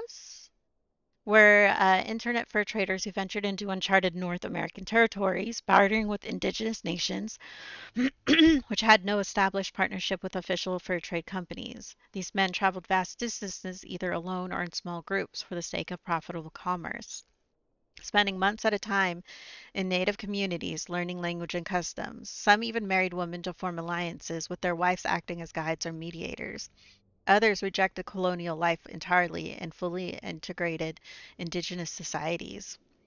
Either way, this controversial tendency towards Indianization infuriated Nouvelle-France Jesuit missionaries and colonial authorities, who viewed these independents as disruptive to trade company profits. As a result, Coureurs de Bois were deemed outlaws, and increasingly stringent fur trade licensing was enforced, leading to the profession's slow, inevitable death. Ooh, flora. Ooh, choke cherry. The first time I saw these fruits, I thought they were the same red currants I could find growing in the woods near my convent, but not quite. These ones tend to be a bit plumper, taste a little sweeter, a lot more bitter, and even have pits like nectarines. It's a good thing Pierre taught me how to properly identify them. Apparently, there are other red berries out there that look almost identical, and those berries are poisonous. That sums up the New World quite well, actually. It's familiar in some ways, alien in others, and if you don't keep an eye out, those differences can kill you. While red currants were introduced to North America following European colonization efforts, the similar looking fruit is wholly native to the continent. They were considered so important to indigenous cultures, many nations referred to them strictly as berries. Growing in dangling clusters on bushes that range from 1 to 18 meters tall, chokeberries thrive in rocky climates with low temperatures, as their seeds require cold stratification to germinate. As a result, Innu in particular had many uses for these red fruits, which grew in abundance on their territory. The berries could be crushed and smoked to produce paint, mashed into bear lard to numb the pain of teething infants, or stewed to create food preserves. They were also used to make medicinal remedies, which included teas and poultices to treat stomach illnesses, cold, or severe burns. Mm. Right. More?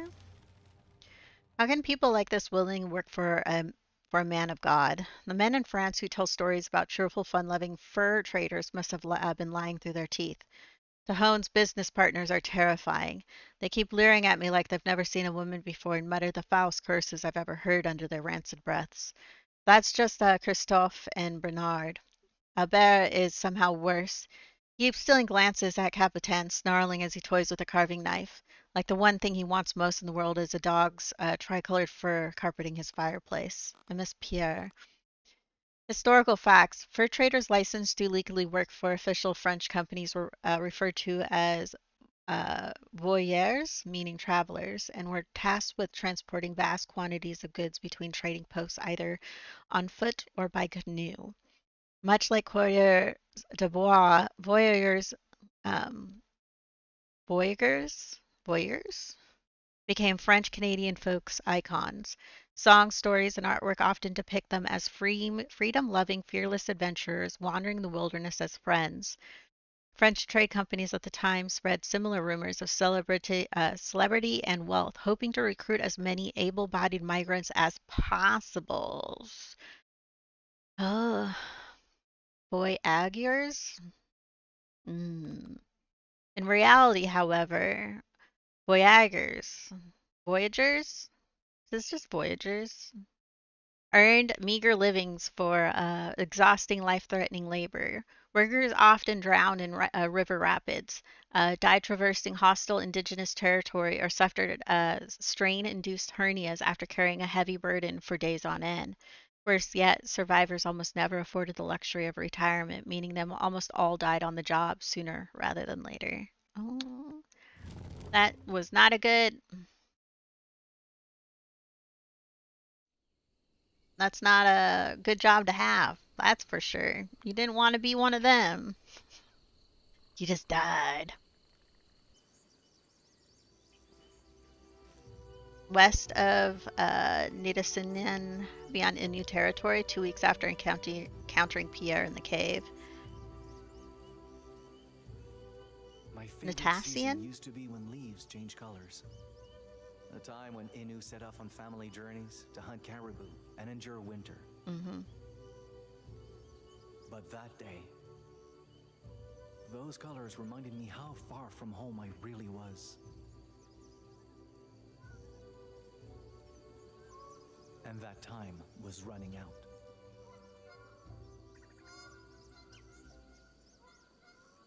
Loons? Migrating already? Migration. Another warning from the winter spirit, I guess. Not like I need more after Pierre's wound. Can it really be that simple, though? Can I really just blame him for this? Or... Hey! Ooh, the loons! Let's learn about a bird. Long ago, there was a terrible winter. Wolverine the trickster was starving until he found countless birds huddling for warmth. Wolverine begged them for help, claiming to know a drum dance to bring back summer, and the birds agreed to perform it. Wolverine built a tent, banged drums, and sang while he danced with eyes closed. Then one by one, Wolverine snuck behind them, broke their necks, and tossed them aside, using music to muffle their deaths. For his true goal was an easy hunt and a feast of fatty fowl. But soon Loon noticed she no longer bumped into her friends while dancing, so she risked a peek, saw their corpses, wailed for the surviving birds to fly away, and all but Loon escaped. Enraged, Wolverine attacked. He broke her legs, tore her tail, stabbed her eyes till they turned red as punishment for ruining his plans. In the end, Loon saved everyone, but was scarred for life. Will trying to save the Innu scar me the same way? Historical facts. Common loons may resemble geese, but their ornate black-white plumage and scarlet eyes give them a truly distinctive appearance. Their larger webbed feet and sharp beaks in particular make them adept divers, specialized in spearfishing small crustaceans. That said, loons are best known for their eerie, high-pitched wailing calls used to signal danger or establish territory. Many native people, like the Maliseet, believe these songs were meant to inform or mourn spirits of fallen heroes from the land of the living. Notably, loons also struggle to fly compared to other birds. Their heavy bodies, bow-legged hips, squat tail feathers, and proportionally small wingspan mean that they need long running starts to take off from the water, sometimes requiring over 100 yards of sprinting and flapping to achieve proper liftoff. Loons are fun. Their call is interesting and the namesake of loonies. Wait, is there another one? No. My other one. Oh, another? Nita's, Natassian? Sinan? Natassinan? As many, I may call Tataskak home, but the Innu Nation as a whole covers a much vaster area, ranging from the distant north to the edge of Quebec, where the Wendat once dwelled. We call this territory Nitassinan, our land. That is why, even though I am far from home, this place still feels familiar. In the brush, I see broken twigs or missing berries picked by people gathering supplies for medicine men. In the water, I find long poles planted upright in the riverbeds, left behind by travelers navigating waterways. As for the forest and the animals, they just feel the same. I don't know quite how to explain it other than the sights are not familiar, even though the connections I share with them. The only thing that's missing are the people I call home. Pre-colonial Innu territory covered all of Labrador, most of the western Quebec province, and ran all along the St. Lawrence River's northern banks, ending at the edge of modern-day Quebec City. This vast expanse, filled with dense coniferous forests, diverse wildlife, and countless winding streams, gave Innu ample resources to survive and placed them in close proximity to trusted trade partners. These included Inuit to the north, Cree and Wendat to the west, as well as what is that, Attic, Atikamek, and Ojibwe to the south, not to mention the French. The Innu people are often characterized under two distinct geographic groups. The Montagnais, living closer to the St. Lawrence River, and the Naskapi, living in the taiga-like areas of uppermost Quebec. These groups not only had variations in cultural practices, stories, and survival strategies, but also wholly distinct dialects. A Montagnais to the southwest might use the same word to describe an animal as the Naskapi to the northeast, but the pronunciation could vary considerably. Ooh, yeah, not surprising. Different dialects.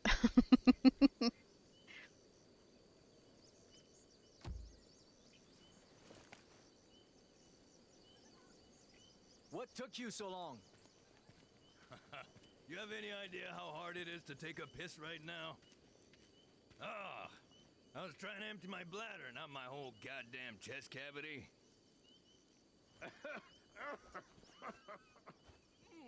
Are you laughing or coughing? Um, Careful, Pierre. I didn't replace all those bandages just to see you die from a bad joke. My jokes are great. Abat-joie. Anyway, come on. Let's hit the road. lead Pia across the lake. I guess. Sure you want to lead the way? Thought you said you'd never been this far west. I haven't, but I know exactly where we're going. The river where you saw Jeanne's tracks is just across this hill. Our best bet to find her trail is to start there. All we need is a way across that won't strain your wound.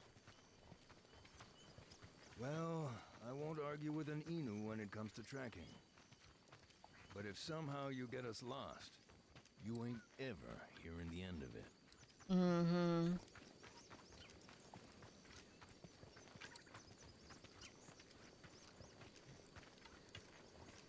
It's so pretty.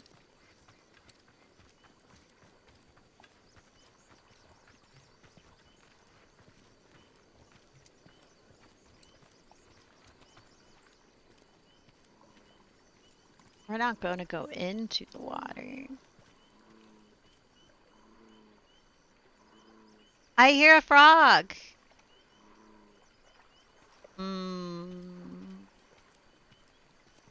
I like the noises toads and frogs make. Really. They're so interesting. That like little Terrain's getting bellows. rugged. I'd kill for one of those flying canoes right now. Flying canoe? Flying. Excuse me? What? You never heard that story? What? Right. Tell me about it. There's these three friends, yeah? Okay. They love hunting. Of course they do. How's this lead to a flying canoe? Love it so much, they even skip Sunday Mass to shoot deer. Okay. Uh-huh. What's mass? Church shit. Some scam you ain't supposed to skip. Not important. Point is, one day, an old man shows up. Was he down there? These guys a deal. Says if they hunt for him, they'll give him a boat to sail the sky. Oh yeah, he's down there. And the hunters, obviously, they're stoked. They agree to get a flying canoe. This elder sounds a bit suspicious. Getting to that part. Relax. Anyway, these hunters use the flying canoe to hunt more than ever. Okay. From dusk till dawn for days on end, they kill and kill and kill. But when they finally try to land, the canoe won't let them. Oh. Turns out the old man was the devil, cursing them for skipping Mass. So they end up damned to hunt for all eternity. Mm-hmm.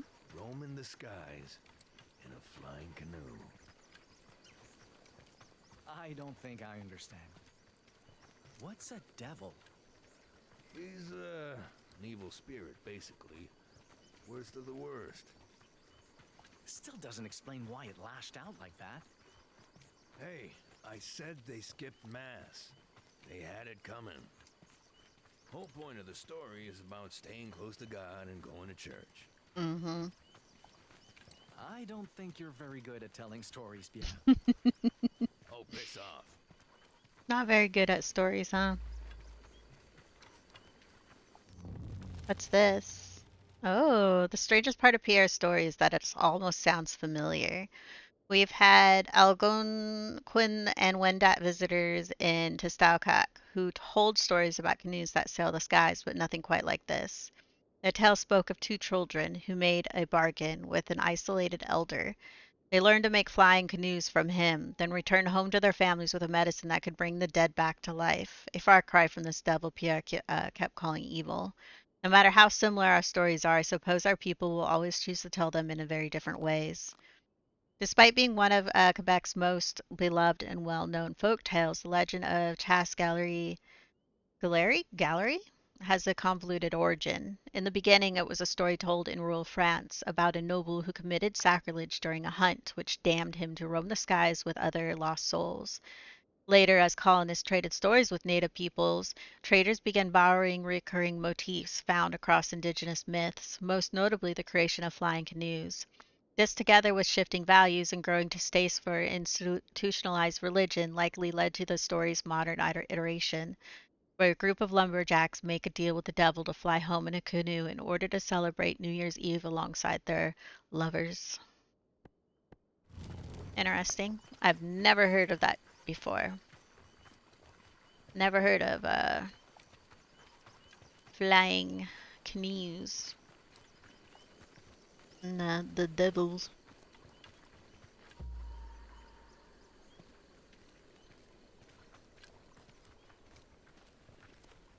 I was looking off to the left and it's like, no, no, no, no.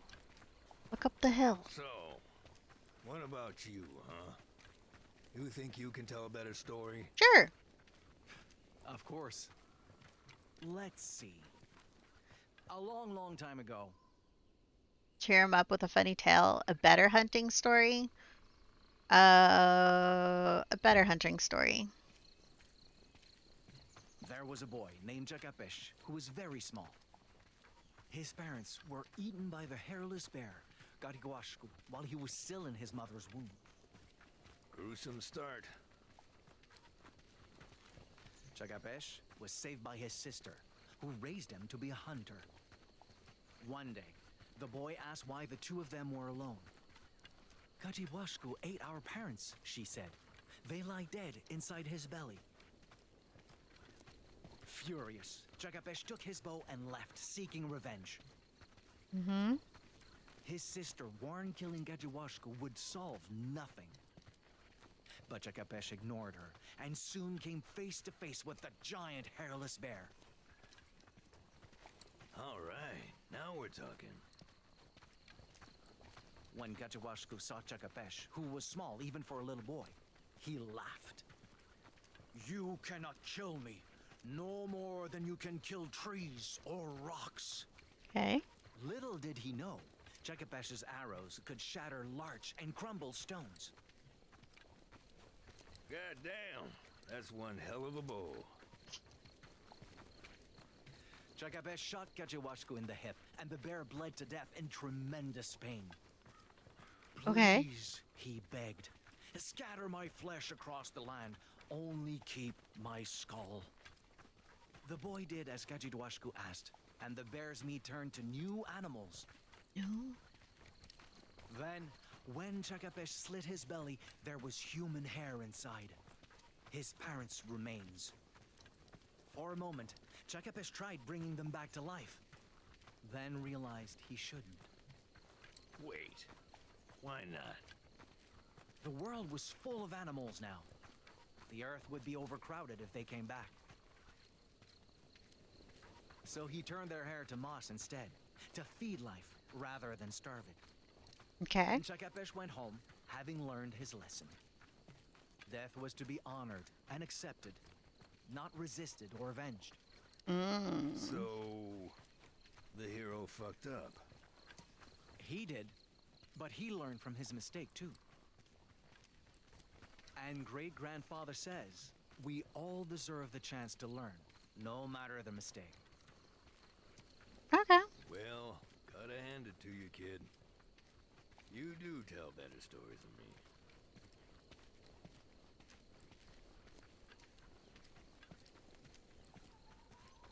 Oh, Christ. What? What's wrong? Thing scared the living shit out of me. Oh, this. See? Thought it was the thing that attacked me again. You shouldn't be afraid, Pierre. This is a sign the forest is treated with respect. Innu do this to animals we hunt, to honor their deaths and give their spirits peace. Yeah. Well, it sure as shit didn't give my spirit peace.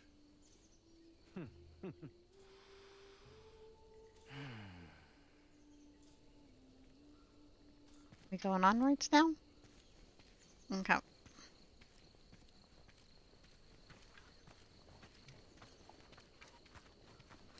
Hmm.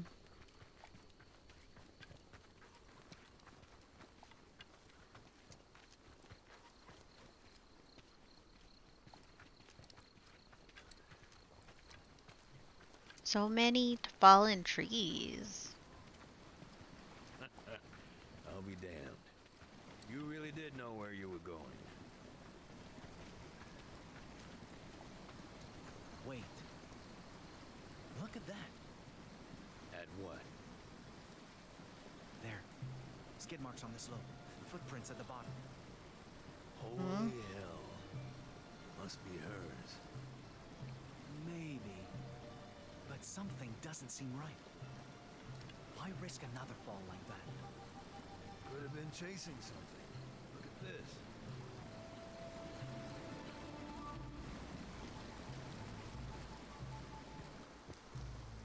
Oh, See here? bunch Dog of tracks. different footy 2 days prints. old. Pretty sure they were left by Jeanne's dog. Mutt must have gotten spooked, so she went after him. I don't think that's true. That print's almost bigger than my hand. And Ooh. those claws. Shit.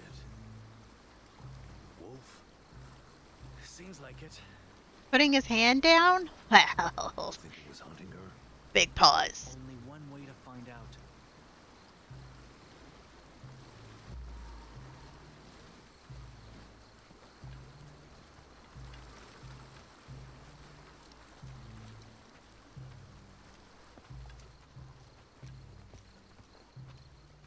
Mm.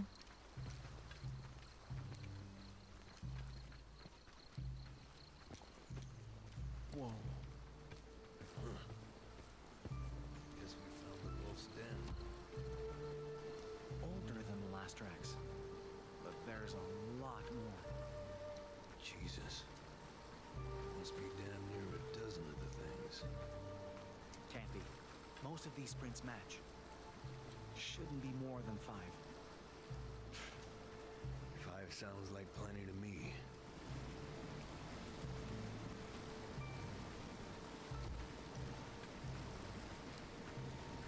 You don't think these belong to her, right? Mm-mm. No. Bones are too small. Weeks old, too. Weeks. Christ, no wonder they went for Jeanne. Lex must have been starving.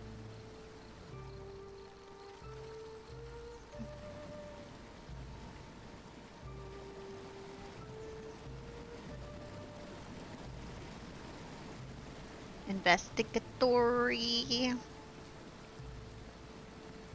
Can I actually go in? No. Let's go this way. More footy prints. Prints are deep, spaced apart. Yeah. We're sprinting. Chasing prey. Mm-hmm. Can't make that jump with my wound still tender. Batman. Trail them without me. I'll find another way down, meet you ahead. Keep your guard up. The wolves could be nearby. Yeah. Don't worry. I'll be real ready for them. Be ready. Okay. We're Batman. We're investigating. We are a detective.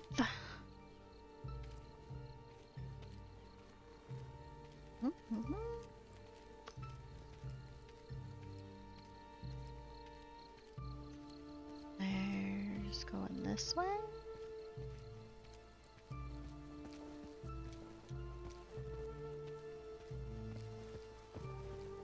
Whee!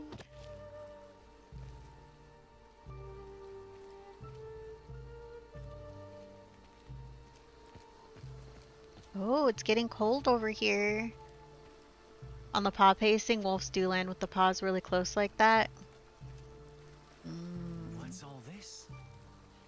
Yeah, the spacing. Yeah, they're like, they did that little. Just like back home. Is this Jeanne's doing?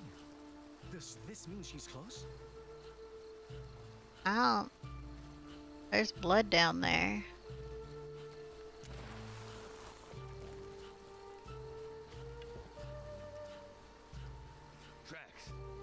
There's been one hell of a brawl around here. Seems Jeanne managed to fight him off and get away, though. Where'd she go? That way, I think. That way? Where the posies go? It is her.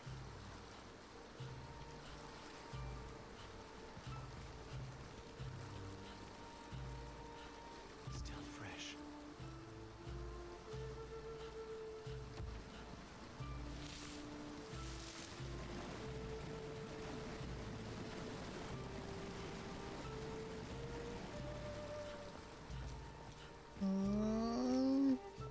Spots of blood. Just a little further. Just a little further and I can... Oh, doggy, their eyeball. Easy. I know you're scared. Are we gonna talk with But the I'm wolf? not trying to hurt you, okay? Okay. I'm going to leave now. Nice and... Maikan! Hold on! Say your prayers, shit, Wait! Oh. The wolf doesn't want to fight. It's not violent, just hurt.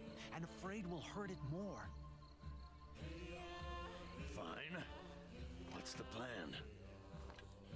Don't break eye contact and... Uh-oh. Now there's more. What now?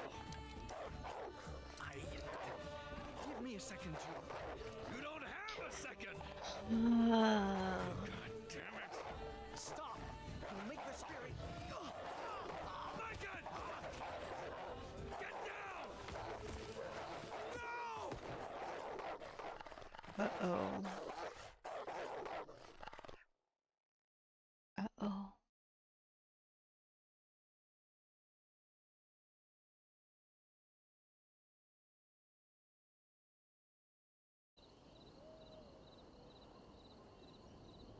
Thank you for the lurk, Aya.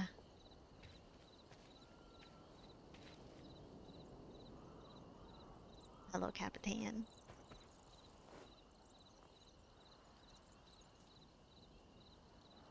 Oh, we petting the dog again. Actually moved the mouse to pet the dog. Look how dirty her hand is.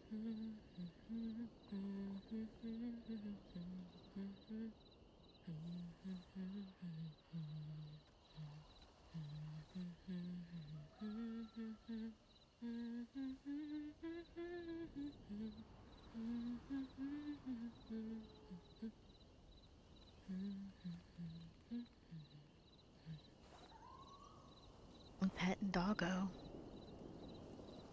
Surprised you didn't go straight to bed. I tried, but I have trouble closing my eyes around them. I'll Bear will be angry if you're too tired to keep up tomorrow. You think he needs my help getting angry?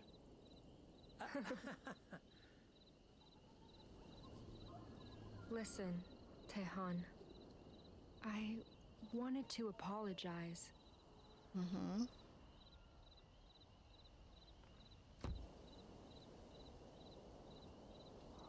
Lying to save my life was one thing, but I didn't have to make you part of it. Especially after you took a big risk helping me. I'm sorry. I don't resent you, Jeanne.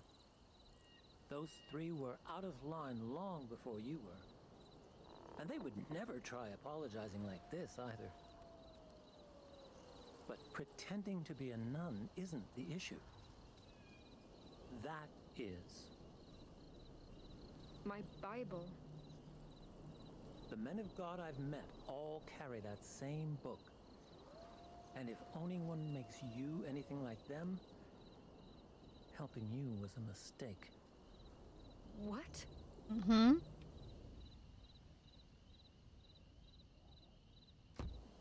Tehan. Priests dedicate their lives to saving people. They can't be How is saved, it they a kill bad thing them. for me to serve God's will like them? God's will, huh? What is that exactly? What does this spirit you all worship stand for? Well, for me, God is. Mm-hmm. Protector of the faithful. God is a beacon who welcomes the virtuous in times of need. He provides shelter against evil and paradise after death to all who worship him. Well, thanks. A benevolent spirit, then. That's right. All those Jesuits you hate, they only want God to protect you.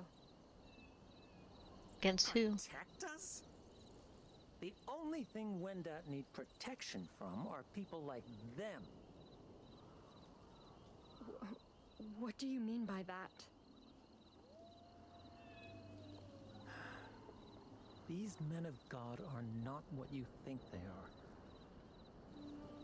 And you need to know why.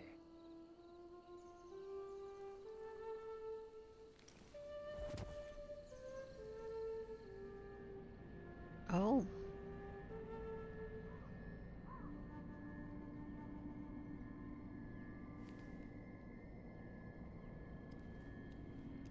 Maikan?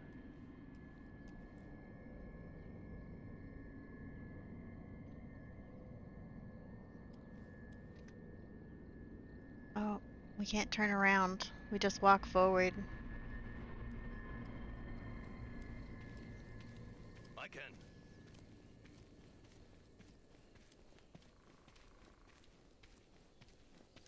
Hey!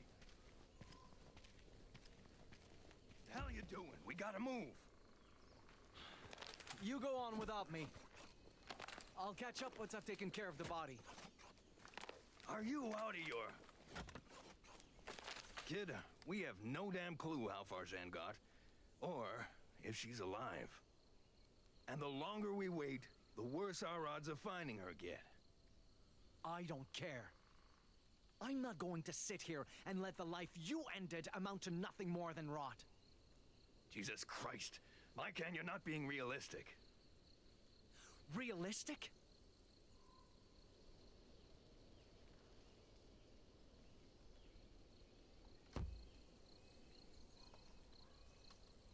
What part of honoring the dead isn't realistic to you?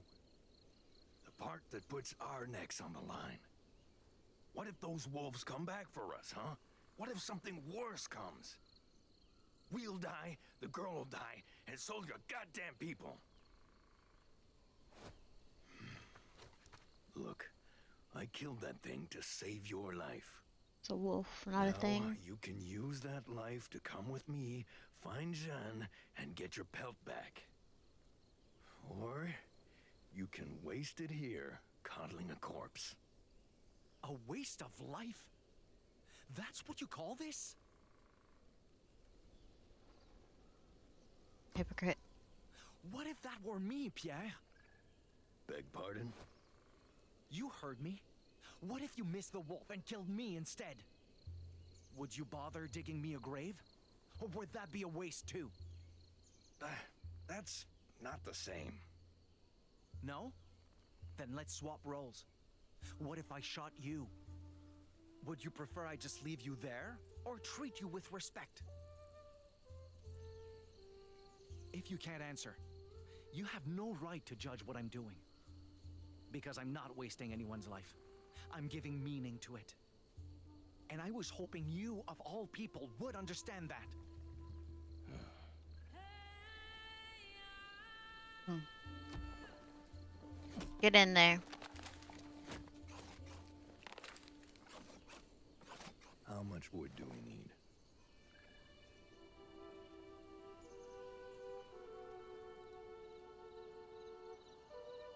He's gonna help us with his axe.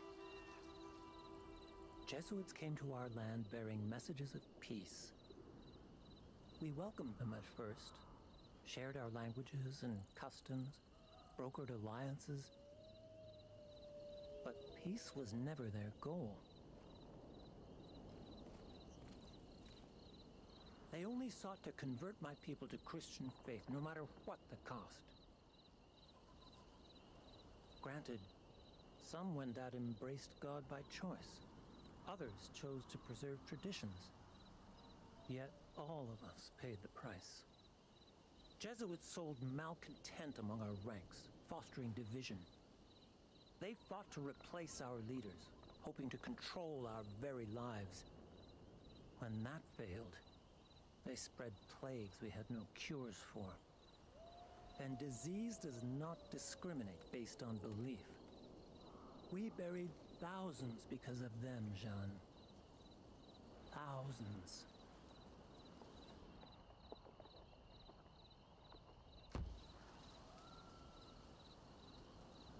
Back home, I heard stories about church missions meant to convert natives. But God, no one said anything about this. If you'd never met me, maybe no one ever would have. In the end, Haudenosaunee raiders scattered the Jesuits.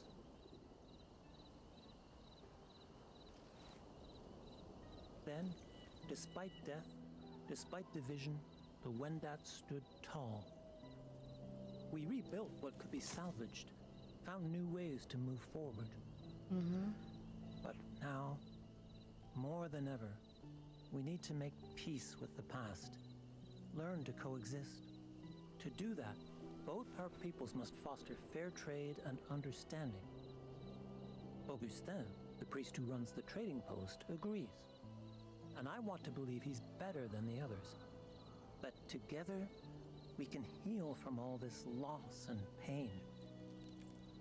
But every time I see his cross, or his book, or his condescending smile, I remember they took more from us than anyone will ever realize. And that's beautiful, Maikan.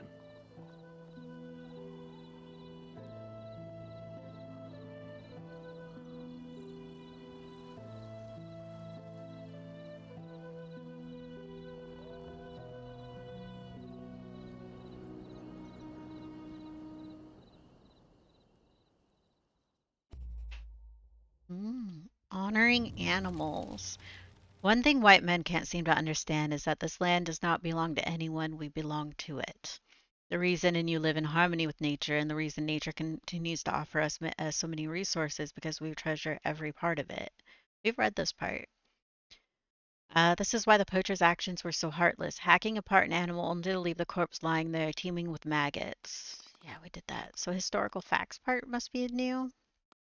Innu culture is based upon the respect of all lives, especially those of animals they rely on for survival. To honor the sacrifice of prey, hunters build platforms of pine or fir to keep slain carcasses off the ground during the skinning and butchering process. Allowing bare meat to touch dirt during either step was considered a grave offense. Furthermore, the platform's fragrant wood would keep carrion from decaying quickly and help draw scavengers to the remains, ensuring parts of the carcass Innu did not use wouldn't go to waste. Lastly, skulls and antlers were hung on trees to give the animal a pleasant view of the land in its afterlife. To let a corpse fester was seen as a torture for the spirit still trapped within the decomposing body.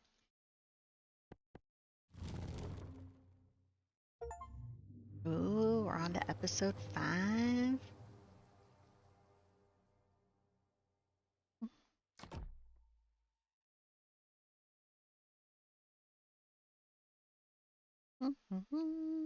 Game is saving.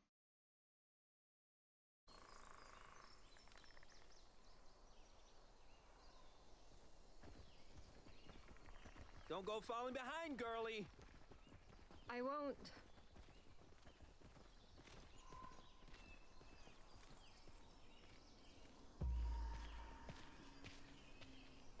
Walk with Tejon.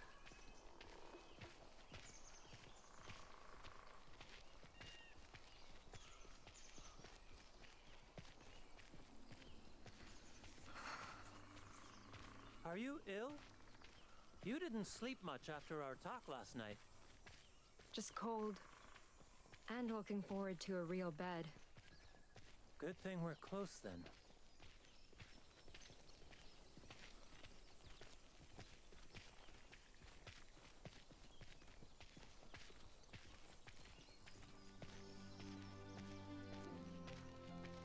Wow. Sight for sore eyes, huh?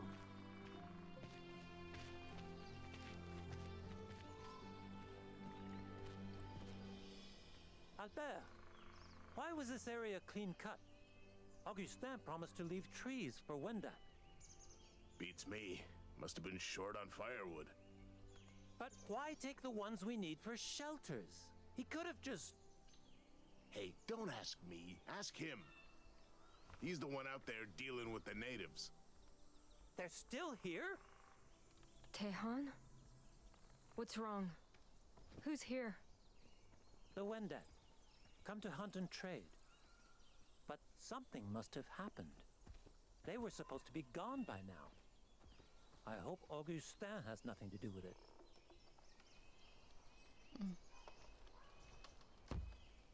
I thought you said he was different from the others. I did. But that doesn't mean I'm sure. I should go on ahead. Make sure everything's all right. Meet you at the gates. Okay.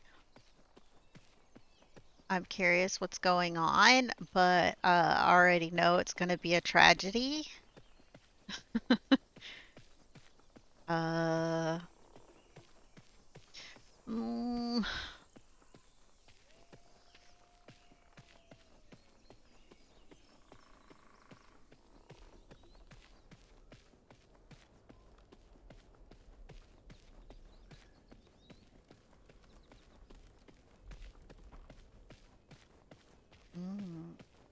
It was one thing to hear about strongholds scattered amid the New World's wilderness. It was another to actually see a house of God standing at the heart of it.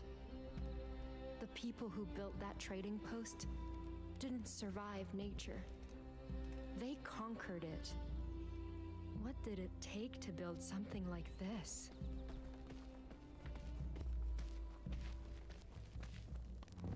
okay. After spending weeks cowering in the woods, Father Augustine's trading post looked like something out of a dream.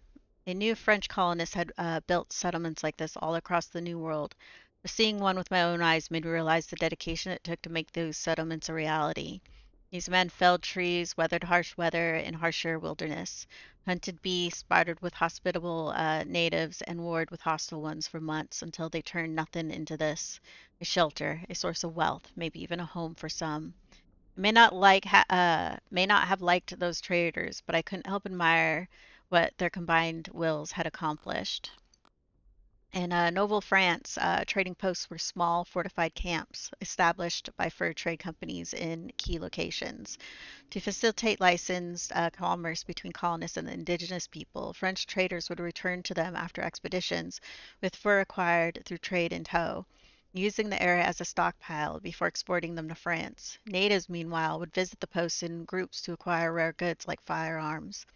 That said, trading posts often varied in size or purpose. Some served as rudimentary living quarters for traders between journeys, whereas others were bases of operation for Jesuit conversion missions. Some even expanded to offer services like blacksmithing and barrel making to attract diverse clienteles. Many trading posts eventually transformed into colonial villages or cities, such as those in Quebec, Tadoussac, and Trois-Rivières, which still exist today.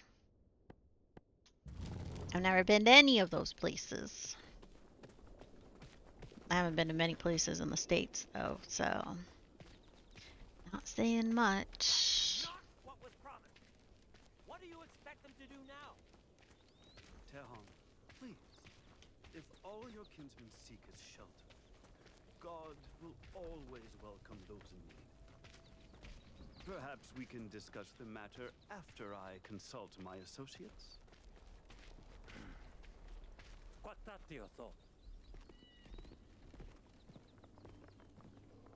Father de Leon. Gentlemen, I see the Lord did not bless you with fruitful hunts. Yet I see he graces us with a guest. My, such a precious lamb, led astray from her flock. What is your name, child? Get on his good side, give a formal introduction, prove you're not a pushover, greet him bluntly. My name is Jeanne, dear Reverend, and I'm no lamb. I see. However, I am no dear Reverend either. Father Augustin will suffice. Augustin. Where did you find this girl? She found us. Came here hoping for a place to stay. Was headed for Quebec, but her ship sank and she got stranded. And she claims she's a nun, carries a Bible and everything. Is that so? Miss Angelier, falsely claiming to be a woman of the cloth is tremendously sacrilegious. So I ask again, are you truly a sister of the Jesuit order? Mm.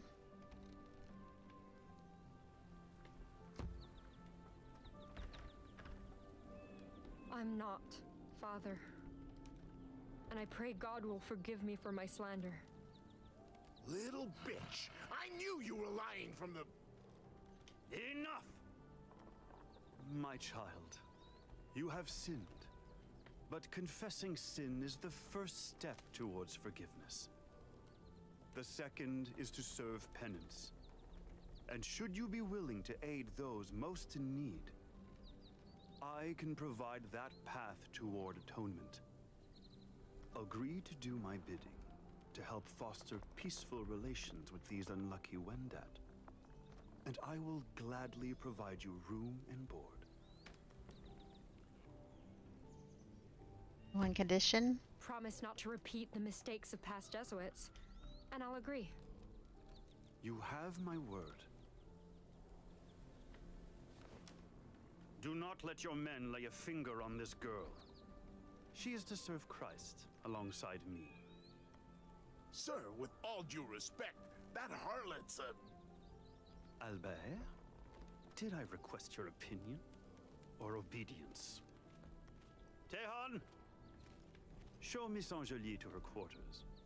I want her well rested for tomorrow. Fine.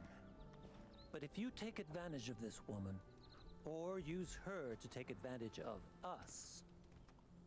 Oh, please, I've told you time and time again. I have no such mercurial intentions. Mm-hmm. My hand to God, she and I shall only work for the good of your kin.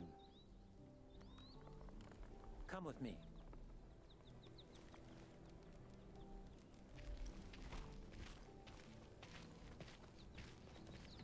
Tell me the truth. What did you agree to?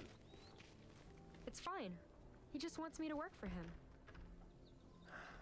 I was afraid of that. Why?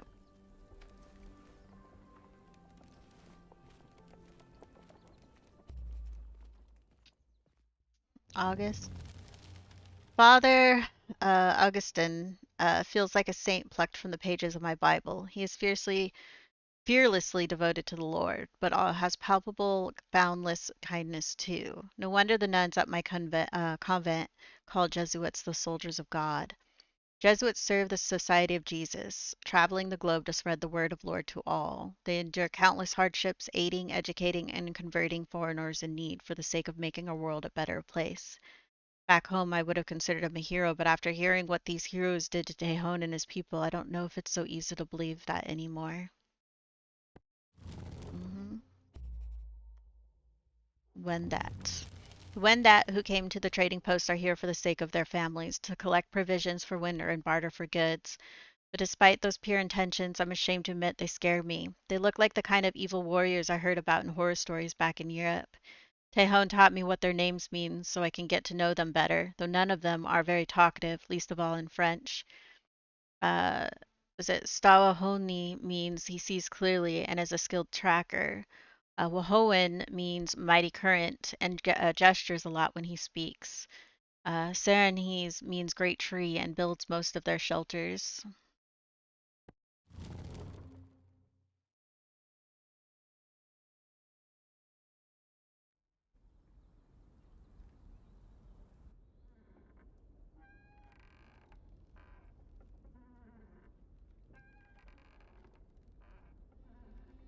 10 days after Father de Jeanne's Lyon's arrival. trading post was little more than ramshackle lumber and a few angry brutes. But I had safety here, a routine, a home. And best of all, God was always watching over me.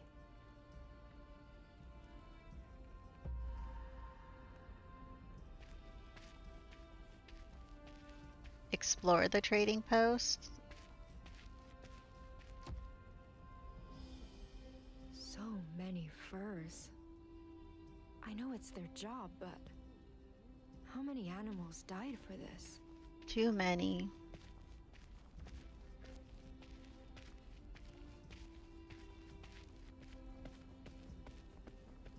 Morning, Jeanne.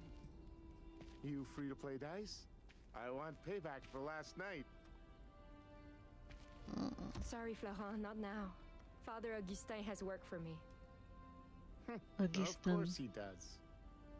Well, best not keep him waiting. He should still be at the chapel. Got it. Thanks.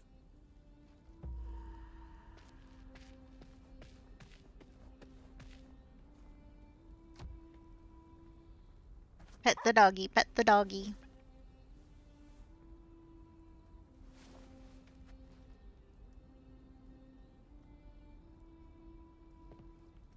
No wonder Christophe almost lost a leg stepping on one of these.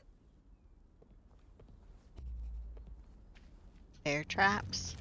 Florent calls these traps steel jaws, and it's easy to see why. They look like they bite even harder than the beast they're meant to deal with. Those metal teeth sink deep, clamping down with enough force to pin a bear in place if not break its bones. They even tear flesh right off the paw if it struggles too much. Suppose the trap need to be this dangerous considering what's out there, but still, how terrified must those animals be once they realize they've been caught? How much pain must they go through waiting hours, days, weeks even for a hunter to come finish them off unless blood loss or starvation gets them first? The New World seems even harsher than Pierre said it would be. Historical facts. North America's indigenous communities relied on trapping prey long before European colonization, using rope snares to snag rabbits and large, long-based deadfall traps meant to bludgeon bears to death. However, the introduction of steel traps in the early 17th century revolutionized hunting practices almost as much as guns, greatly expanding trappers' efficiency.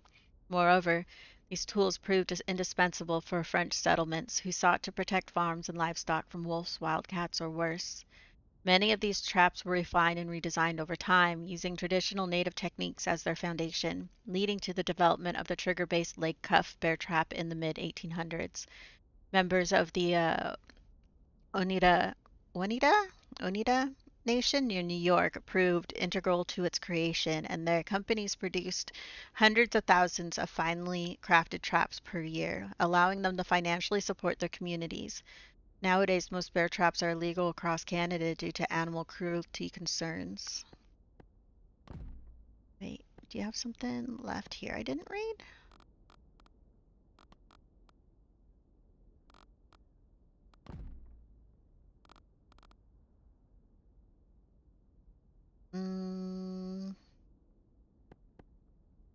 I don't see.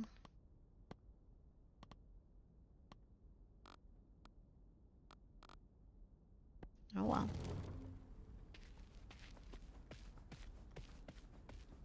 Ooh, what's in here? Keep walking, girl. I don't want to deal with your crap while I'm on break. Fucking rude. Golden lilies on royal blue. Nouvelle-France's flag looks like the king's coat of arms. Nouvelle-France.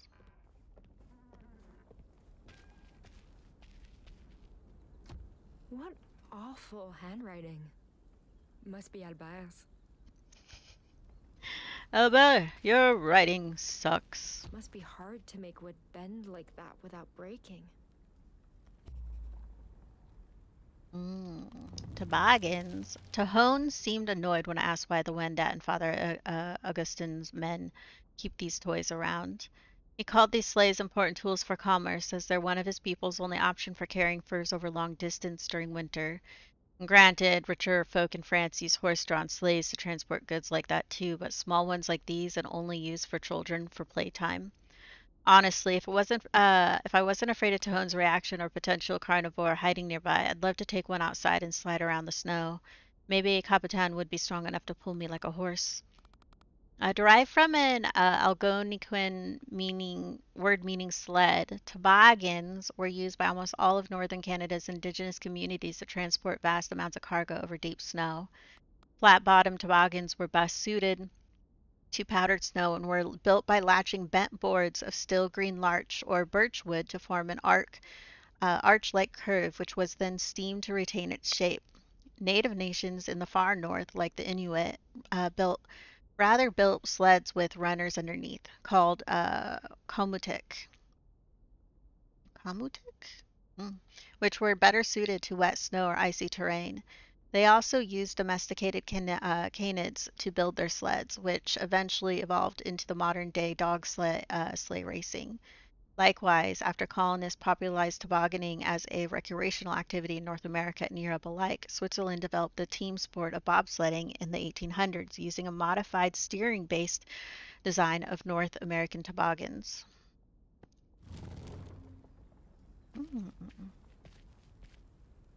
Oh yeah.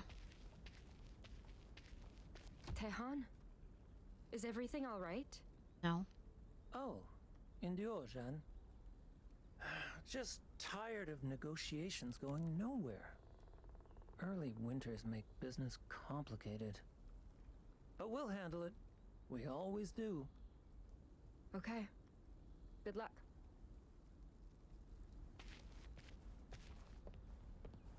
The dorm's roof sprung another leak! Christ, I'm sick of this shithole! What were you expecting out here? Versailles? Just be glad we have a roof. A lot of places are way worse off than us. A lot of places are way better off, too! That Hudson Bay outpost we worked at with Bernard, that was leagues nicer than this! Nothing like the smell of fresh baked loaves to make a place feel like home. Yeah, well, Hudson Bay don't... They made a lot of bread, I guess. It's surprising to find proper French bread all the way out here, but it's kind of a relief too. Adjusting to New World's food would be much harder without the familiar taste. One of my earliest memories is helping my mother prepare muslin bread for dinner. We couldn't afford proper flour, so we made our own from barley, split peas, rye, and acorns. It was so coarse you could barely sift it, and the loaves it baked were almost black. I'd even chip my tooth on the crust unless I dipped it in warm milk first. Part of me almost misses that awful stuff. Life was hard back then, but Mom worked every day to make sure we had our fill of bread, no matter how bad things got. And if that's not love, I don't know what is. Historical facts. In 17th century France, bread was more than just a staple food source for peasants and nobles alike. It was a status symbol. Finely milled wheat bread, which resulted in white bread, was considered pure, healthy, fit for royalty. Loaves baked with crude or dark flour, built of bran husk or seeds, was barely deemed appropriate for human consumption and a sign of poverty. Colonies like Quebec placed similar importance on white bread, making it one of Nouvelle-France's most significant imports. Jesuits were guaranteed 1 kilo, or 2.2 pounds, of bread daily as part of their missionary rations, and the average sedentary colonist diet was 60% to 85% bread. Ooh, that's a lot of bread. Native nations, for their part, baked bannock loaves with animal lard, or fried bread made from corn flour. These recipes proved essential for surviving periods of poor harvests, scarce hunting, or starvation, particularly in the wake of epidemic and colonial abuses. Today, these recipes are seen as testament to indigenous resilience and innovation in the face of adversary. Like Augustin either. If you plan on making real money with the rest of us, suck it up and pull your weight. Fine. I'll fix the roof. Christoph's gonna go fix the Poor roof. things. I feel bad having to cook them. Rabbits. For a few short months, my parents let us keep a baby hare as a pet, until it ran away, that is. But cute as it was, the rabbits here are even cuter. They all look so plump and fluffy. Picturing what French nobles would do to them makes me sick. In Parisian courts, a dish called l'oeuvre de royale is becoming increasingly popular, but the preparation is the stuff of nightmares. Hares are strangled to death so that blood and bones uh, can be saved to make sauce. Organs are removed, then marinated for days in a mix of wine, truffles, lard, and spices. The result is a gruesome gravy-drenched pâté, soft enough to be eaten with a spoon. Sometimes I wonder if French nobles ever feel bad for eating this, or maybe they think all those abuses make the meat taste better. Historical facts. One of the few native animals whose population actually increased during the colonial era. Eastern cottontail rabbits are, as their name suggests, native to eastern Canada and easily identifiable thanks to their fluffy white tails. They are clover-loving foragers who dig family burrows in open plains, and rather than hibernate, they grow thicker fur coats in winter. They are integral to the diet of local predators like lynx, owls, and raccoons, not to mention prized by native communities as they are available to hunt year-round. Rabbit stew, in particular, is a traditional Algonquian dish still prepared today when celebrating holidays. I should learn how to say that word. Rabbits also frequently appear in indigenous myths, often shown to be confident and playful hunters, or said to let people speak with the dead through dreams. In Maliseet culture, the rabbit trickster Matoke is Matoke is featured in countless light-hearted tales. He's a harmless but obnoxious troublemaker who robs or deceives other animals only to die and come back to life so he can try again. Wow. Never realized these were made from tree bark. Looks like they got It's eyeballs. a miracle they don't get ripped apart by river rapids. The canoe. When I asked Hyacinth why trade travel in fragile little birch bark canoes instead of bigger ships like Intrepid, he laughed. The New World, he explained, isn't just a big or uncharted, it's winding. Large rivers give into tiny, crooked brooks, which then turn into torrential waterfalls or treacherous, rocky areas where there's no choice but to proceed on foot. No matter how sturdy the vessel, a standard French galleon is just too big to maneuver through those passages, even if the sails were able to catch wind despite being surrounded by tall trees. In retrospect, that seems obvious, but I wonder how fur traders would get around before Wendat people taught them how to build these things. Historical facts. Traditional native canoes were built by attaching curved ribs of knife-carved, flexible fir wood to a central cross-beam piece. Large strips of birch bark were then sewn across to form watertight holes. This construction meant damaged canoes were not only easy to repair, as only one broken piece among many was simple to replace, but that the boats could also be built with variable shapes. depending on whether they were intended for gentle stream or fierce rapids. Likewise, birch bark canoes were extremely light, despite their relative sturdiness and potential size. A 40-foot long canoe, typically used by fur trade company workers, weighed roughly 300 pounds but can carry 10 men and 3 tons worth of goods. Innu in particular relied on birch bark canoes when returning north in autumn for the sake of hunting caribou. Those who carried the canoes often developed telltale humps called pakatakan due to the boat's crossbar resting on the napes of their necks. These acted as testaments to a porter's skill and experience. What is, why do you have?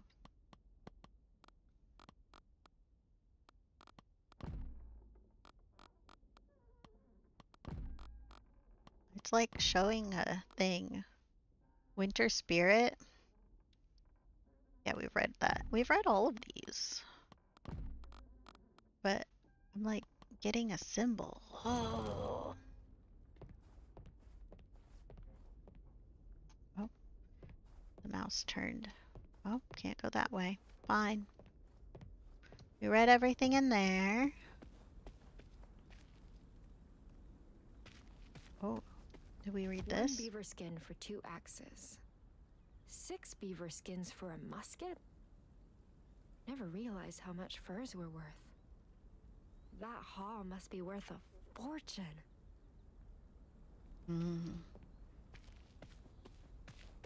Oh, what's down here?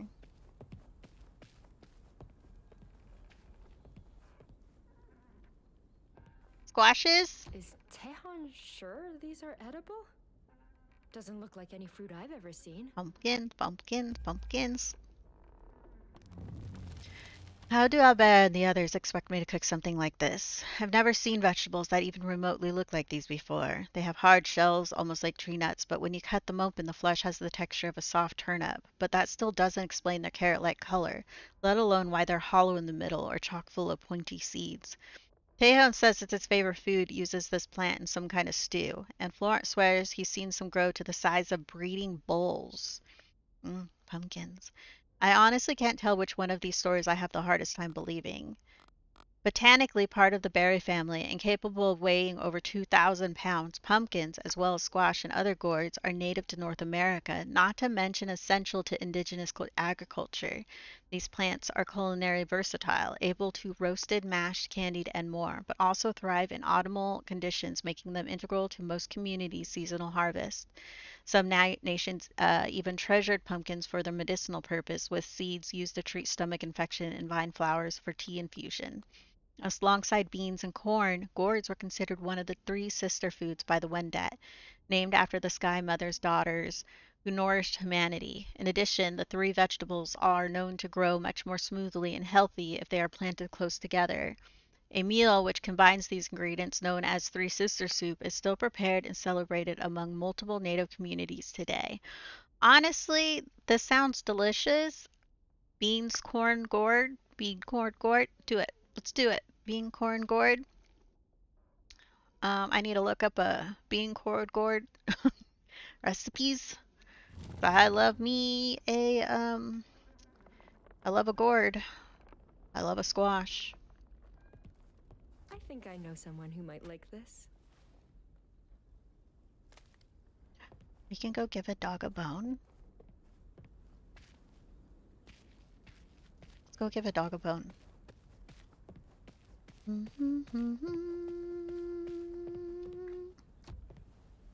Here you go. Bon appetit, boy. Hell yeah. We got an achievement for giving a dog a bone. Do you know how awesome we are? Did we haven't explored in here.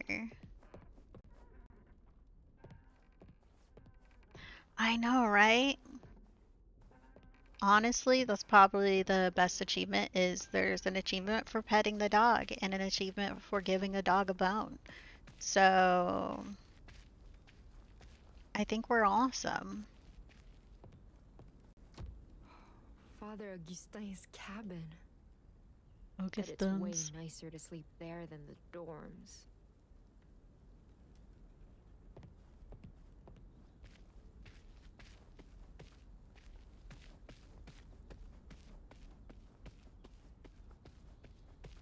Oh, we got... These poor men. Lord, may peace be with their souls, and your protection with ours. Amen.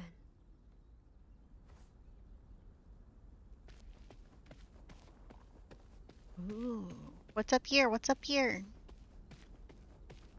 Do I get to climb? Ooh.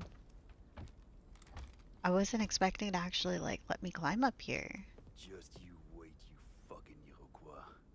You ain't ready for me. Who? Bernard, what are you doing up here? Keeping watch.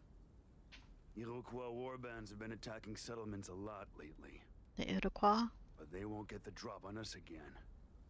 The second I even think I see one, bam! Again? All those graves.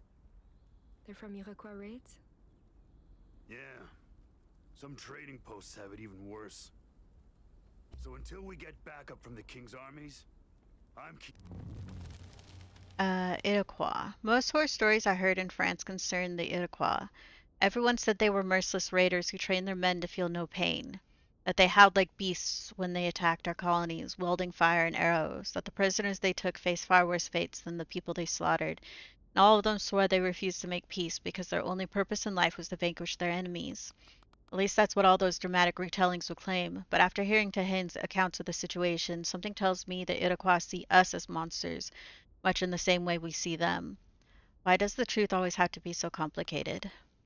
Though the French name Iroquois is derived from a term meaning snake or barbarian, the Haudenosaunee are actually a confederacy of multiple indigenous communities united under the Great Law of Peace, a precursor of modern democracy. Prior to invasive French colonization attempts, they lived in large agricultural longhouse villages, with their territory encompassing most of the Great Lake area in southeastern Canada. First contact with European settlers resulted in hundreds of Haudenosaunee deaths and displacements.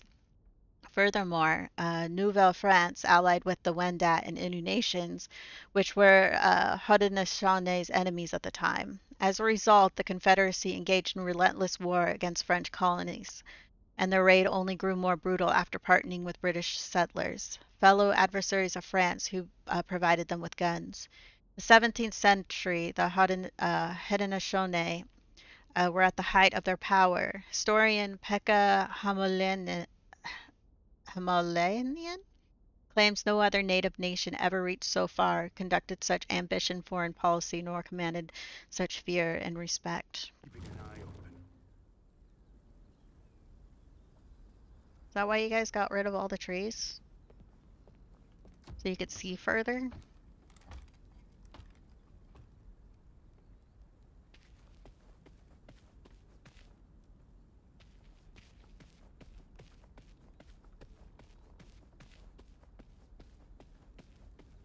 Our Father who art in heaven, hallowed be thy name. Thy kingdom come, thy will be done, on earth as it is in heaven. Hearing church vow stuff Give us ugh, this day makes me cringe. our daily bread, and pardon us our sins. Amen.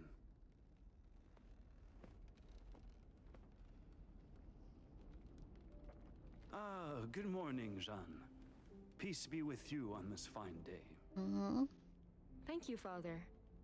Albert said you needed me? Indeed, and for an important task, no less. Yeah? I presume you're aware of our guest's precarious circumstances? I am. Tehan said the weather has been abnormally harsh. There's almost nothing left to hunt or forage, and their people's crops have suffered too. Some want to leave before the first snow, but it might be worse back home. Dreadful, isn't it? Well, fret not, my dear. The Wendat shan't be forsaken. My associates and I will host a banquet soon, in honor of Toussaint.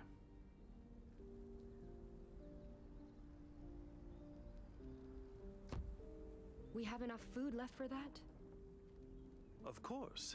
I've been planning this celebration for quite some time, you know. We shall have fruit and bread, wine and venison, even mushroom stew. But to indulge in merriment when our allies suffer? That would be vile. Thus, I was hoping you'd extend Tehan an offer of conciliation. Invite him and the Wendat to stay a little longer, so they too may partake. That's a wonderful idea, Father. But, Is a religious feast appropriate? Why do you need me to invite them?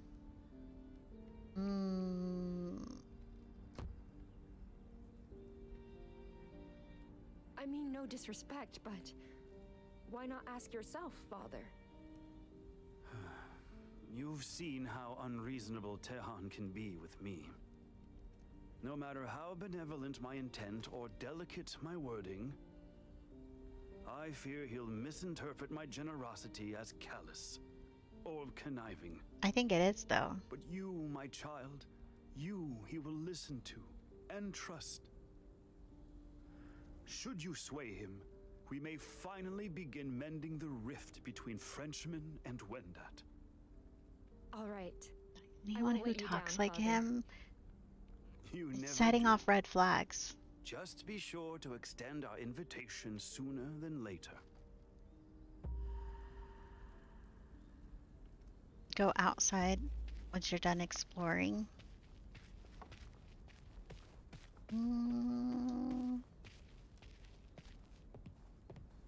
I think we're fully explored, haven't we? I think we have. Hey, where do you think you're going?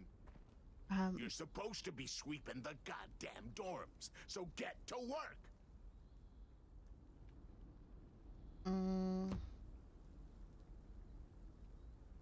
More important Look, job. Albert, I'm busy right now, okay? This can wait. No, it fucking can't. You slack off, waste food, and your stinking mutt's a pain in my ass. So give me one goddamn reason I oughta... Oh yeah. Get him, Capitaine! Get him! You know, your boss really won't be happy if he hears you made me late. Those floors better be spotless tomorrow. He's a dick. Thanks, boy. He's a dick.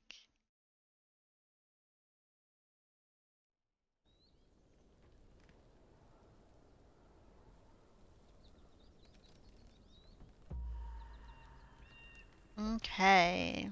Invite Tejon to the feast. Oh, I see where he's at. Wow, this place is really... doesn't look good.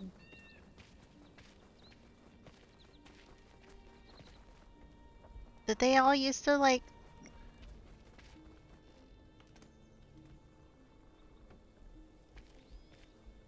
Why would you get rid of everything? Jeanne. Oh, Ndio?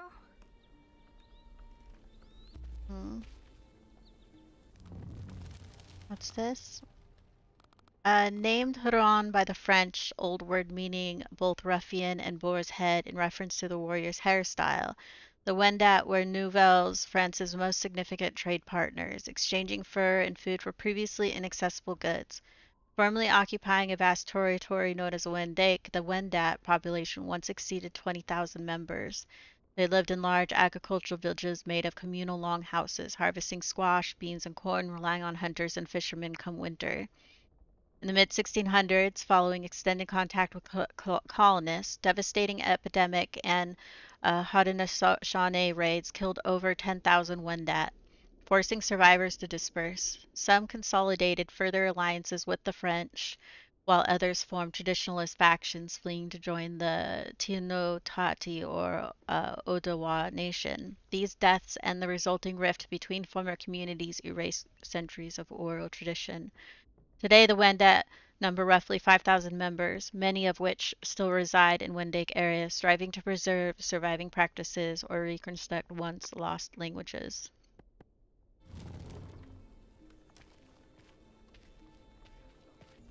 okay in there?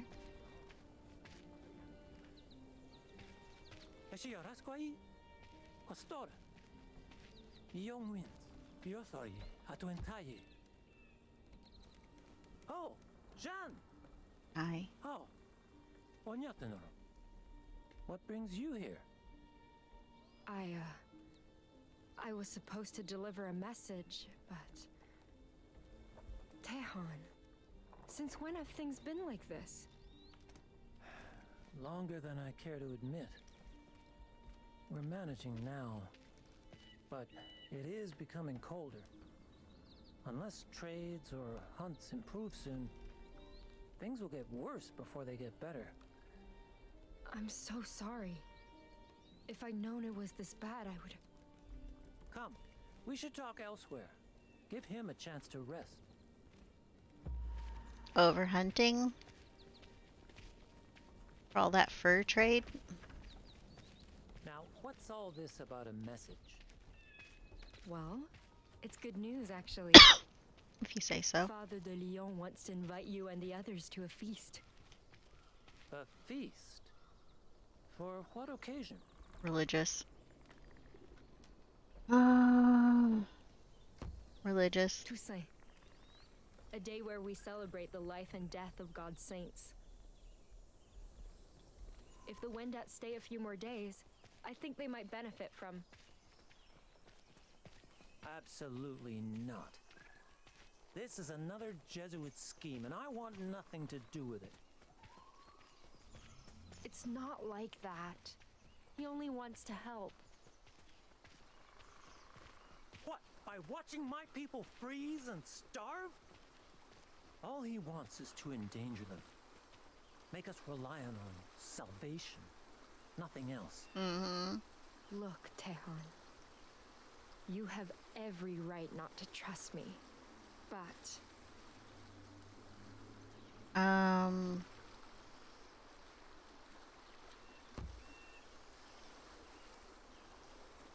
I will never let him hurt the Wendat.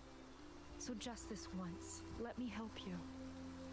This is our chance to foster understanding. Make things better for both our peoples. But you need to take the chance while you still can. You're right. We won't make peace with the past by letting fear dictate our choices. I'll tell Augustin we accept. Glad to hear that. Do you, want me to come with you? Just in case? If you want. Though you've already done more for us than I could ask. Besides, you may have your hands full already. If I was the one that I'd be like, let's move. Maybe tomorrow helping Cajon comes first. Hey, we're gonna play with the doggy. I'll catch up later? Of course. Have fun. Hell yeah.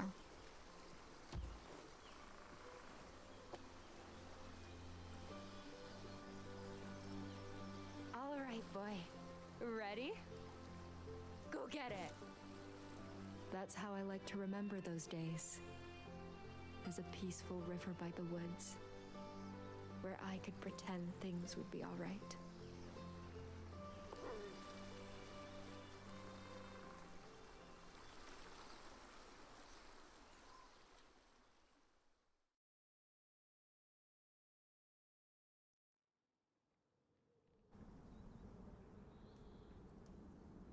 Watch your head.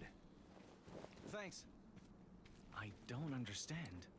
I don't know why The my thing weather's keeps getting saying colder. okay Google every once in a Pierre while. learned his lesson. The winter spirit shouldn't resent him anymore. Unless...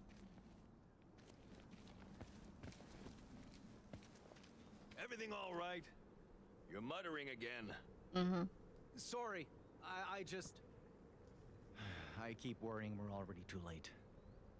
Yeah, well, don't go losing hope yet. Come on, gotta keep pace if we want to catch up.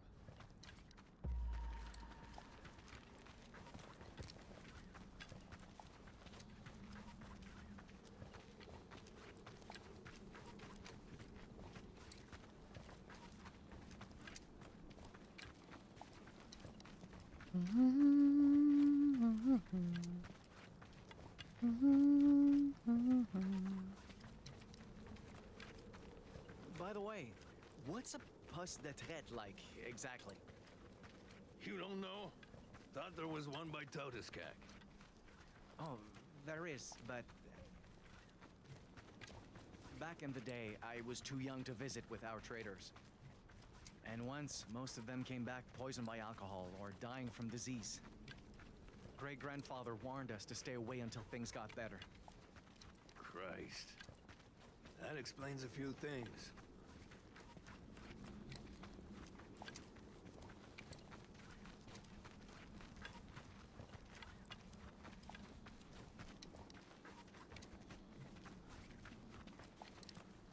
Place is getting too cold.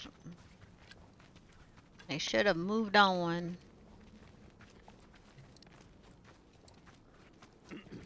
Well, anyway, a poste de traite is, like a fortified meeting place for traders, basically.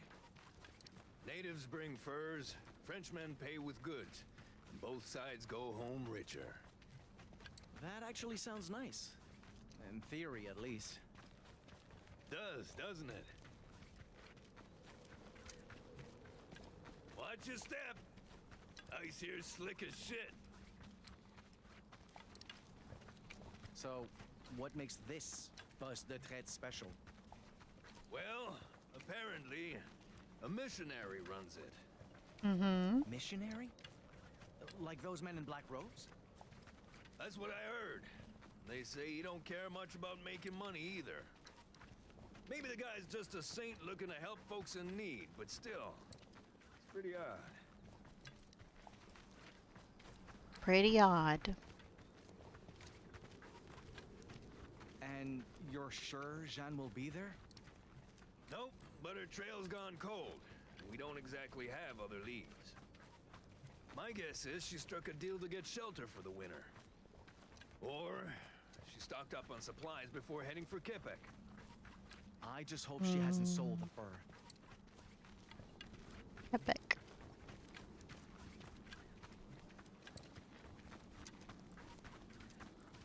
Epic. Epic. I'm like right on his butt.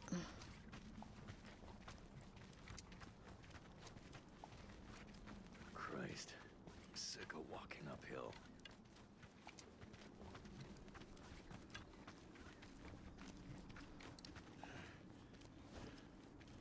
Oh, fuck this. I'm done. Let's call it a day. What? Already?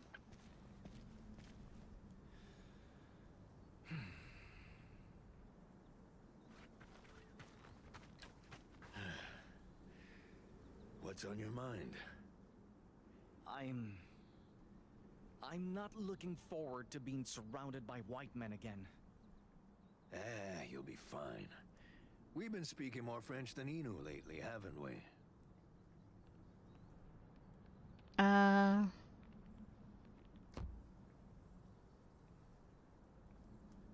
should be thanking my oh-so-humble teacher for that. Best way to repay me is with a bottle of good booze. Hell, there's an idea. We should share a drink once we get there. You know, celebrate getting this far together. I don't know, man. Drink? Like fire water?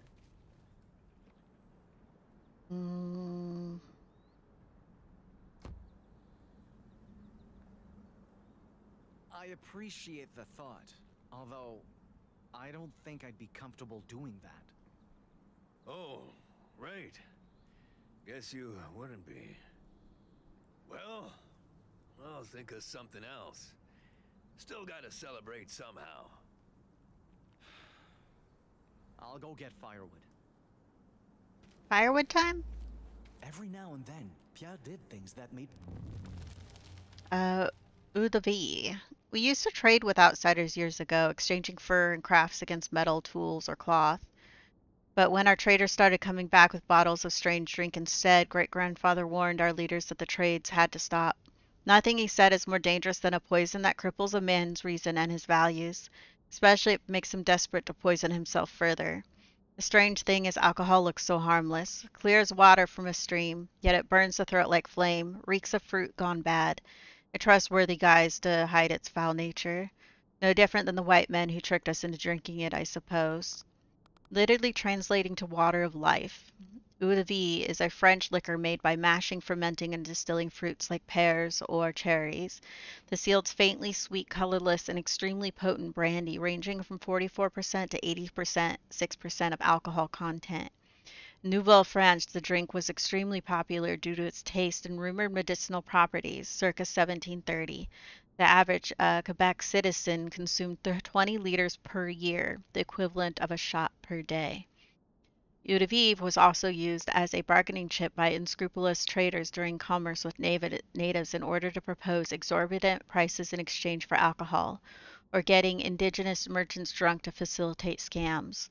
Religious missionaries decried the practice as immoral, leading royal authorities to make the selling of alcohol illegal. Ironically, this did not stop certain nations from integrating alcohol beverage into spiritual ceremonies or rituals similar to tobacco. Did we leave something? Oh, we didn't read this, the Toussaint. I've always had mixed feelings about Toussaint. On one hand, back at the convent, we ate better food than usual. We were spared from most chores or duties, and we got to do much more than just attend lessons or obey nuns' orders. On the other hand, Toussaint was also a day to celebrate the dead, to bring flowers to graves, give thanks to our lost loved ones, and pray for their well-being up above in heaven. Yet no matter how many years went by, bringing a bouquet to my parents' headstones always prodded at old wounds, and knowing I'll never see those tombs again doesn't numb that heartache in the slightest. Also known as All Hallows Day and the Feast of All Saints, Toussaint is a liturgical celebration of the Christian faith dating back to the year 300. It was originally a commemoration of martyr sacrifices held between Easter and Pentecost, a holiday associated to the Holy Spirit and Jesus' apostles. Later in the 9th century, it was moved to November 1st and instead became a way to honor the work of God's saints, whether their deeds were known or not. The Toussaint stems from a Catholic belief of strong spiritual connection existing between souls in heaven and souls on earth. The feast is a way for those below to express gratitude towards those above for their work in life and to express thanks for guiding them closer to God. My belief in him waver. He always called them mistakes. Good intentions gone wrong. But those mistakes happen so often. I couldn't help but wonder, maybe I was the problem. Maybe I spent so much time trying to make him understand me. I never took time to find out who he really was.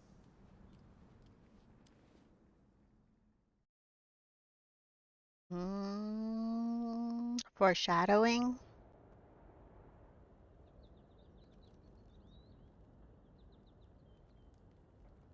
The month.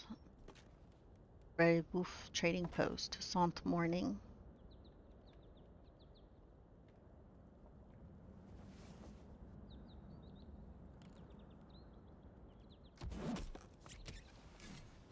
You're better with an axe than I thought.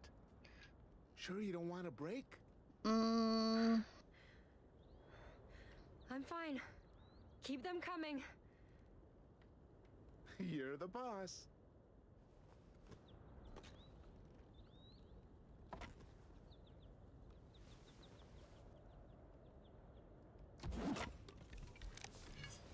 Good. Again.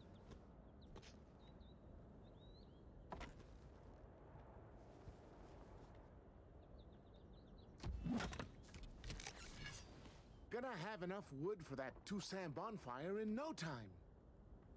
Hey! Morning, Tahan. Where is he? Who? Huh? Augustin. Where? He's at the chapel, but... Christ. Never seen him that worked up before. What happened? Well, not our problem. Come on. One more swing. What happened?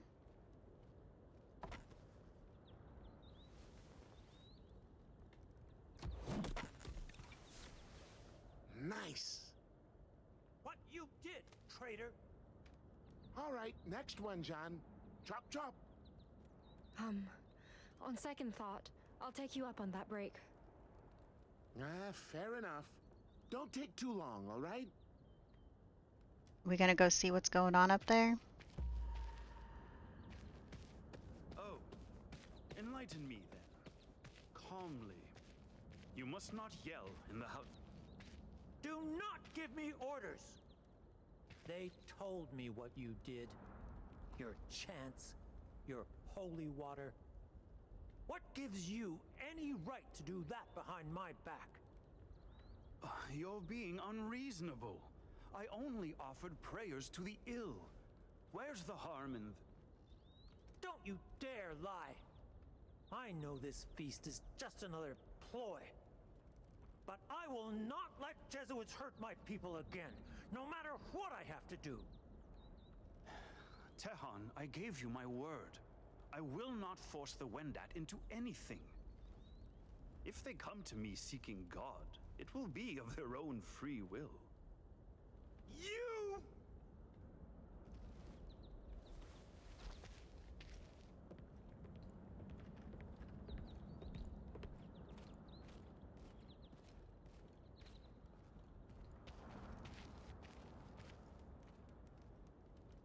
Are we following him?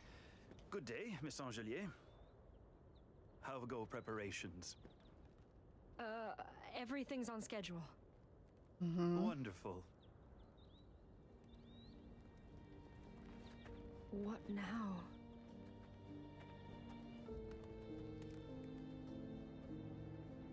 Which one of them am I supposed to talk to about this?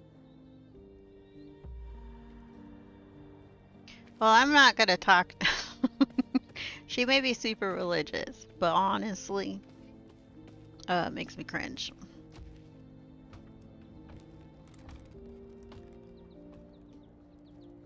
Helen Dasquans.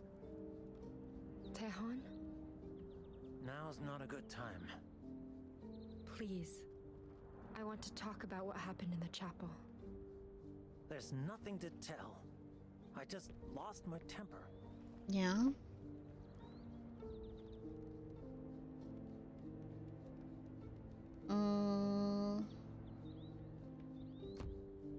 Tehan, I know you.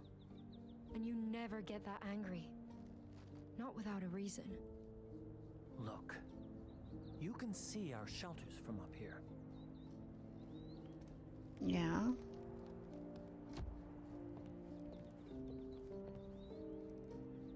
Albert was on watch when I was absent yesterday. He told Augustin I was gone.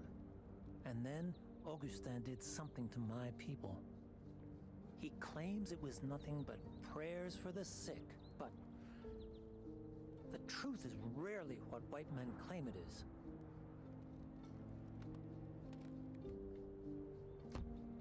Listen. Even if Father Augustin had no right to do that without asking, there's no guarantee he lied. Maybe he really did just pray. I know. Then why in the world did you? Because I can't take it anymore. Every day I work myself to death trying to understand people who despise us. And every day I see him in the shadows, waiting to undo all the good I wrought. It's like he's trying to remind me that he can hurt us anytime he wants to. And this time, I helped him get away with it. I agreed to this feast. I gave him what he needs to make my people suffer. Tehan, listen to me.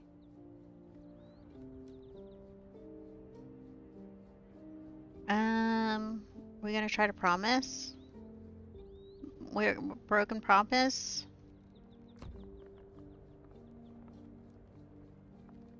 Don't blame yourself for things that haven't happened yet.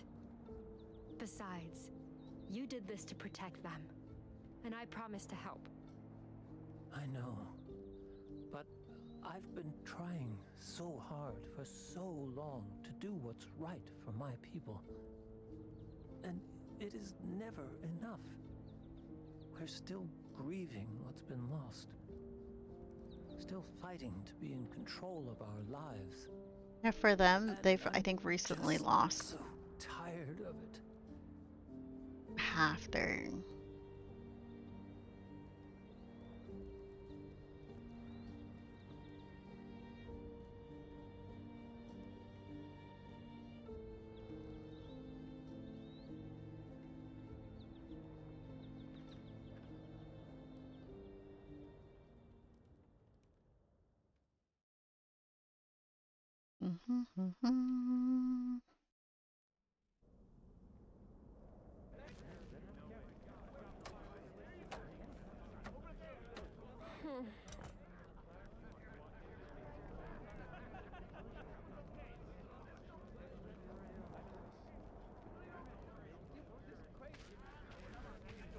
Is all this food being cooked? Perfect. Just get those mushrooms for the Wendat stew, and we're done. They're in food storage. Crate marked with a cross. Got it. Is this where we're gonna see the mushrooms? Or is he poisoning them?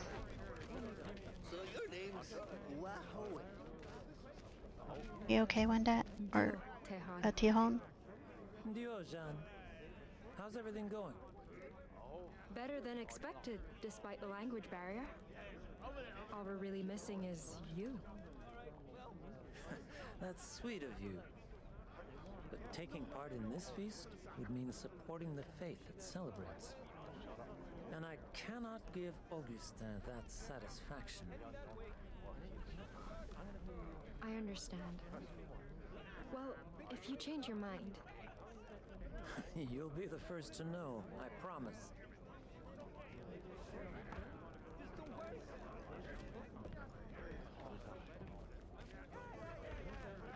Should I try talking to this guy?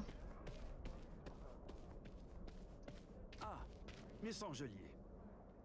I trust our festivities proceed smoothly. Of course, Father. Seeing everyone getting along like friends, it's practically a miracle. On Toussaint, we celebrate the saints who served our Lord till the end. And I can think of no greater way to honor their sacrifices than this. I owe it all to your loyal dedication. You're too kind, Father. Mm-hmm. Okay.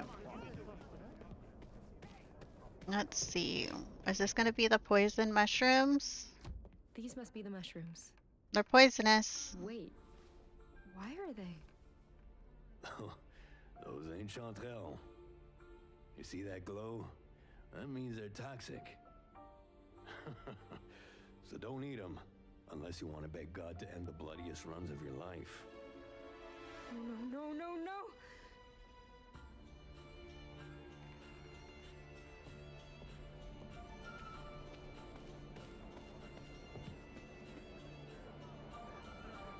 This has to be a mistake.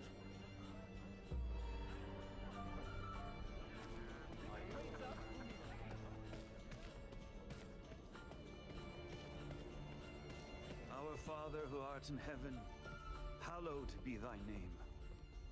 Thy kingdom come, thy will be done, on earth as it is in heaven. Father Augustin, there's an emergency. Look. Not fond of chanterelles, are we? Chanterelles. Child. They're for Wendat only. No, they're toxic. People could get sick or die from these. Who told you this?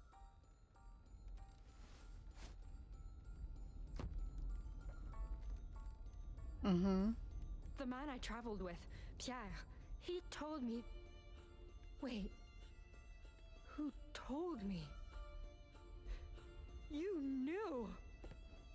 There has to be a mistake, I don't... Miss Angelier, please, calm yourself. Don't let him get close to you. I never meant to deceive you, only preserve your innocence. I mean, you spent so much time with Tehon. I feared you'd grow conflicted. And I Poisoning could not people, let you conflicted choose about him how. over making the world a better place. I don't understand. How is this going to... It will render the Wendat weak and pliable. Perfect for our purposes of peaceful conversion. Conversion?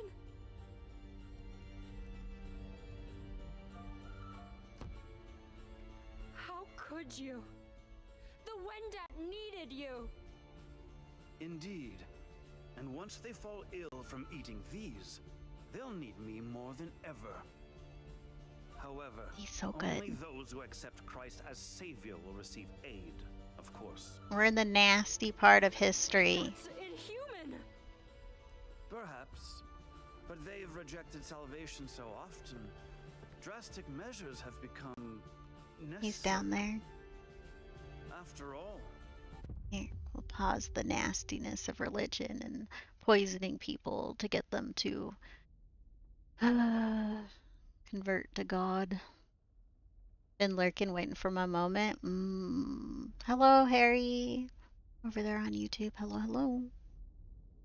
We're playing, we've been playing, Two Falls. It's been interesting. I already know, like, a lot of history of what the, Catholics did to the natives. My grandma, who is native, was very creepily Catholic, and yeah, yeah. You're so cute back there. They are the cutest. Whoop, whoop. He's such a good boy. How many chapters did I say this game was again? Do I remember? 8? 7. It's a total of 7 episodes, and I think we're currently in like 6. I think it was. How's everyone's day going? Not a fan. You're not a fan of religion? I think it does too much harm than good, honestly. Yeah. I find religion is more harmful than the good it brings. And a lot of people I've known who are religious will often use religion to do bad things to people who are not of their same religion and then pray it away. They also don't apologize for doing bad things to people who are not part of their religion. They find just praying to God is enough and it absolves them of the things they did. And it's not just one religion, it's multiple religions will kind of do that. Um, it's a very them versus us kind of situation. Kind of reminds me of like sports, of how people can be very like, well, that team and like that sort of situation. It's very divisive. It causes division.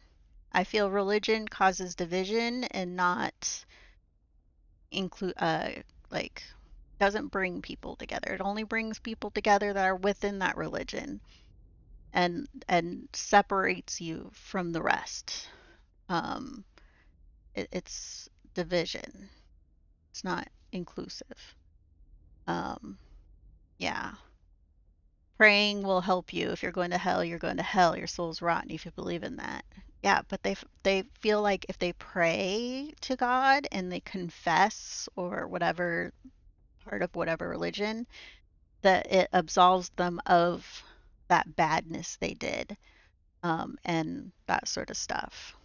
Also, heavily they believe too that if you are other, that you doing bad things to them is fine because they are not of the same religion. So you are absolved of the crime from the get-go, and you never even have to pray and get forgiveness because they're not even those people aren't even part of the same religion. They're not even of the same people. It's very gross. It's very gross, and I don't want to be part of that. Um, and a lot of people are like, well, not all. And it's like, but too many. But too many. May not be all, but it's too many, you know? So, um, honestly, I rather stay away from it. So, but I feel like a lot of those religions, since it is very causes division and like shelters and um, kind of like separates you from the other parts of the world and all that sort of stuff, it makes you more selfish. It more selfishness. So, no religion for me, thank you. And people coming in be like, I'll pray for you. No, don't do that.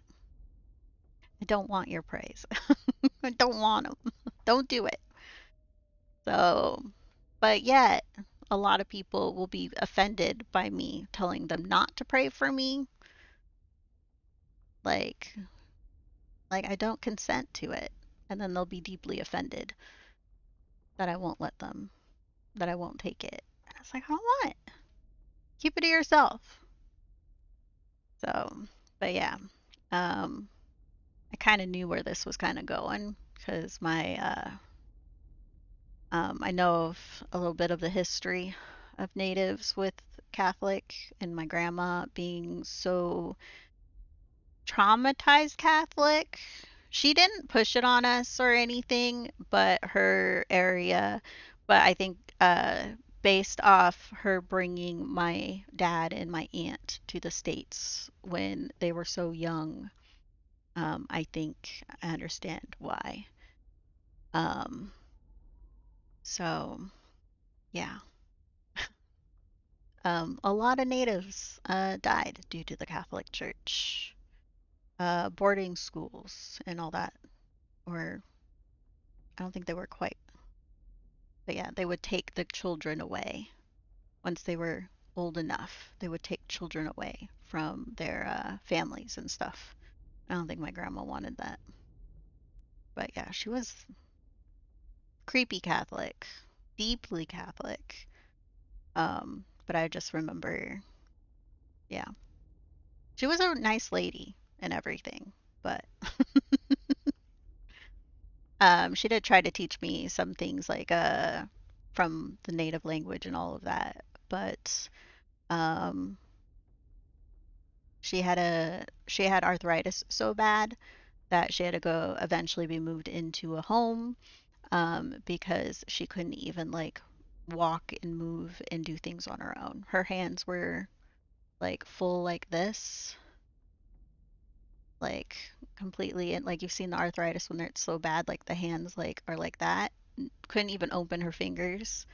Her arm would be up like this too. She couldn't even like extend her arm. Her legs were stuck in the bent position. She couldn't walk. Um, so she ended up dying pretty young, honestly. Bed sores because she wasn't moved around enough. And the bed sore got so bad it got into the bones and all that sort of stuff. Sadly, she died screaming and lots of pain, and no pain med they could give could really alleviate it. And it was just like wait for her to pass situation. So, and yeah, it was pretty tragic. Canada and the states were awful. Well, Canada still sadly. West Coast is more dangerous for Indigenous people. Yeah, my dad's whole tribe is Vancouver, BC. So, um, yeah, but a lot of them were in the states, but slowly a lot of them kind of like passed away. A lot of them have actually passed away due to alcoholism and the health problems that stem from alcoholism. Um, so, yeah, uh, a lot. I'm pretty like some people are like alcoholism worse than gambling or gambling worse than alcohol. And to me, they're both pretty bad. So, um, but yeah, I, but I will like drink like with friends and all that sort of stuff, but I am very much not a person where who just like has a drink after work situation because I saw what it did to my dad's side of the family and they're all gone now. They're all gone. No, I grew up with what is it? Grandma, granduncle, my granduncle's son, um, dad, aunt, so many more, all gone due to complications from just, drinking. Because it's one of those where they would be sober for a certain amount of time and then um, just can stay sober. One of my brothers is currently like that. He started drinking and he now has cardiomyopathy. His heart. He's just recently turned 30. Yeah, causes problems. When Mike was living in Sichuan, he was telling me about that. The bars were segregated even. Mm. Yeah, I haven't really been up to Canada. I was born here in the States. I was born in Las Cruces, New Mexico. So, very far away from Canada, closer to Mexico than anything. My dad and mom used to go down into Mexico on the weekends and that sort of stuff. So I've been to Mexico multiple times as a baby. I don't remember it. And then we moved up to Washington when I was 2 years old. So been up here in Washington since. But this is where most of my mom's side of the family is, anyways. It's all up here. It's all here. But that side of the family is actually from South Carolina. So my mom was in South Carolina up until she was 12. She was also born in New Mexico and then grew up in South Carolina and then came up here to Washington when she was about 12 with the family.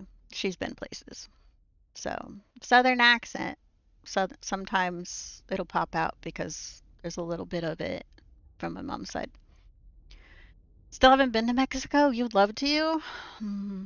I think for that is if you're not used to the water in Mexico, you'd have to be careful because it has like different uh, parasites, pretty much, your body's not used to, and it can cause sickness.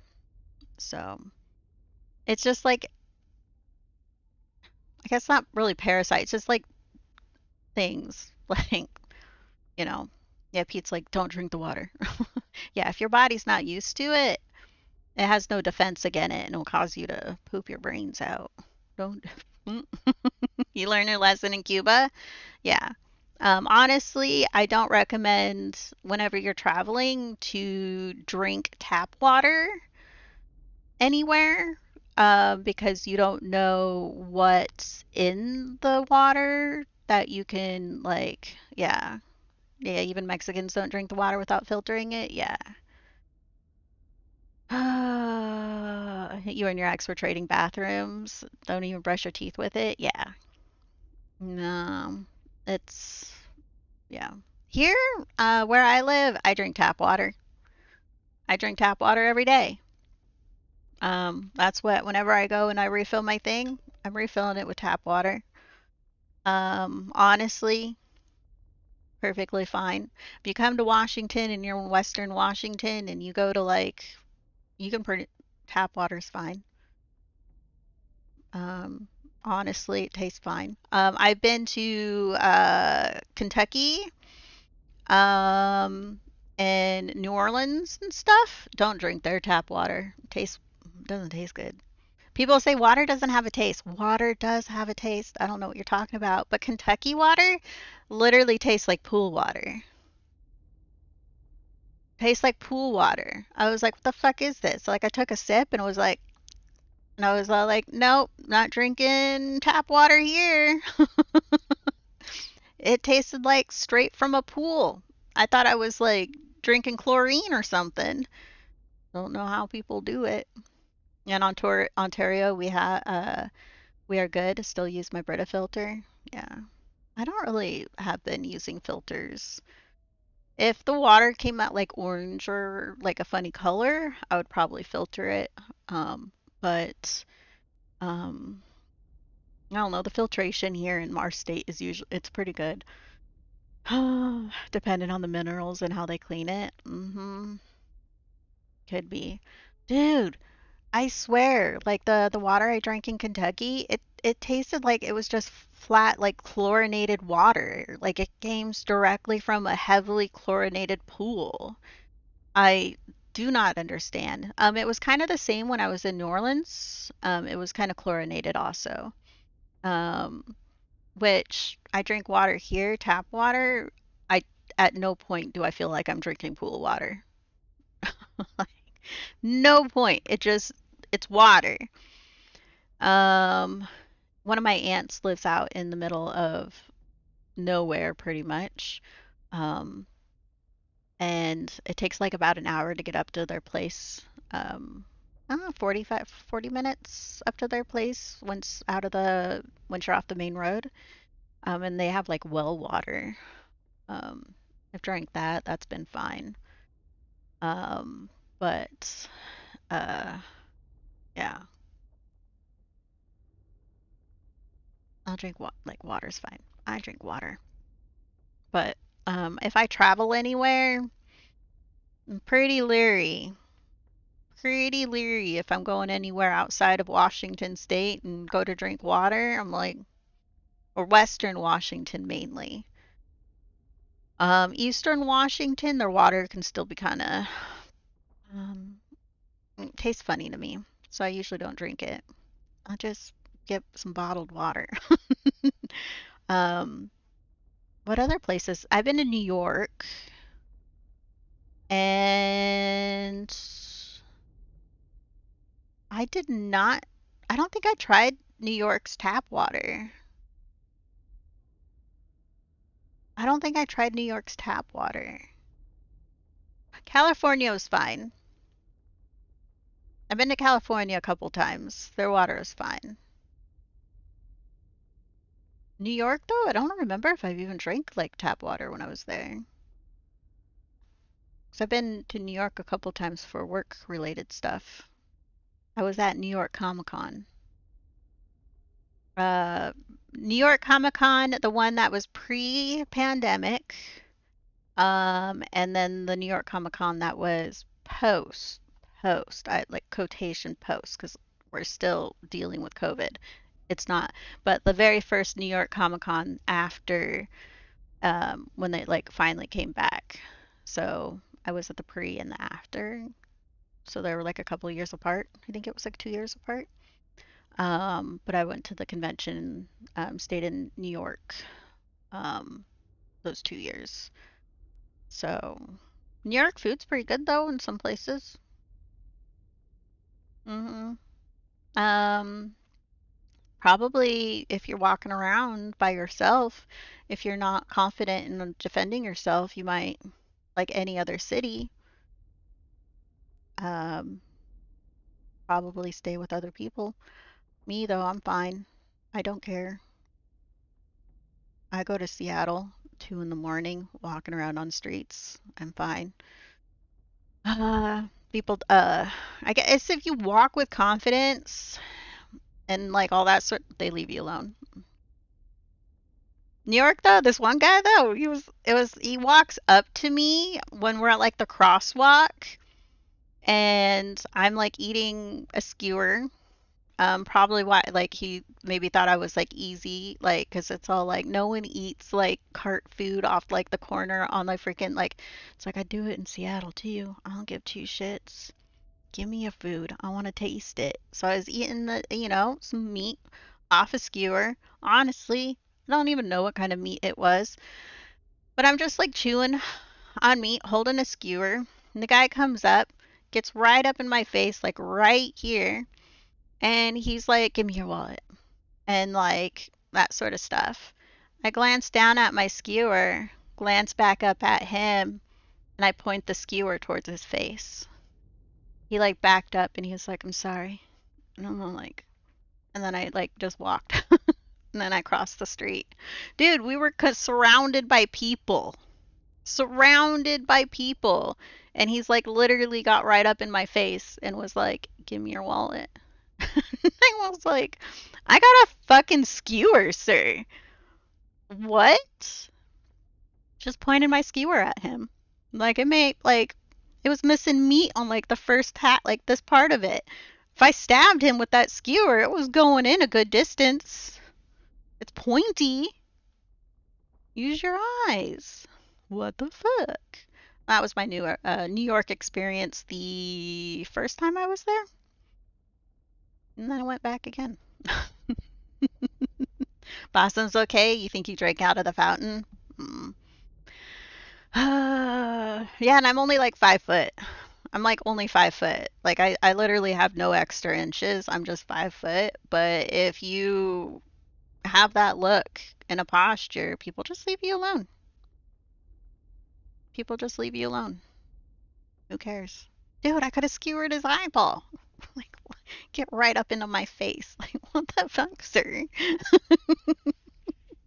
We were at a crosswalk, and there was just so many people around, too. Like, he would have been the one just, like, all fucked up. I have no problem stabbing someone. I've done it before. I was at a party. They learned. Okay, I need to grab. There it is. I would sooner kill a But yeah. heretic Oh, than fail where? to I forgot redeem we're on this part. Hello, Young Misery. Welcome me in. What? Admitted I stabbed a person? I did. They deserved it. And no one disagreed. That is not God's will. Father, please. The Lord is just and loving. He would not want us to do this. Not for any reason. Some people think You have God no is idea loving. what he wants. You don't In either. what world would he not crave followers to his name? In what world would he not avenge the saints those sinners tortured? We Jesuits were sent to shepherd the Lord's wayward flock. But those savages are not lambs of God. They are a murder of crows. I have seen them feast on the livers of living men, even as they wailed for mercy. I have seen them skin scalps from the heads of pastors, like peel from Eden's apple. Is this like they're doing the saying eye for an eye? Miss Angelier crossed its rivers, wandered its valleys. Which honestly, don't follow. Don't do an eye for an eye. Just means Because you're both of you end up exactly blind. like me.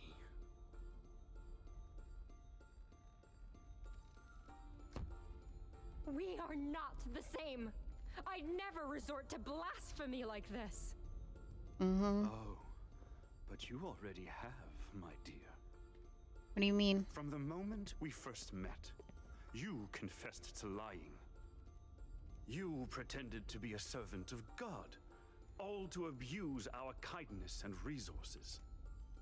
If anything, your deception was much more insipid than mine. Dude, you're about to like hurt And people. who knows what other falsehoods you've sown?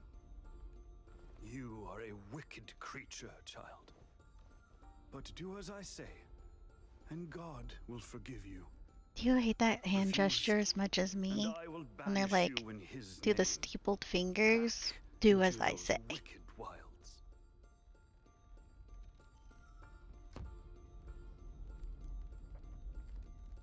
Fine then! Banish me! I'm not afraid! Oh, but you should be. Because I will throw you into those blizzards, naked and starving. I will deny you the companionship of Tehan, traders, even your dog. And I will brand your flesh with fire to let the whole world know you're beyond God's help. Now, I suggest you consider your options very carefully. I need to get out of Because here. whether you do what must be done, or suffer heresy alongside them, God and I will be watching.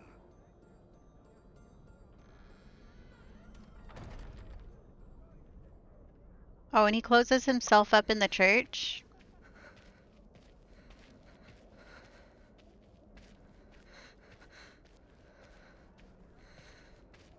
Ready to fight him? Honestly? Oh, what's she gonna do?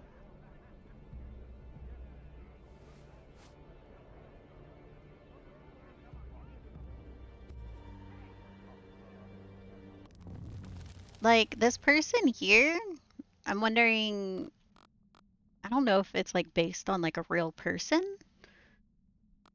So, but Father Augustin feels like a saint plucked from the pages of the Bible. Like, so this is her first like part, like what she saw of him is he's a saint. The way he talks, seriously, like when I hear people talk like this, I don't trust them. It feels to me too like why are you lying?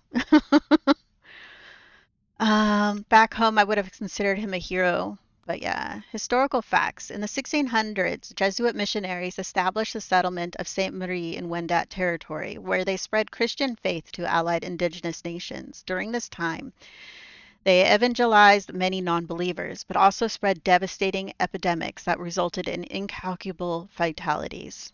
With the Haudenosaunee nation, Shawnee? Oh, God, I already forgot. Nation seeking to retaliate against French incursion and the Wendat forces diminished by disease, Sainte Marie was raided.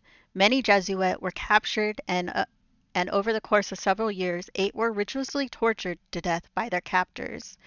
Written accounts describe the missionaries being burned with red-hot metal, bled dry, eviscerated, selectively dismembered, and more. These same accounts describe the Haudenosaunee as God-loathing barbarians whose cruelty could not shatter these pious pastors' faiths. The incident is now considered the most gruesome act of martyrdom ever recorded by the Catholic Church, and these fallen Jesuits, also called the Holy Canadian Martyrs, were canonized as saints in 1930. Gross!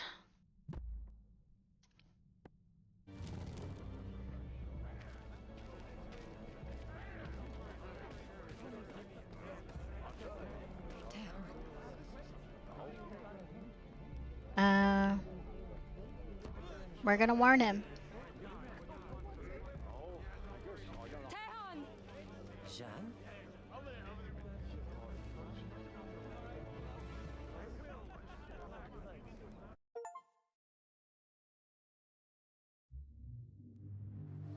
Episode 6. Oh, we're still 2 episodes. We're just starting 6? Okay. Woo!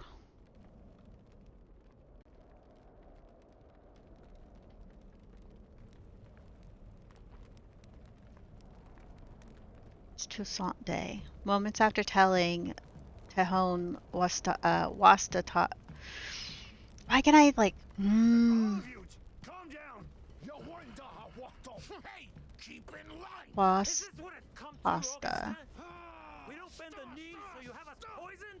Tehan, I I assure you, this is a grave misunderstanding.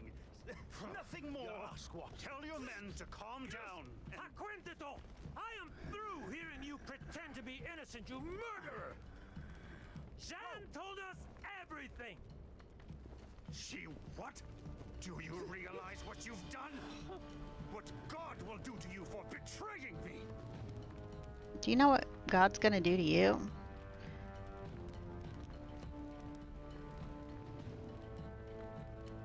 If God punishes me for this, so be it. But your punishment will be worse. Because I'd rather be a heretic than see you get away with this. We want justice, Augustin! Bro! Taiwan! You Taiwan! scum! Taiwan! Seize her! Taiwan! No!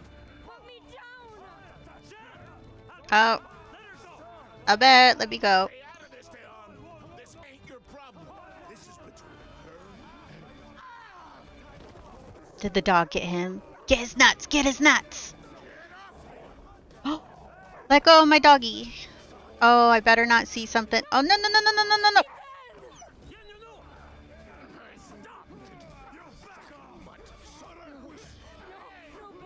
We killed my dog.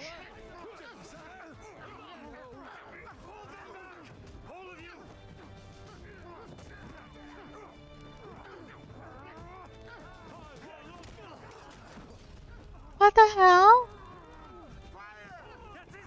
It's okay. I've got you. Don't let her get away! Just hang on. God knows what you've done, girl! And he will make you pay! Burn the whole place down. Right? We need to burn the whole place down. There's no other pets in there. It's all fur. No pets, just fur. But we do need to burn it down. How dare. Okay. Come on. Quit lagging behind. You! Not far now. Just gotta get past these hills. And thank fuck, too. I'd kill a man for a warm bed right now. I'd worry more about Jeanne if I were you. Well, ain't much we can do for her. They don't deserve pets. They don't. Same goes for that wolf pelt.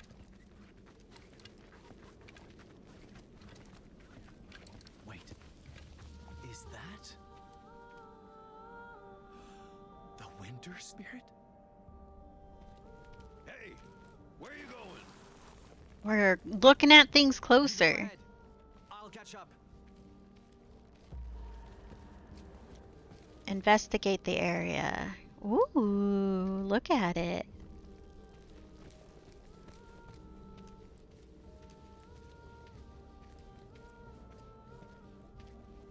The mist.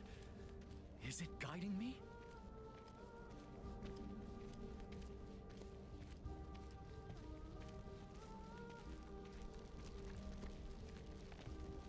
This is worse than ever. Like, the closer we get to that poste de traite, the more it lashes out. I need to warn Pierre.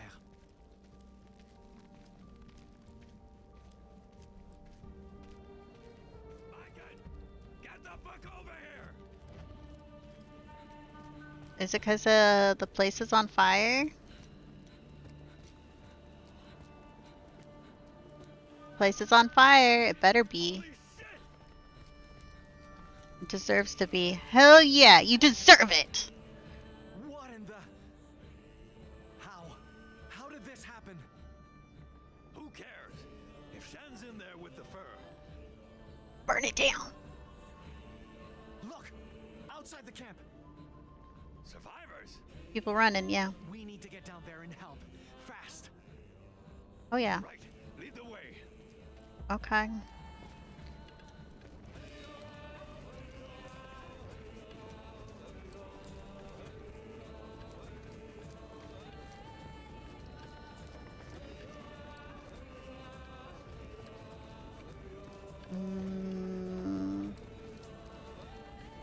Running. Our little toesies. We're flying. Look at this. Jesus Christ. You!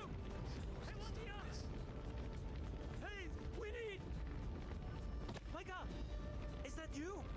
Yeah. Hey, Tejon. You know this guy? He's a friend. I'll explain later.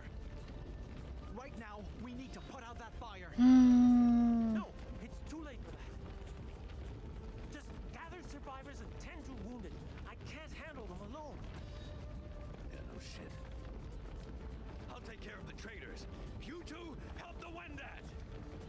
Help the Wendat. Hurry, my god. Okay, I'm hurrying. I'm hurrying, Tejon. The pasta. Keep it together, man. We need to get you out of here.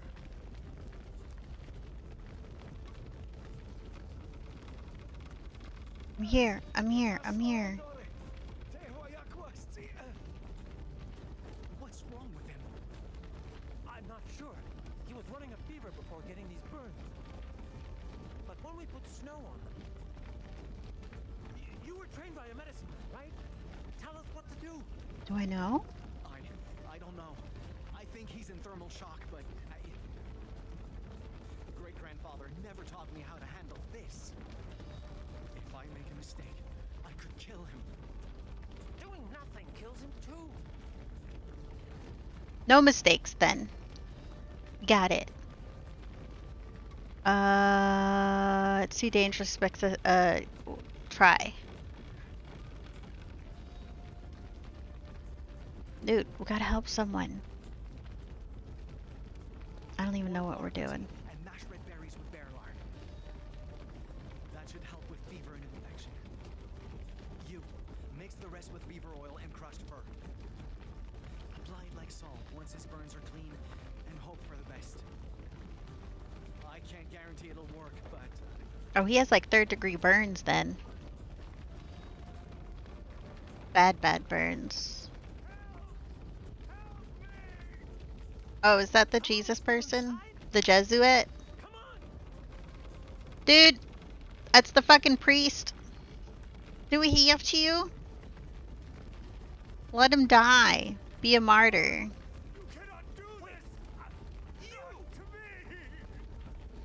Hey, sir, you started this. Do you realize what you've done? What I've done? You brought this on yourself, and I should let you burn for it. what are you doing? We need to save him. There is no understanding of men who only want to break us. And our people won't know peace until we're rid of him for good. I think it'll just bring more, though. You're better than him. Leave this man to die, and you'll be the same as him. A person ruled by fear and hate who thinks some lives matter less than others. And that is not what you stand for. I know it isn't. We won't make the world better by mistaking justice for revenge.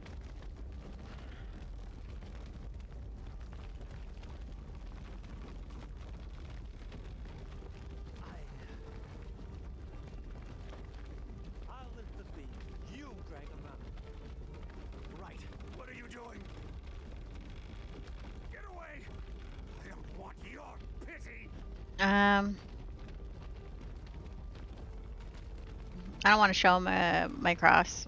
Please just take my hand and Don't touch me! Oh, I'd rather die than be saved by savages!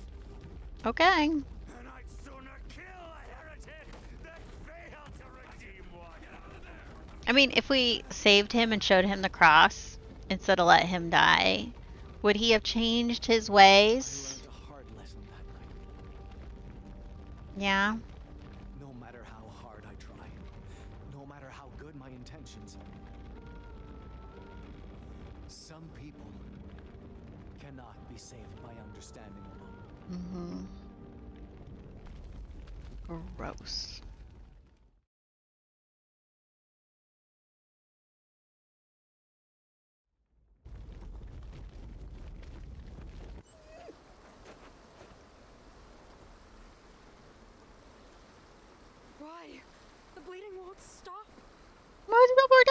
He's still alive though. No. Please stay awake. I need you. Lord, I'm begging you. Don't take him. I can't do this alone.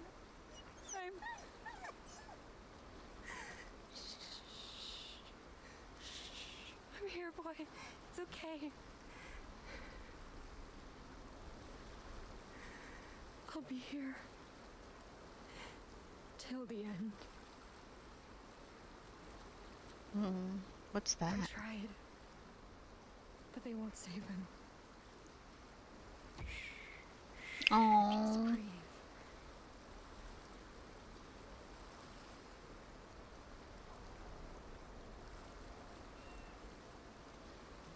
We're safe. You can rest. Oh, we're gonna sing the lullaby? Hum a mournful dirge, a comforting lullaby. Comforting.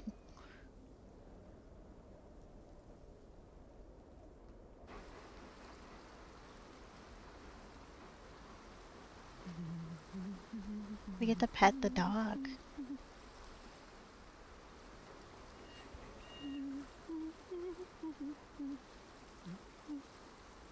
Yeah, just pet right over his wound.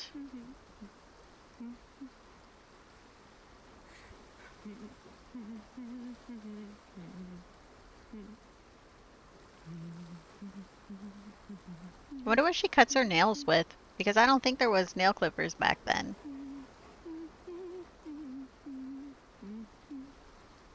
Do you just like take a knife? Teeth? Just bite them off? Poor doggo. Capitaine was such a good boy. How much you'll miss him.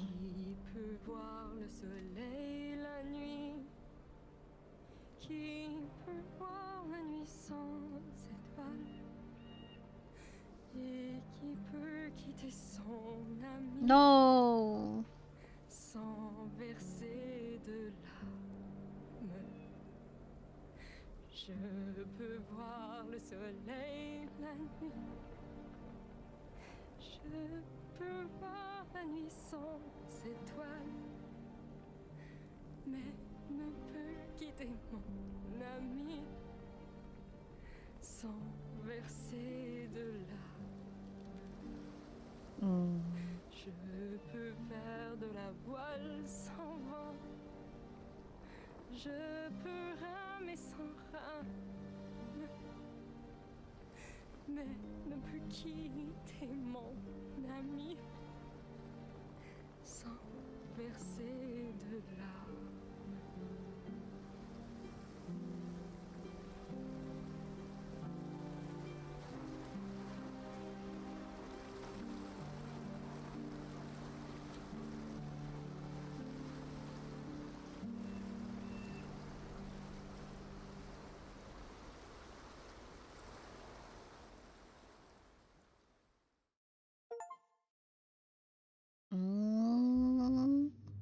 We finished chapter 6. Oh, last chapter? Episode? So sad! Poor doggo.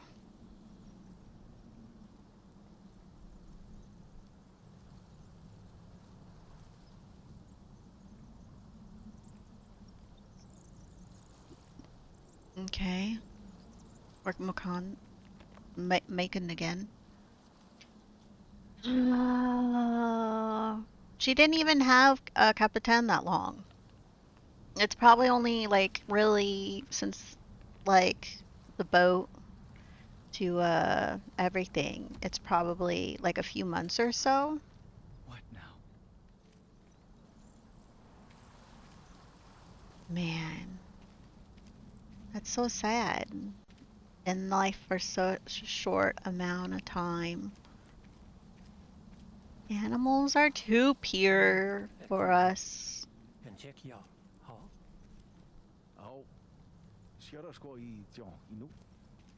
What are you guys talking about? Okay.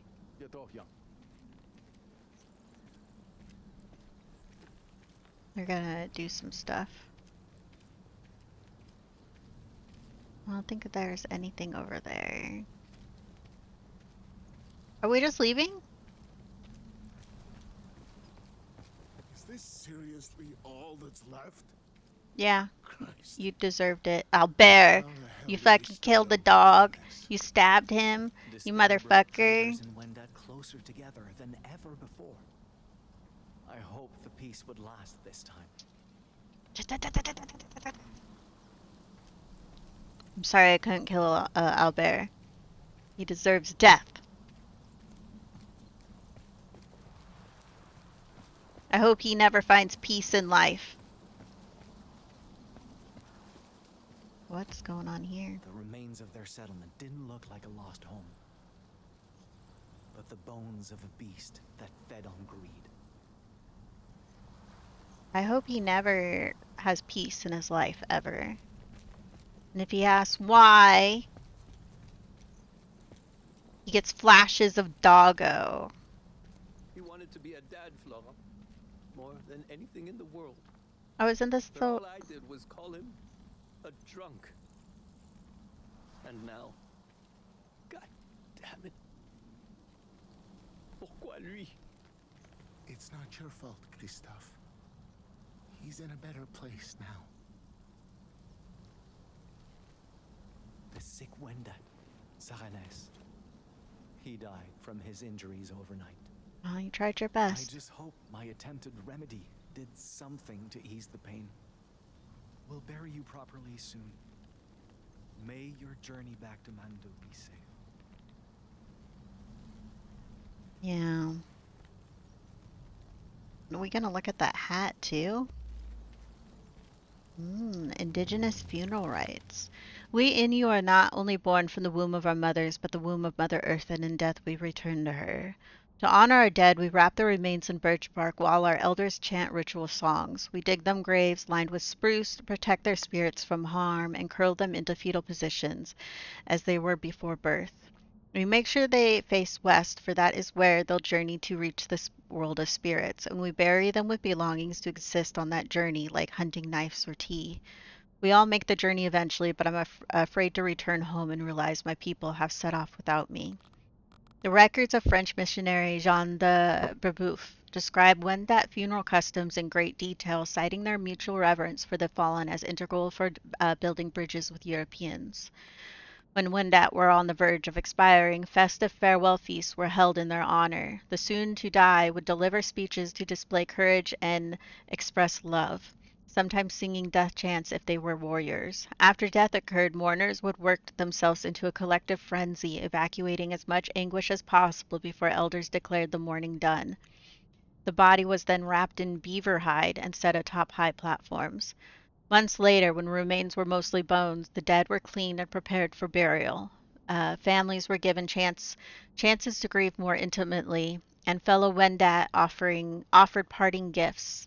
The second feast was held as tribute for the deceased spirit before placing bones in bark coffins and burying them in communal graves. I like this. You know, give my body back. Let the animals eat it. The man in the black. Nom nom nom nom nom. He's missing.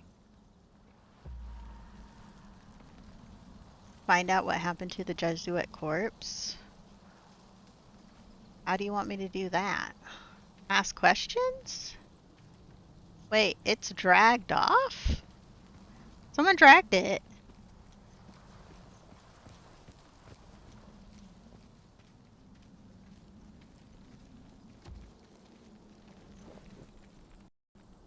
Oh.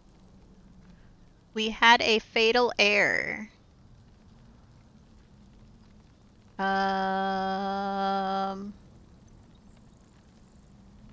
Okay.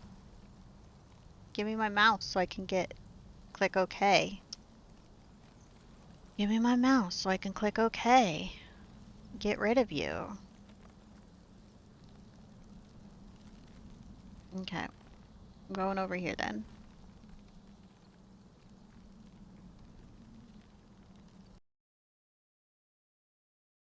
We actually hit a fatal error. Fatal. Okay? Stare at the kitty cat while I pull the game back up. Stare at him. Look at him. He's perfect.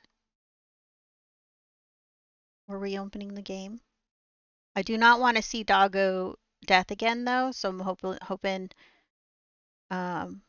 we don't get that. But the game crashed. Had a fatal error. Said it was fatal. A lot of things have happened in this game that have been pretty fatal, though. I like the menu music. Very much enjoy it.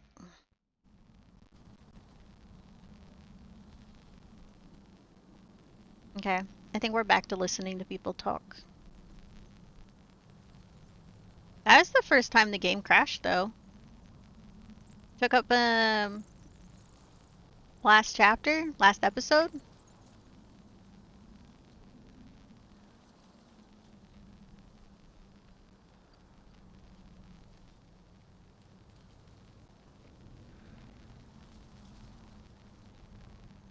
Man, I really want to see where that body went. What now? We run. Wah! I know it's doesn't look like I can talk to these guys like at all. They have a busy time ahead of them. And then these guys here. Listen to them for the lore. How the hell do we start over from this? Well, you don't deserve to out there. Closer together than ever before. I hope the peace would last this time. Albert, you do not deserve peace. At all. The remains of their settlement didn't look like a lost home, but the bones of a beast that fed on greed.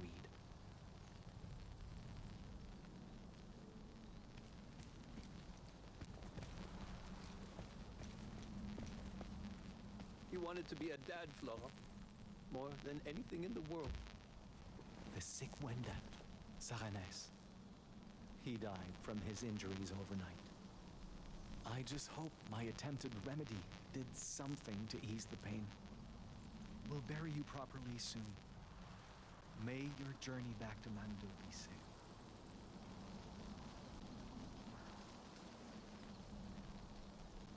Didn't we have like But all I did was call him the indigenous funeral rites? There it is. a drunk.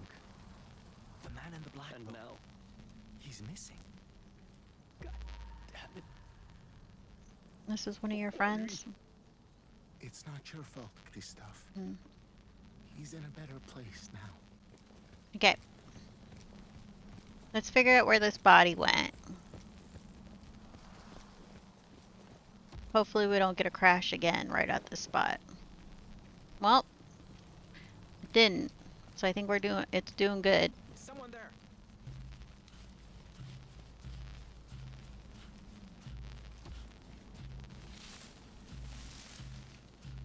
Pierre? I had to find the one who did this. He robbed this man, just like the wolf. What kind of mantor defiles his brother instead of burying him? What are you doing? Crap. Look, this ain't what it looks like, all right? I was only gonna... What? Keep quiet and hope I never found out? Just like You just got off work. Welcome back. We're at the end. How the hell do you know about... I knew from the start, Pierre. I just wanted to believe I was wrong.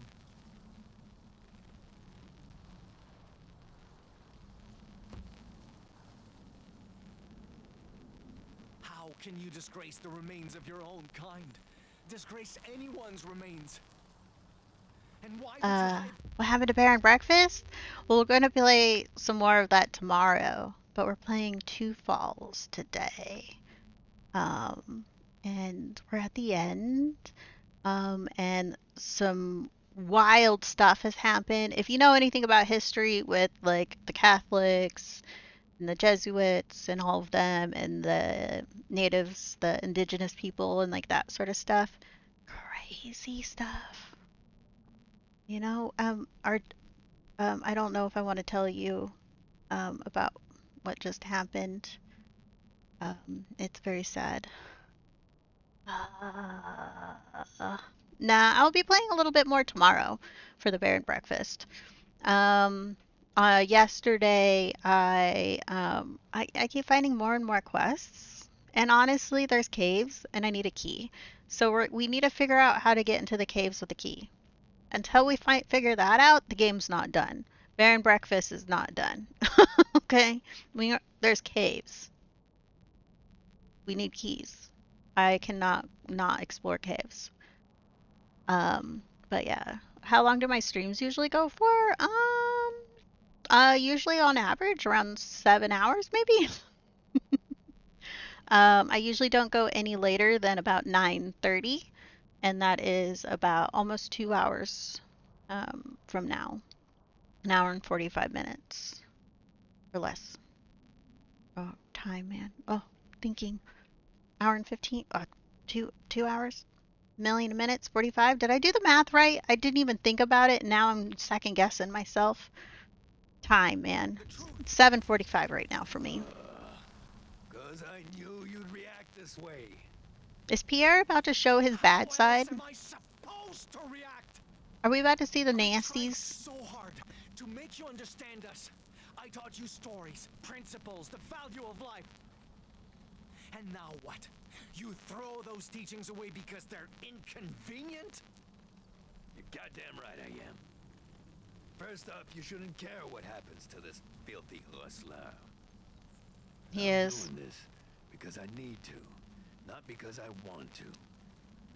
The only way to survive at a time like this is making the most of what death leaves behind. This guy. That's your excuse for That basing corpses? that religious person there. Would be worse. Don't you live by that whole waste nothing rule? I mean, goddamn. Say what you mean and tell me what's so wrong with staying alive.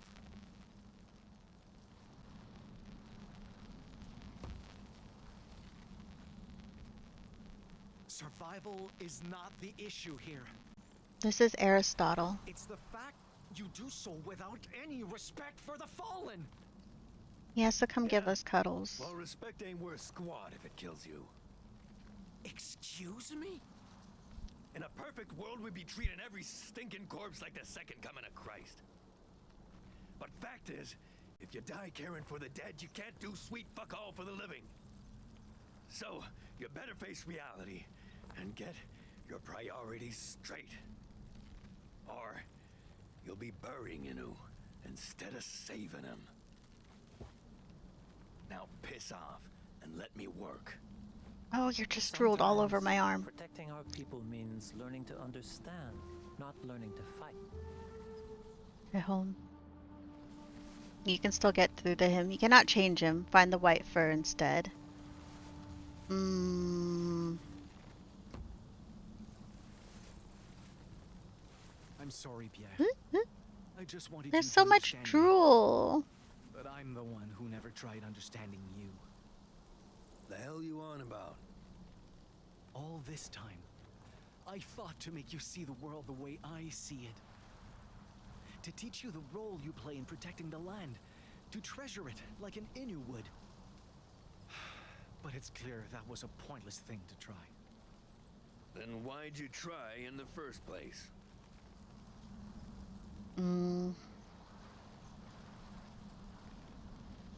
Let's see. Doing nothing wasn't an option. Because I chose to believe white men could be more than thieves or killers. And I chose to hope there could be harmony between our peoples, no matter our Leg's gonna go to differences. sleep. That we could be friends. Maybe that was naive. I can't force you to understand me any more than I can force wolves not to hunt or rain not to fall. And it's time to accept that. Where are you going? To find the White Wolf, and pray it can still calm the winter spirit. If you plan on helping, you can follow. I'm willing to give you another chance. But you'll have to earn it this time.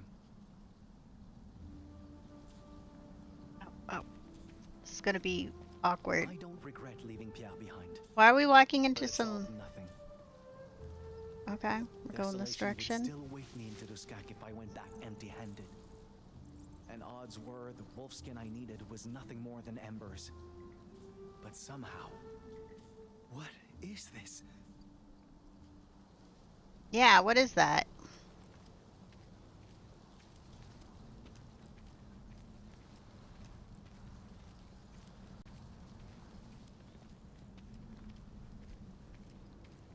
Hmm. Hey! What's that? Jeanne! Jeanne! Jeanne! Come back! Is this where we see... Why are we just walking straight through the bushes? Run.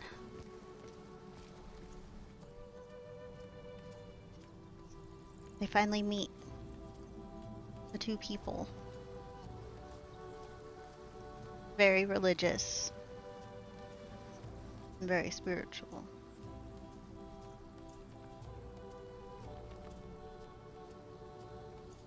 Right there. At the end of the path. When I thought I'd lost everything.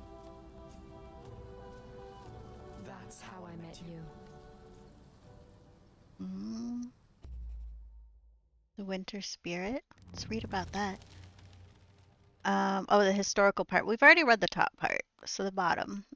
Featured in countless North American native stories, the winter spirit has countless names, many of which are considered taboo. It remains a fascinating example of how indigenous oral myth evolved over time, particularly after the arrival and appropriation of European outsiders. Pre-colonial interpretations frame the spirit as a guardian, attacking those who threaten nature. Later, influenced by European contact, it also defined people possessed by such hunger and greed. Subjected to such famine and isolation, they developed isolationist, cannibalistic tendencies. Nowadays, westernized pop culture media often frames the entity as a flesh-eating, antlered giant yearning for human flesh. Ew! Among Innu, the spirit is named, what is it? Katshimatsishiu, a trickster associated to wind, ice, and change, whose presence signifies the consequence of a negative action. It aims to guide people through hardship and towards personal growth, leading them to make decisions that will shape their future for the better. Cool. We must have missed, like, some things, like... Oh, there's like fauna stuff we didn't like. And flora, we got all of that. Must have missed some of those. Maybe. And then for Jeanne, got all those. Oh, we missed something there. Couple things there. Got all of the history. I want to know all of the lore. Give it to me. Oh.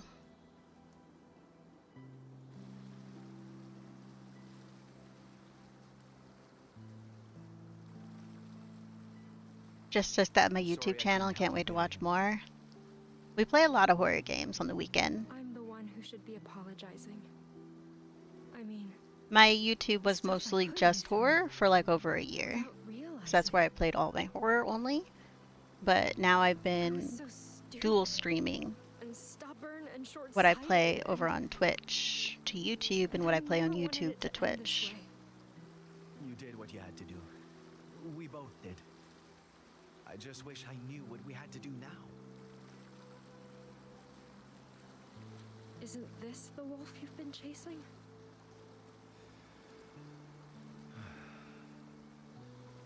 Yeah, but I kept hoping this one fur would fix everything the white man did. And I'm not sure if it's that simple anymore.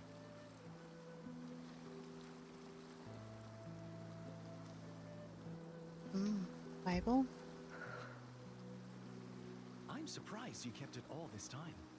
A Bible? Even if it got me into trouble, it let me feel connected to God in a way. But in the end, I don't think he ever listened. And for all I know, he never has.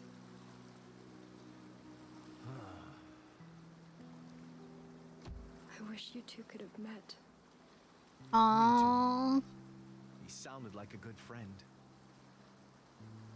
The doggo was so good. Capitaine? Hey, do you have any idea how we're supposed to move past all this? Not anymore, no. But I think we should start by going back. You don't do horror? I never played horror games up until like a few years ago. I like playing horror games. They don't actually scare me though, so if you're looking for someone who screams and like, whoo, it's not me. I'm the one that runs towards the danger. I see the thing in the distance and I'm all like, hello! What's wrong? And I run towards it. It's him. You said he died, but I wasn't expecting to see him like this.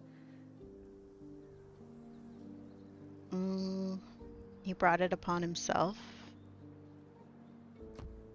I'm sorry, Jeanne.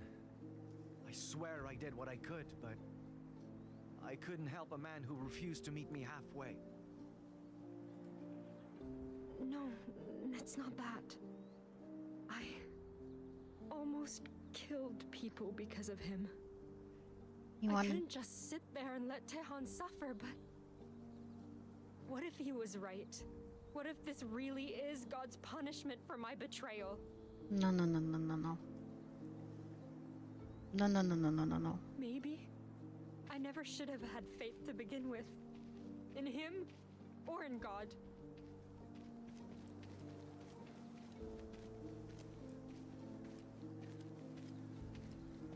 What do you mean? It's so weird how people just can full crash out when they no longer believe in God. I stayed true to my principles. Never wavered. Never asked why. She's crashing. I was only using God as an excuse to make deceit seem virtuous. Just like Augustin. So what's the point of believing any of this? If all it does is ruin lives. Listen,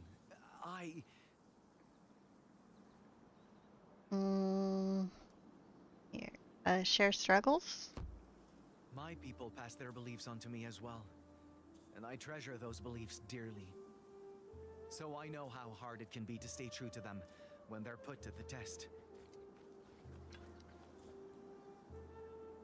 Because beliefs, they change us. Is she wearing like a choker? Color the way we think, limit our perspectives, make us lose sight of what matters. And yet, I don't think that means your faith, any faith, is fundamentally wrong. Even if your faith's convictions led you astray, they gave you reasons to keep fighting too. I know that, because it was the same for me. And it's why Tehan Wastasta keeps saying he'd rather struggle than suffer doing nothing. So, if those convictions are why both of us are standing here, I can't truly call them evil. Then, you don't think I should cast him aside? I don't know. It's not my choice to make. I just think beliefs should inform who we are without dictating who we have to become. So even if you cast aside faith, never cast aside the courage and the compassion that it taught you.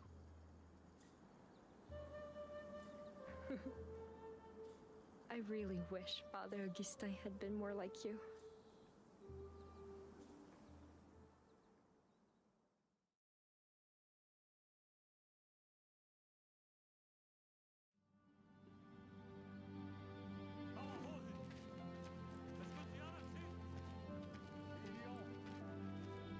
Seems they started recovering supplies. Want to give them a hand?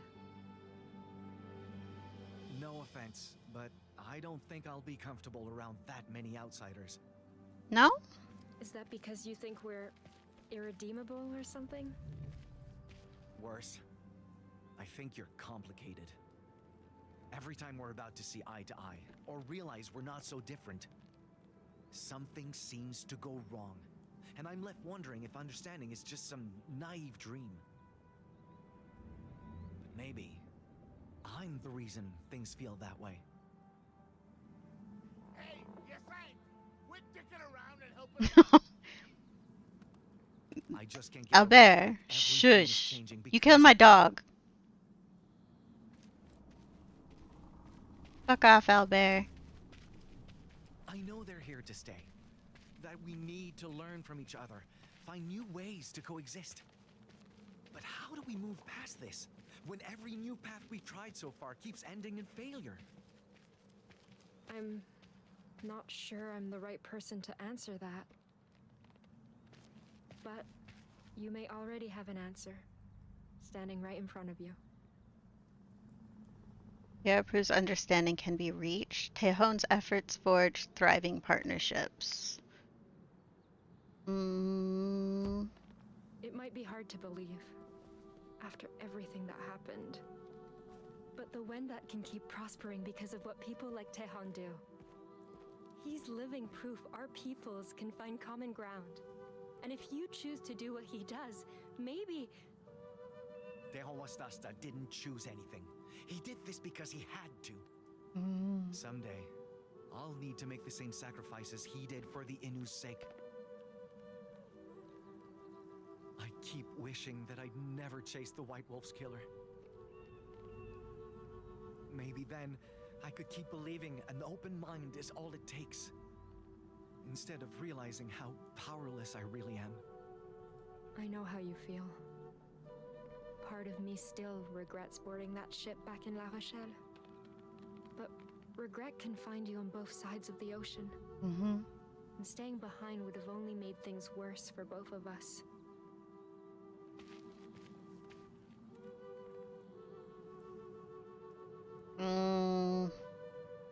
Ignorance or inaction does nothing but cause pain. Struggles are what allowed us to grow. You said your people's values and your love for this land, they're impossible to cast aside. And ignoring the urge to act, only to realize you could have done something before it was too late? That sounds a million times more soul-crushing than this. Because regardless of the outcome, your actions helped people. You saved Pierre's life in that cave. You fought to rescue people in that fire. Stop Tejon from making a terrible mistake. You're even helping me. So even if there are unresolvable differences between us, we can't let them stop us from changing the things we can change. How, then? I like that one more than what the other one she had. You know, struggle helps us grow. I hate that.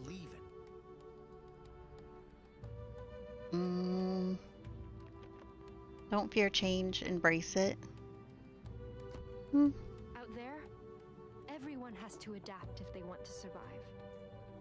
But adapting doesn't have to mean sacrificing the things that define us either. It's like deer don't stop being deer just because they shed their antlers, right? Where are you going with that? That was funny. Didn't make it this far by giving up, and neither did we. You know, this may not sound like a compliment, but you remind me of my great-grandfather.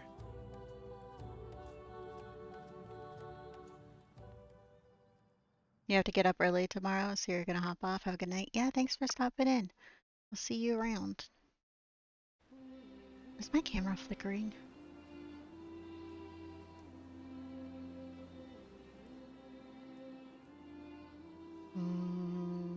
You spoke to Pierre?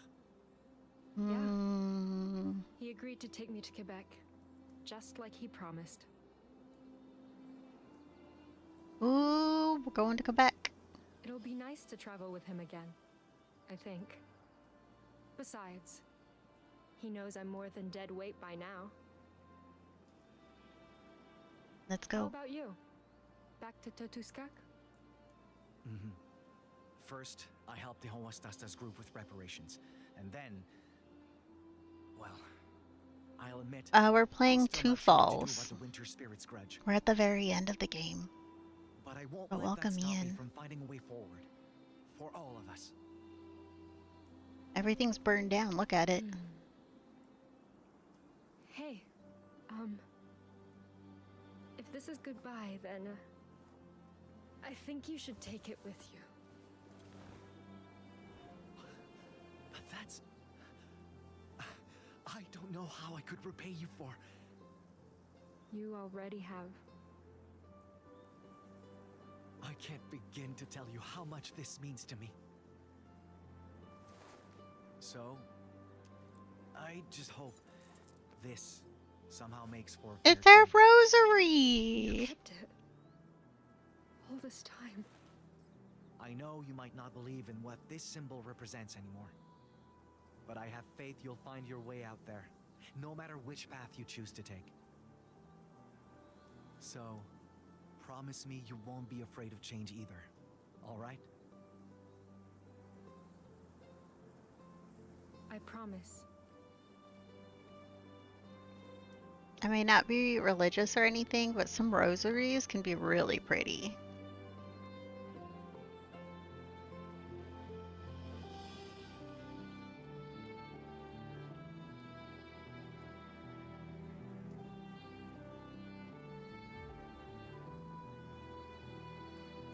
Oh, it's starting to melt.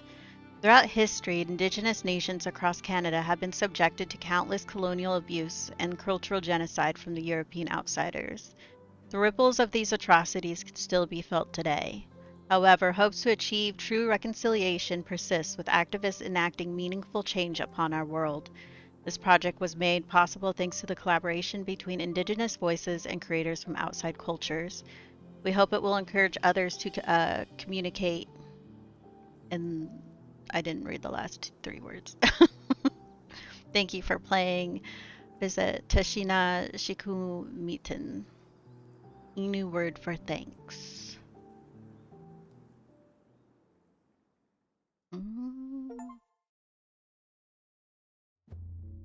We finish.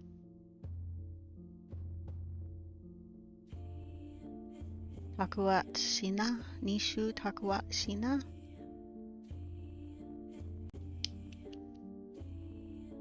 Made it all the way to the credits, and we only got sidetracked with chit chat in like, I don't know, a handful of times. I think we even had like an hour long just chit chat there for a minute. This game though, I think it did a very good job telling the story. Yeah.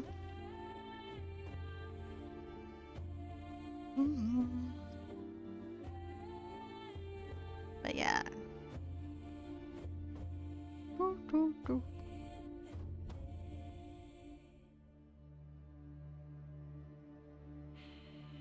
All these names in here.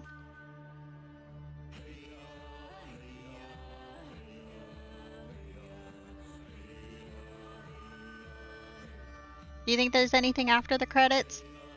I like the music. Here.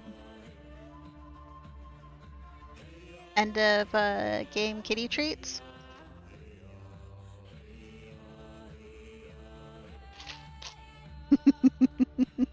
Did you see? He is just full perked up. You coming? You got it? Aristotle. Do you want one? Come over here. Who wants this one?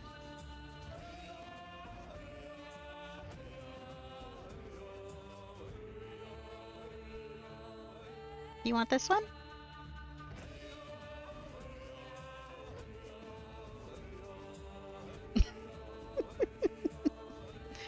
You just full on like try to numb my fingers, sir.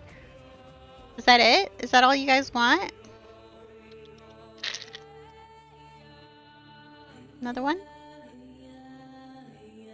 He's so dainty about grabbing it out of my fingers.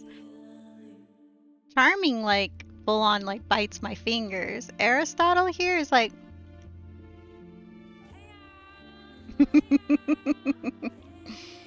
Okay.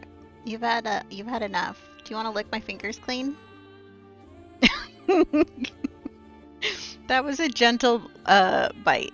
That really was gentle. He's being so...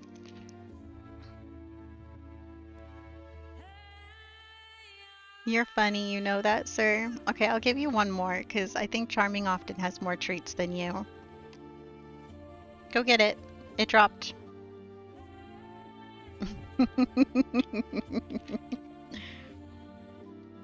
Sorry, I had like the vertical stream going and having them come like right over here.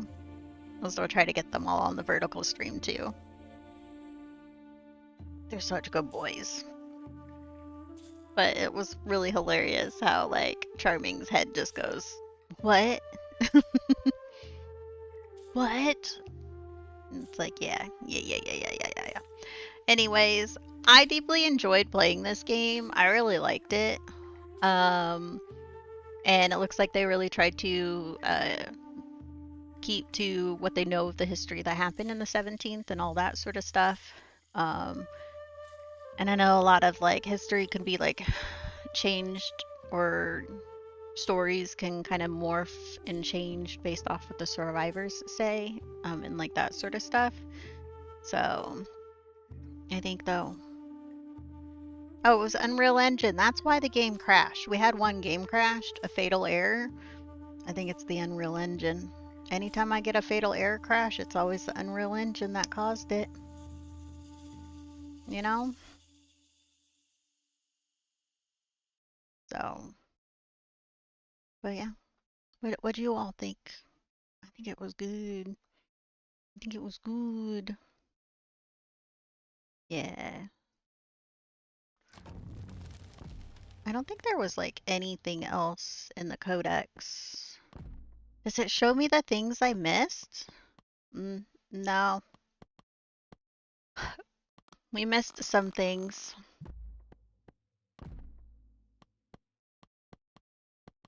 Fauna and flora mostly. Oh, a couple of history things with him. Probably if I saw like the fauna and the flora, it would show. Labrador wolf. These don't always appear in order though. Like we saw the crows pretty early on. So I'm wondering what these were. I want the history, I want the lore. Give it to me.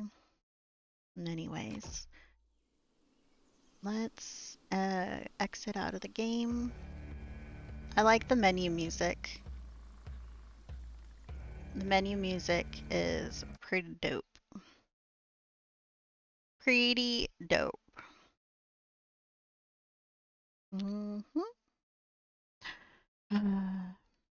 We should raid out.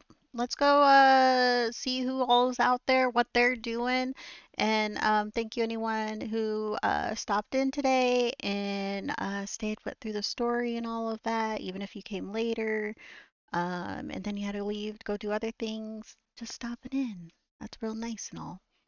So tomorrow we will be playing some Bear and Breakfast, and then on Friday we're playing Darkwood. And yeah, we're doing some. Darkwood though is pretty like creepy at night. Melanie, are you gonna play Darkwood? I mean, you're not like the game's like a top overview. It's a top overview. Like you're looking down at your little guy as he runs around on the map. But the sound design is so good. It's one of those games where the sound design is just it's so good. I don't know if that's I know you don't play too many horror games. It's a survival though.